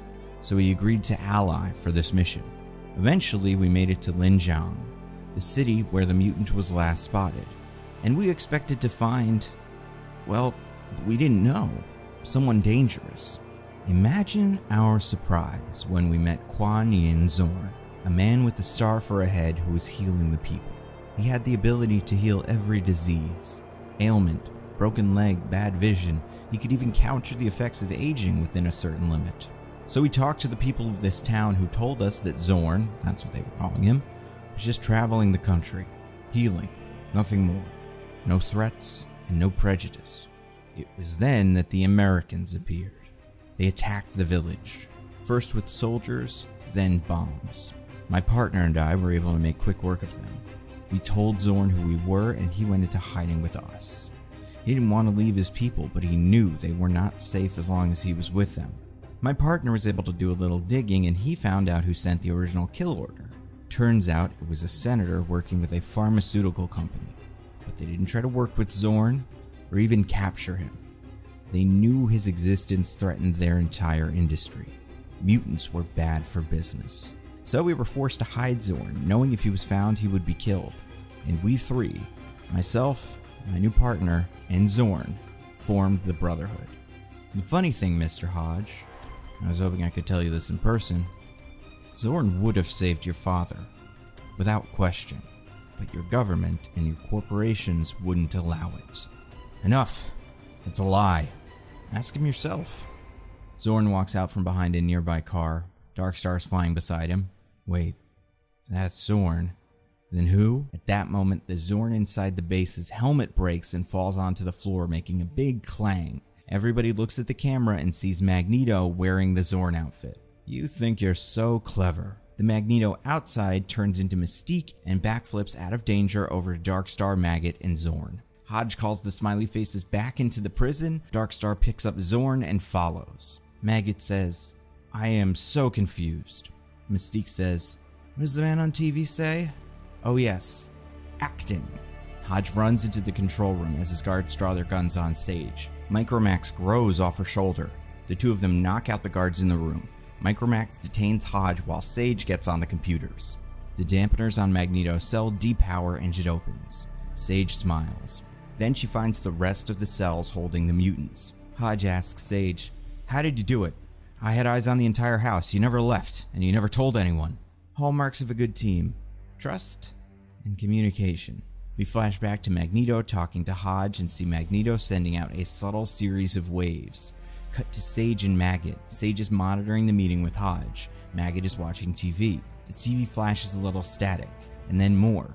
Maggot complains and tells her he's going to turn it off. Sage stops him and tells him she likes the static. It's calming. Sage picks up that it's a very subtle series of messages sent through Morse code. She reads the code without speaking or making any movements. We can see that it reads, House is bugged, Hodge wants Zorn, proposing a trade, pretend to take the deal behind my back, more to follow. Then Sage forwards a psychic message with that information to Zorn and Mystique. From that point on, they are all on board. And right before Micromax leaves, Sage forwards him the plan, and he appears to leave, but shrinks. Magneto asks Sage where to find the prisoners. Sage says they're in the basement holding cells. She can't open them from here, so Magneto is going to need to do it in person. And this is the big payoff. All of our heroes versus all the smiley faces in Citadel security. As the smiley faces re-enter the Citadel, Hodge uses an up until now unseen stun gun to knock out Micromax and runs away. Magneto goes down to the cells to free all the mutant prisoners, and they're all overjoyed. We can see some familiar faces: Sabretooth, Azazel, Exodus, Avalanche, Petra, Sway, Astra, Random, characters like that. And these mutants treat Magneto like a hero, and he feels good. Not in a cheap way like they're worshipping him. Magneto finally feels like he's making a difference. Some of the mutants even hug him. Magneto hears from Sage that she's found Hodge and he's in the room with the weapon. Magneto tells Sage to lead the prisoners outside while he deals with Hodge. Darkstar blasts Zorn into the facility looking for Trinary. Mystique and Maggot tear through some smiley faces and guards until they find one cell at the end of a long hallway. Eenie and Meanie eat through the cell door and find Destiny. Mystique runs in, gives her a big kiss. Destiny says she knew Mystique would come for her, but then is interrupted by something. She sees a vision of an explosion at the Citadel. We need to get out of here. Now. Darkstar, carrying Zorn, flies through the halls. They get to a room marked Infirmary. Darkstar stands in the hallway and covers Zorn. Zorn finds the bed containing Trinary. He puts his hands over her head and concentrates. And after a couple of seconds, she wakes up. Where am I? It's okay. You're safe. We're rescuing you. Oh, thank God. Who's we? The Brotherhood of Mutants. Darkstar's outside, Mystique and Maggot are dealing with Hodge's men, and Magneto and Sage are going to get the machine. Trinary gets scared. No. What? It's not what you think. It's a living virus. Zorn calls to Magneto, but his communicator isn't working. Can you lead me to the room with this virus? Trinary focuses. I think so. Follow me. She runs out of the room past Darkstar and into a hallway filled with destroyed smileys. Zorn follows Trinary, Darkstar follows Zorn. Magneto corners Hodge. Hodge reaches for a plastic gun, but Magneto knocks it out of his hand. What you're doing, it's unnatural. Natural. Ha! Mutations. They seem unnatural, but they're just unusual. Mutation is how a species survives, after all. In rejection of that mechanism, fear of survival, that, I thought, was truly unnatural. But now I know your hate, your selfish fear in the face of progress is also natural. How could you not be afraid of falling behind? And in nature, the only recourse left is competition. Your insistence on making our survival a zero-sum game has willed it so. A game I never wanted to play again, but one I do not intend to lose. Zorn, Trinary, and Darkstar make it into the room as Magneto has cornered Hodge. Magneto says, "Oh, good. You're just in time. Magneto, we need to destroy it now." Why? It's a virus. I was able to see into its mind while we were connected. The virus comes from an army of alien conquerors who send the virus to planets, it infects the population, and then they're assimilated. No free will, no thought. If we don't destroy that thing, we're all dead. Hodge sees Zorn, gets angry, finds a second hidden gun, and fires. Everything slows down. Magneto uses his magnetism to push a chair in the path of the bullet that deflects the shot. Everyone's fine. Darkstar blasts the gun out of Hodge's hands. And while this is going on, Zorn notices the box containing the virus is doing something strange. It's freaking out. Trinary gets a headache and collapses. Magneto tosses Hodge across the room. Zorn realizes it's magnetic. What? The case holding the virus in place, it's magnetic. Magneto, contain it. Magneto focuses on the virus and tries to stop its movement, but it's already growing and has become too strong. Zorn picks up Trinary and runs out of the room. Magneto and Darkstar try to overpower the virus, but they can't. It explodes out of its container and lands near Hodge's body, and the explosion caused by its escape makes the building shake. I can trap it. Magneto surrounds the virus in a ball of metal pulled from wires and pipes around the room. It settles, but then it starts to shake. And from inside the ball, a claw reaches out. It tears the ball open and absorbs it. The virus is now a mass of wires and metal. It spreads, absorbing other technology around like computers and telephones until it's a 10-foot-long metal scorpion thing with the head of Cameron Hodge. Basically what Hodge looks like in the comics. Magneto and Darkstar try to hold him back. Vanisher tries to teleport him, but he's too strong. Hodge rips through the building and begins assimilating everything. Magneto uses all of his power to hold Hodge back. Magneto tells Darkstar to help Vanisher get the mutants out of here. Darkstar goes to Vanisher and powers him up with her Dark Force energy, so he's able to teleport all the mutant prisoners and Darkstar, Sage, Micromax, Maggot, Mystique, and Destiny back to the base, leaving only Magneto and Zorn. and Zorn realizes there's only one play left. He begins to walk towards Hodge. Magneto yells, "Zorn, what are you doing? Get out of there! It's a virus. I think I can cure it. I think I have to. It's too powerful. You'll die. I'm sorry. It's not fair. They did this. You shouldn't pay for their mistakes. Goodbye, old friend." And Zorn walks over to Hodge and grabs his face. He concentrates all of his energy, his helmet breaks, revealing his flaming skull, and in a flash, Zorn and all of the virus are gone, leaving only Hodge in a huge crater. Magneto breaks down. He hears a voice in his head. It's Charles. "Eric, I'm so sorry." And Magneto notices Hodge get up, confused. What did you do?" Eric pulls Zorn's helmet into his hands. "Eric, don't. And Eric cuts him off. "Guilty." Then Magneto takes the remnants of Zorn's helmet and uses it to crush Hodge's skull, killing him. Then Magneto takes the helmet and turns it into a shield he uses to deflect bullets from a small army of police that have arrived at the Citadel. As he leaves the building, he sends pieces of the shield out to all of the police and the human prison guards who escaped. They're all killed. Then Magneto flies away. Cut to 2 weeks later. We watch a news report covering the destruction of the Citadel. It's been 2 weeks since the disaster on Genosha. We're finding out that wreckage near the site suggests the facility that exploded was a secret prison designed to torture and experiment on political prisoners. A UN investigation is ongoing. All the prison staff have been accounted for besides one Dr. David Moreau, a wanted fugitive. Anyone with information is encouraged to reach out to local law enforcement. Little is known about what caused the explosion. Some locals say it was a monster, others believe it was an alien. But for now, there's no sign of anything uncanny taking place. We see Mystique and Destiny are now running the Brotherhood with Vanisher. They've recruited some of the prisoners, including Birdie, her partner Sabretooth, a young black Tom Cassidy, and some other more obscure Brotherhood members. Darkstar's back in Russia. Sage has joined Micromax and is going to found Excalibur with MI-13. And Xavier is in the jungle, searching for a Magneto with the help of Japheth and Trinary. He crosses another location off a map. "Sorry, Professor. Doesn't look like it wants to be found." And then we see Magneto in a new base. This one is a small asteroid made of space junk in Earth's orbit. He's meditating. But he'll be back, right? He wouldn't just abandon us. "Yes, Japheth. I believe he will. I just hope the man returns, not the monster."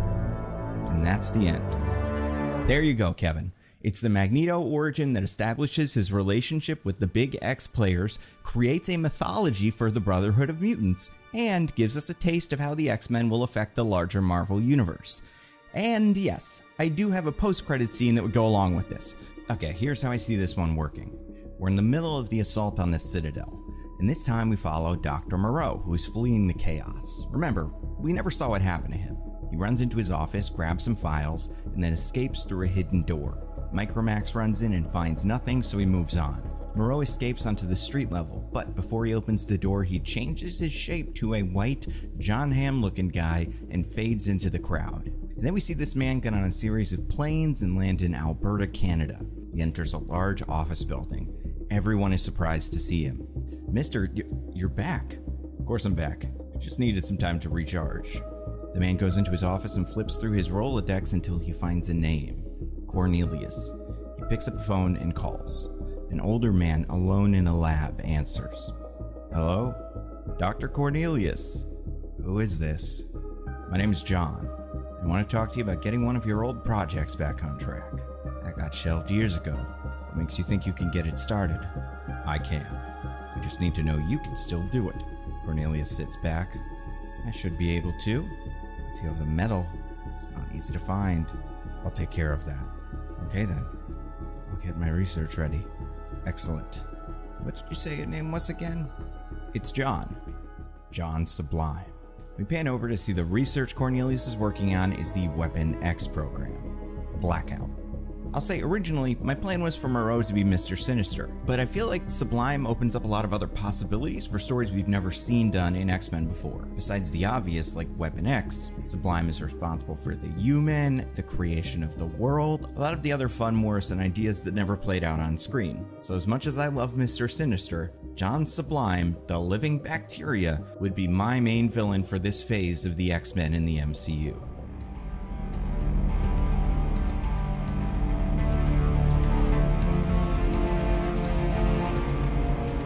Hi, Kevin Feige.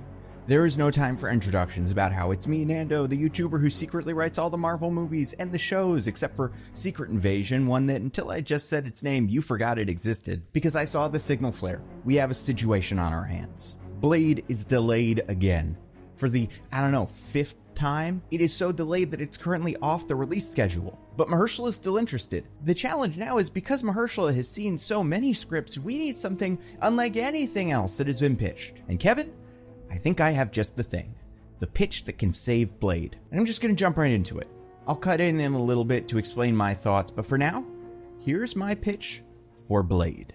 The year is 1980. Why? You'll see.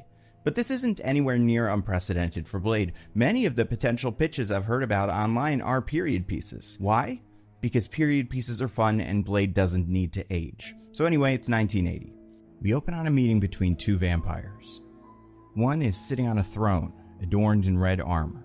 He's being petitioned by another vampire in gold armor. My king, I come to you with an opportunity. It has been 400 years. I know why you're here, Zaris. You need to give up this obsession. No, but your request is denied. My king, denied. I warn you, your status will not protect you from consequences should you bring the matter further. Status? Father, enough, Zaris. You have everything. No vampire on Earth lives better, rules over more, and has more freedom. You need to let it go. Concentrate on Europe while I deal with Asia and Africa. Europe does not need my leadership. You know that. And yet, my talents are wasted tending to your bureaucracy. The times are changing. New superpowers are emerging, and you ignore them out of fear. I've heard enough.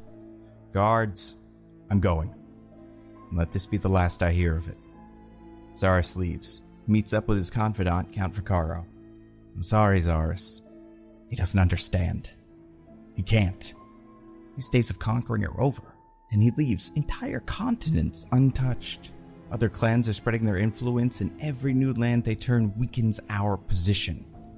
We need to act. You're saying, I am. We move without him.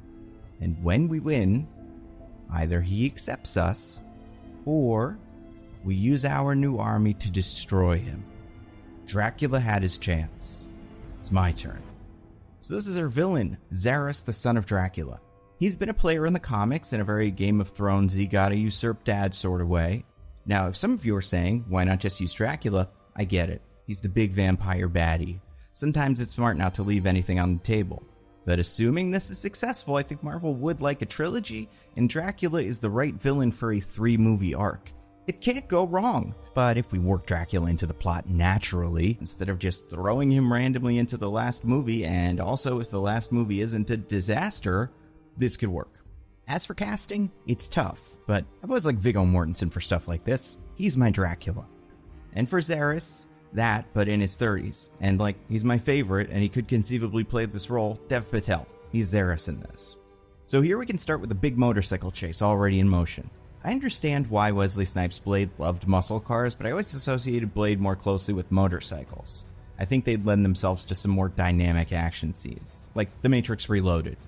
So this is Blade on the tail of a caravan protecting a tractor trailer. Blade fights the vampires in the caravan, killing all but one, which he leaves alive for questioning. Throughout this fight, Blade is talking over an earpiece to an older man named Jamal.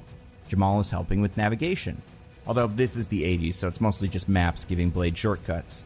But Blade is ignoring them in favor of riskier maneuvers that do get him closer to the vampires but end up causing more collateral damage. Anyway, Blade kills all but one of the vampires and brings the truck to a stop. He opens it up and finds vials of blood in a large cooler. He goes to ask the living vampire what the blood is for. Where's it going? It is you, the Daywalker. Where is the blood going? Is it true that he killed your mother as she gave birth to you? Is that why you're broken? I'm so broken. How'd I catch you? My strength doesn't matter. What matters is the strength of the clan. Blade pulls out a stake.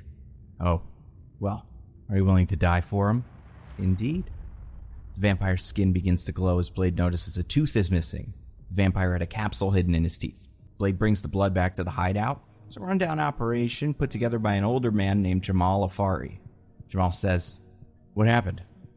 "Must have been a false tooth. Maybe filled with holy water?" "What did he say?" "Nothing. Vampire shit." "Talked about your mom?" "Frost." "Vampire shit. Check this out." Blade tosses Jamal the vial. "Just blood?" "I don't get it." And that's what I thought. But it's not just any blood. Jamal opens the vial and smells it. Is that Dracula? Or someone in his line? But the truck had a manifest for the shipment. This isn't the only one. Blade gives Jamal the paper. "So you're saying the rest is already gone?" "Seems like it." "And where are they going?" "The U.S. Atlanta." No. Dracula wouldn't turn what he can't control. He can't travel overseas. "I know. So then what? Think they're trying to trick us?" "Maybe. Maybe this isn't Dracula." "Saris?" "He's a joke. Dracula would never let him take a shot at North America." "Maybe. What if Dracula doesn't know? I think this is a power play. Going behind Daddy's back to prove himself. Maybe make a play for the throne." "Do you have anything besides Atlanta?" "Not here. But if I leave now, maybe I can get there and catch their scent, figure out what they're up to and stop them." "I can't go with you." "That's fine. I'll be back." "No, I mean, doing this alone. It's dangerous. They haven't killed me yet. You know that's not what I mean. I don't have time for this. Every minute we waste is one they use to hide. Especially since they know we're coming." "Whatever you say." So that's Blade's arc here. He's going to go from being a loner to appreciating his friends and allies. Blade spent much of his life alone after his mother was killed, and he has learned not to form new close friendships. He's going to need to fix that if he wants to stop Zaris. So Blade goes to America and follows the scent to a small town in Alabama. He looks around, bumps into a woman named Monica Lynn. She's also investigating something strange going on in the town. They both start tailing each other, and eventually, Blade gets the drop on Monica and the two talk. "Who are you? You a cop?" "No." "Good. I wouldn't have answered if you were, but it would make things more difficult." "Why are you following me?" "Because you're not from here." "What gave me away?" "Small town. Everybody knows everybody. So when a new person shows up, we notice." Blade can see everybody in town is looking at him. "Let's get a cup of coffee." Blade and Monica go to a diner. "So what are you doing here?" "I can't say." "You're looking for someone." "Why are you interested?" "Because I'm looking for someone. A friend. Local reporter. Called me out of nowhere telling me strange things were happening and I needed to come back and check it out. I grew up here." "Sure. This reporter?" "Kevin. Kevin Trueblood." "Something funny?" "Sorry, you were saying?" "When I got here, there was no sign of Kevin." "Something's going on. I could feel it. Some sort of conspiracy. I'm going to figure out what it is." "Well, I might know what it is, and I can guarantee you don't want any part of it." "Are you FBI?" "Can't say." "Well, either way, I'm doing this. We've had more than enough problems waiting for the feds to come rescue us. I promise you don't want to get involved. Just let me handle it. Goodbye, Mr. Brooks." "And you are?" "Monica Lynn." "Goodbye, Mr. Brooks." Over the next couple of days, Blade does a little detective work. Monica was right. Something is off about this town, but Blade can't figure out what. They've got a secret. And he lost the vampire scent, so it's all instinct. Blade checks out the local bars, runs into some interesting characters. One is not a vampire, but is clearly working with them, so Blade chases his guy and eventually finds out that whatever is happening at the graveyard at dusk, but they're heading to the church first. So Blade stakes out the church. He finds a bunch of people moving boxes out of the church and into trucks. And as he's watching the trucks, he sees Monica sneaking towards the trucks. Nobody has seen her yet, but she doesn't realize how close they are. If they catch her, she's dead. So Blade makes a distraction using one of his throwing stars and uses the confusion to grab Monica and run. The two make it to a safe place as the trucks leave the church. "I told you to stay away." "So did I. This is dangerous. You're not trained." "I can take care of myself. Besides, I'm not trying to fight him, just get some pictures or license plates, maybe even faces." "What are you planning? You gonna cut him in half?" "Don't have a plan. Depends on how many, and if they're armed." This is Alabama. They're armed. I can't have you going in alone and getting yourself killed. I won't be alone. My boyfriend's flying in tonight. He can help deal with them. Well, unless your boyfriend is Captain America, he's not going to be much use. Well, you aren't either. They're going to a cemetery, right? Which cemetery? How many can there be? 3. Oh. Yeah. Tell you what. Let's work together. Joe and I will help you navigate the town, and you can back us up. I don't work with people. You do now, Mr. Brooks. Now come with me back to my family's house. We can get some dinner and wait for Joe. So Blade and Monica Lynn go to her parents' house. It's isolated. Just her mom and dad live there. They're happy to see she's safe.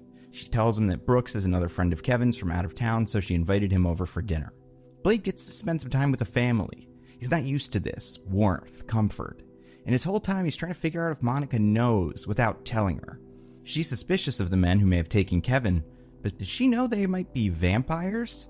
He doesn't want to sound crazy, but what else could she think they are? The sun's getting low and Joe is nowhere to be found. Maybe his flight got delayed. Monica wants to wait, but Blade knows if they're not there at sundown, it might be too late. So Blade and Monica leave for the cemetery, and Monica tells her parents to tell Joe where to find them if he arrives before they're back. Blade and Monica stake out the cemetery. They can't find anything. Blade doesn't know what to make of it. Monica notices some cars pulling up, and this is where we get our first real look at the villains, which take Blade by surprise.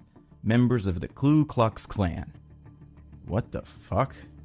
I knew it. Everyone said I was crazy, but they're back. This is what you're following.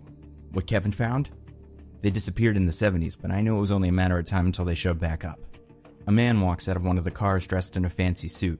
Behind him is another man carrying a large box. Blade recognizes the man in the suit. Is that Nathan Garrett? The spy? Yeah, but he's not. Not what? You'll see. 2 more Klan members pull a tied-up Kevin out of the trunk of the car.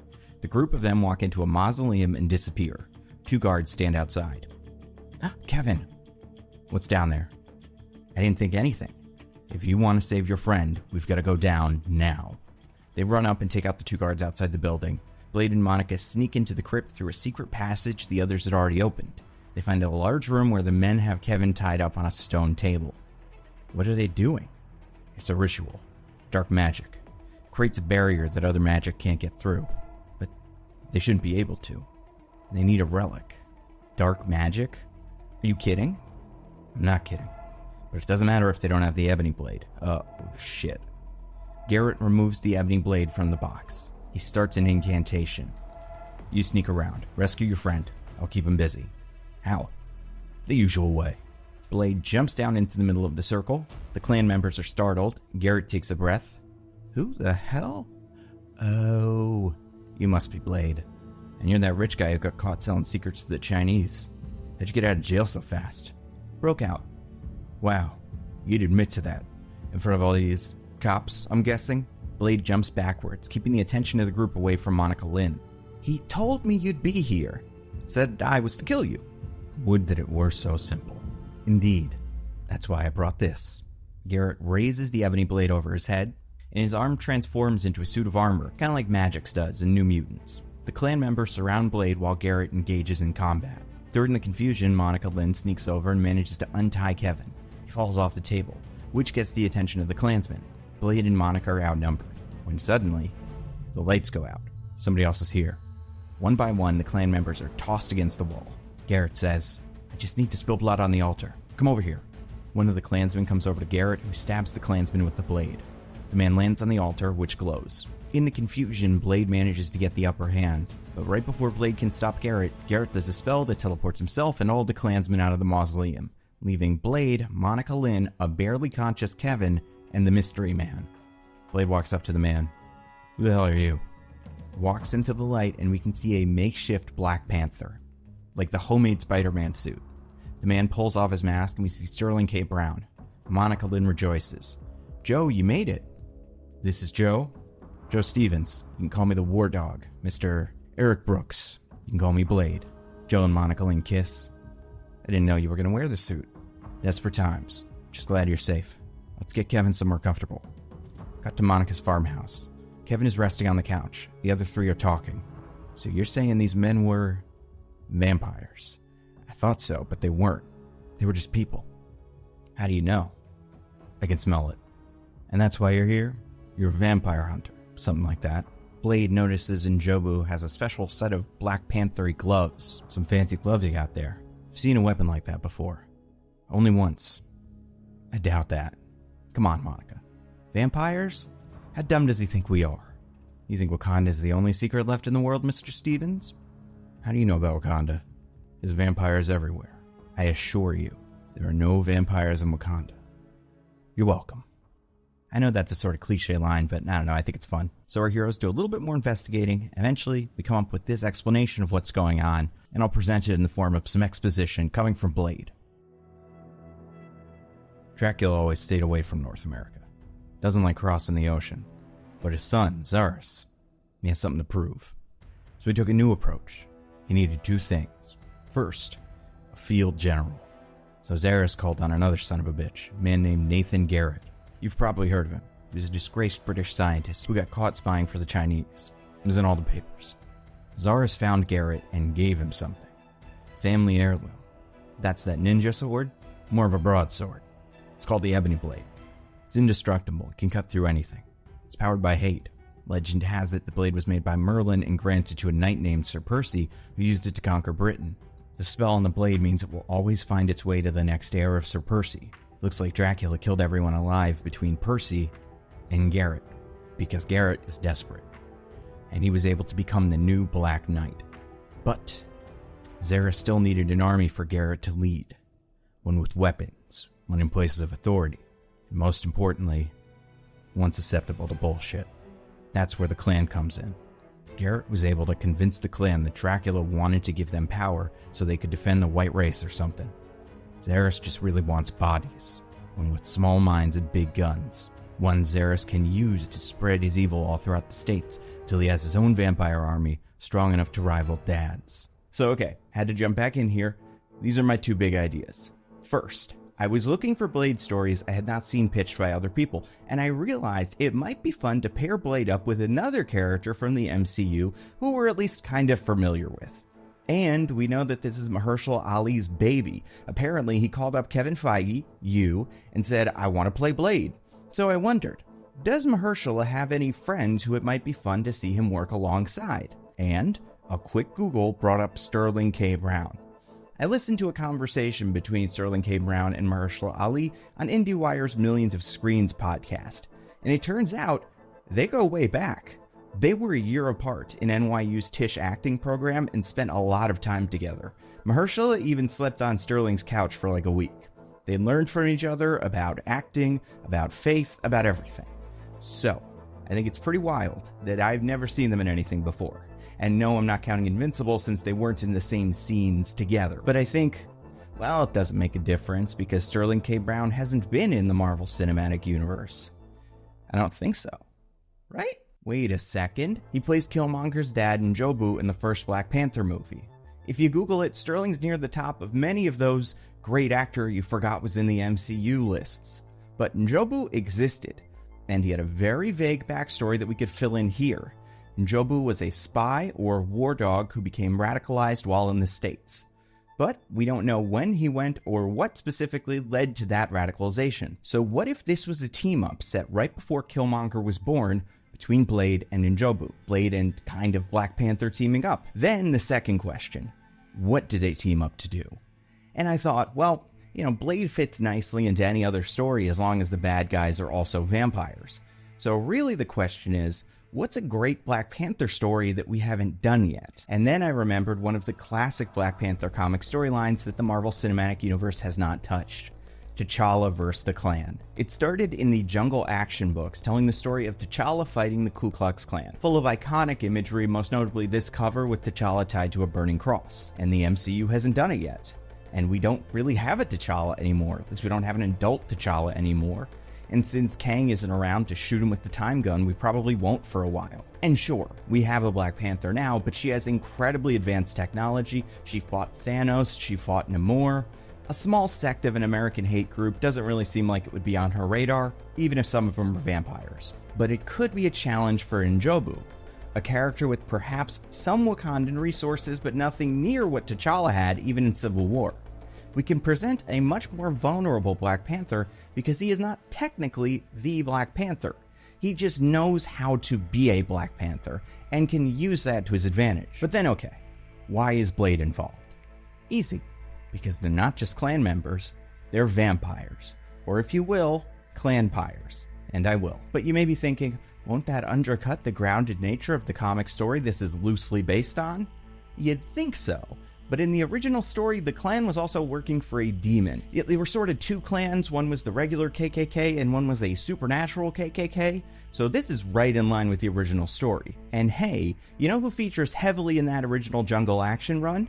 T'Challa's first girlfriend, Monica Lynn, a character who doesn't come up much anymore because she died from cancer. But Monica Lynn had a presence in the early Black Panther books. So what if we take that story and transpose it onto N'Jobu, or Joe Stevens as I've decided he would call himself. Monica Lynn travels home to find a dark magic KKK conspiracy and asks her Wakandan boyfriend to help her investigate. And this can be the last big adventure before Monica Lynn became pregnant with Eric.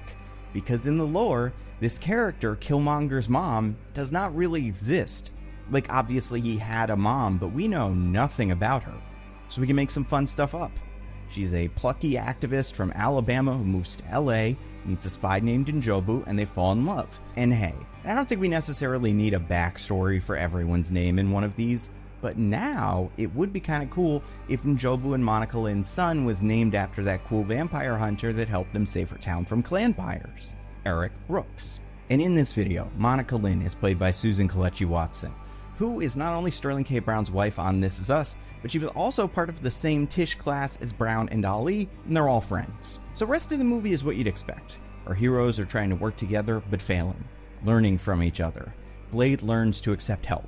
N'Jobu learns the importance of doing what's right over familial obligations, and Monica Lynn learns that she needs to take drastic action if she wants to make change. And here we have some fun parallels. N'Jobu disagrees with his brother about politics and what their roles should be as rulers, and his difficulty with family can be reflected in Nathan Garrett and Zaris, two men who also inherited great power but used it to empower themselves. Blade and N'Jobu are also fun antagonists for the clan, since N'Jobu is a member of a part of Africa that thrived because they were able to avoid colonization, proving that the clan's belief in racial superiority is dumb, and Blade, a half-man, half-vampire, being able to beat these pure-blooded white bigots sends a fun message. Also, it's just like cool to watch clan members get beat up. Only other characters we'd absolutely need is the leader of the clan, someone who can play a really effective racist authority figure. Probably Don Johnson, like he did in Watchmen, Rebel Ridge, or Django Unchained.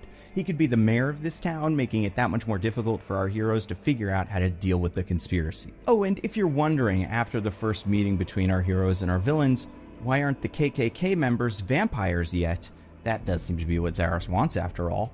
Well, it's because Zaris has a plan involving sending all of the clan members to become vampires at a big event like the Alabama State Fair or something. I like the idea that I think I stole from Twilight, although maybe this is just a regular vampire lore thing, that vampires are strongest immediately after being turned. It makes sense, since they're still filled with human blood. So Zaris is waiting till a specific fair night to turn all the clan members and use them to turn everyone at the fair, and then they'll have an army. And that'll be the big third act set piece. Because fairs are fun. You got Ferris wheels, Hall of Mirrors, Tunnels of Love. You can turn all the water in the Tunnel of Love into holy water or something. And the movie ends with Blade killing the Black Knight and stopping the invasion, setting up Zaris and Dracula as antagonists in the future. And with Garrett dead, Blade knows the sword will seek out the next heir of Sir Percy when that heir comes of age. So he tracks that guy down.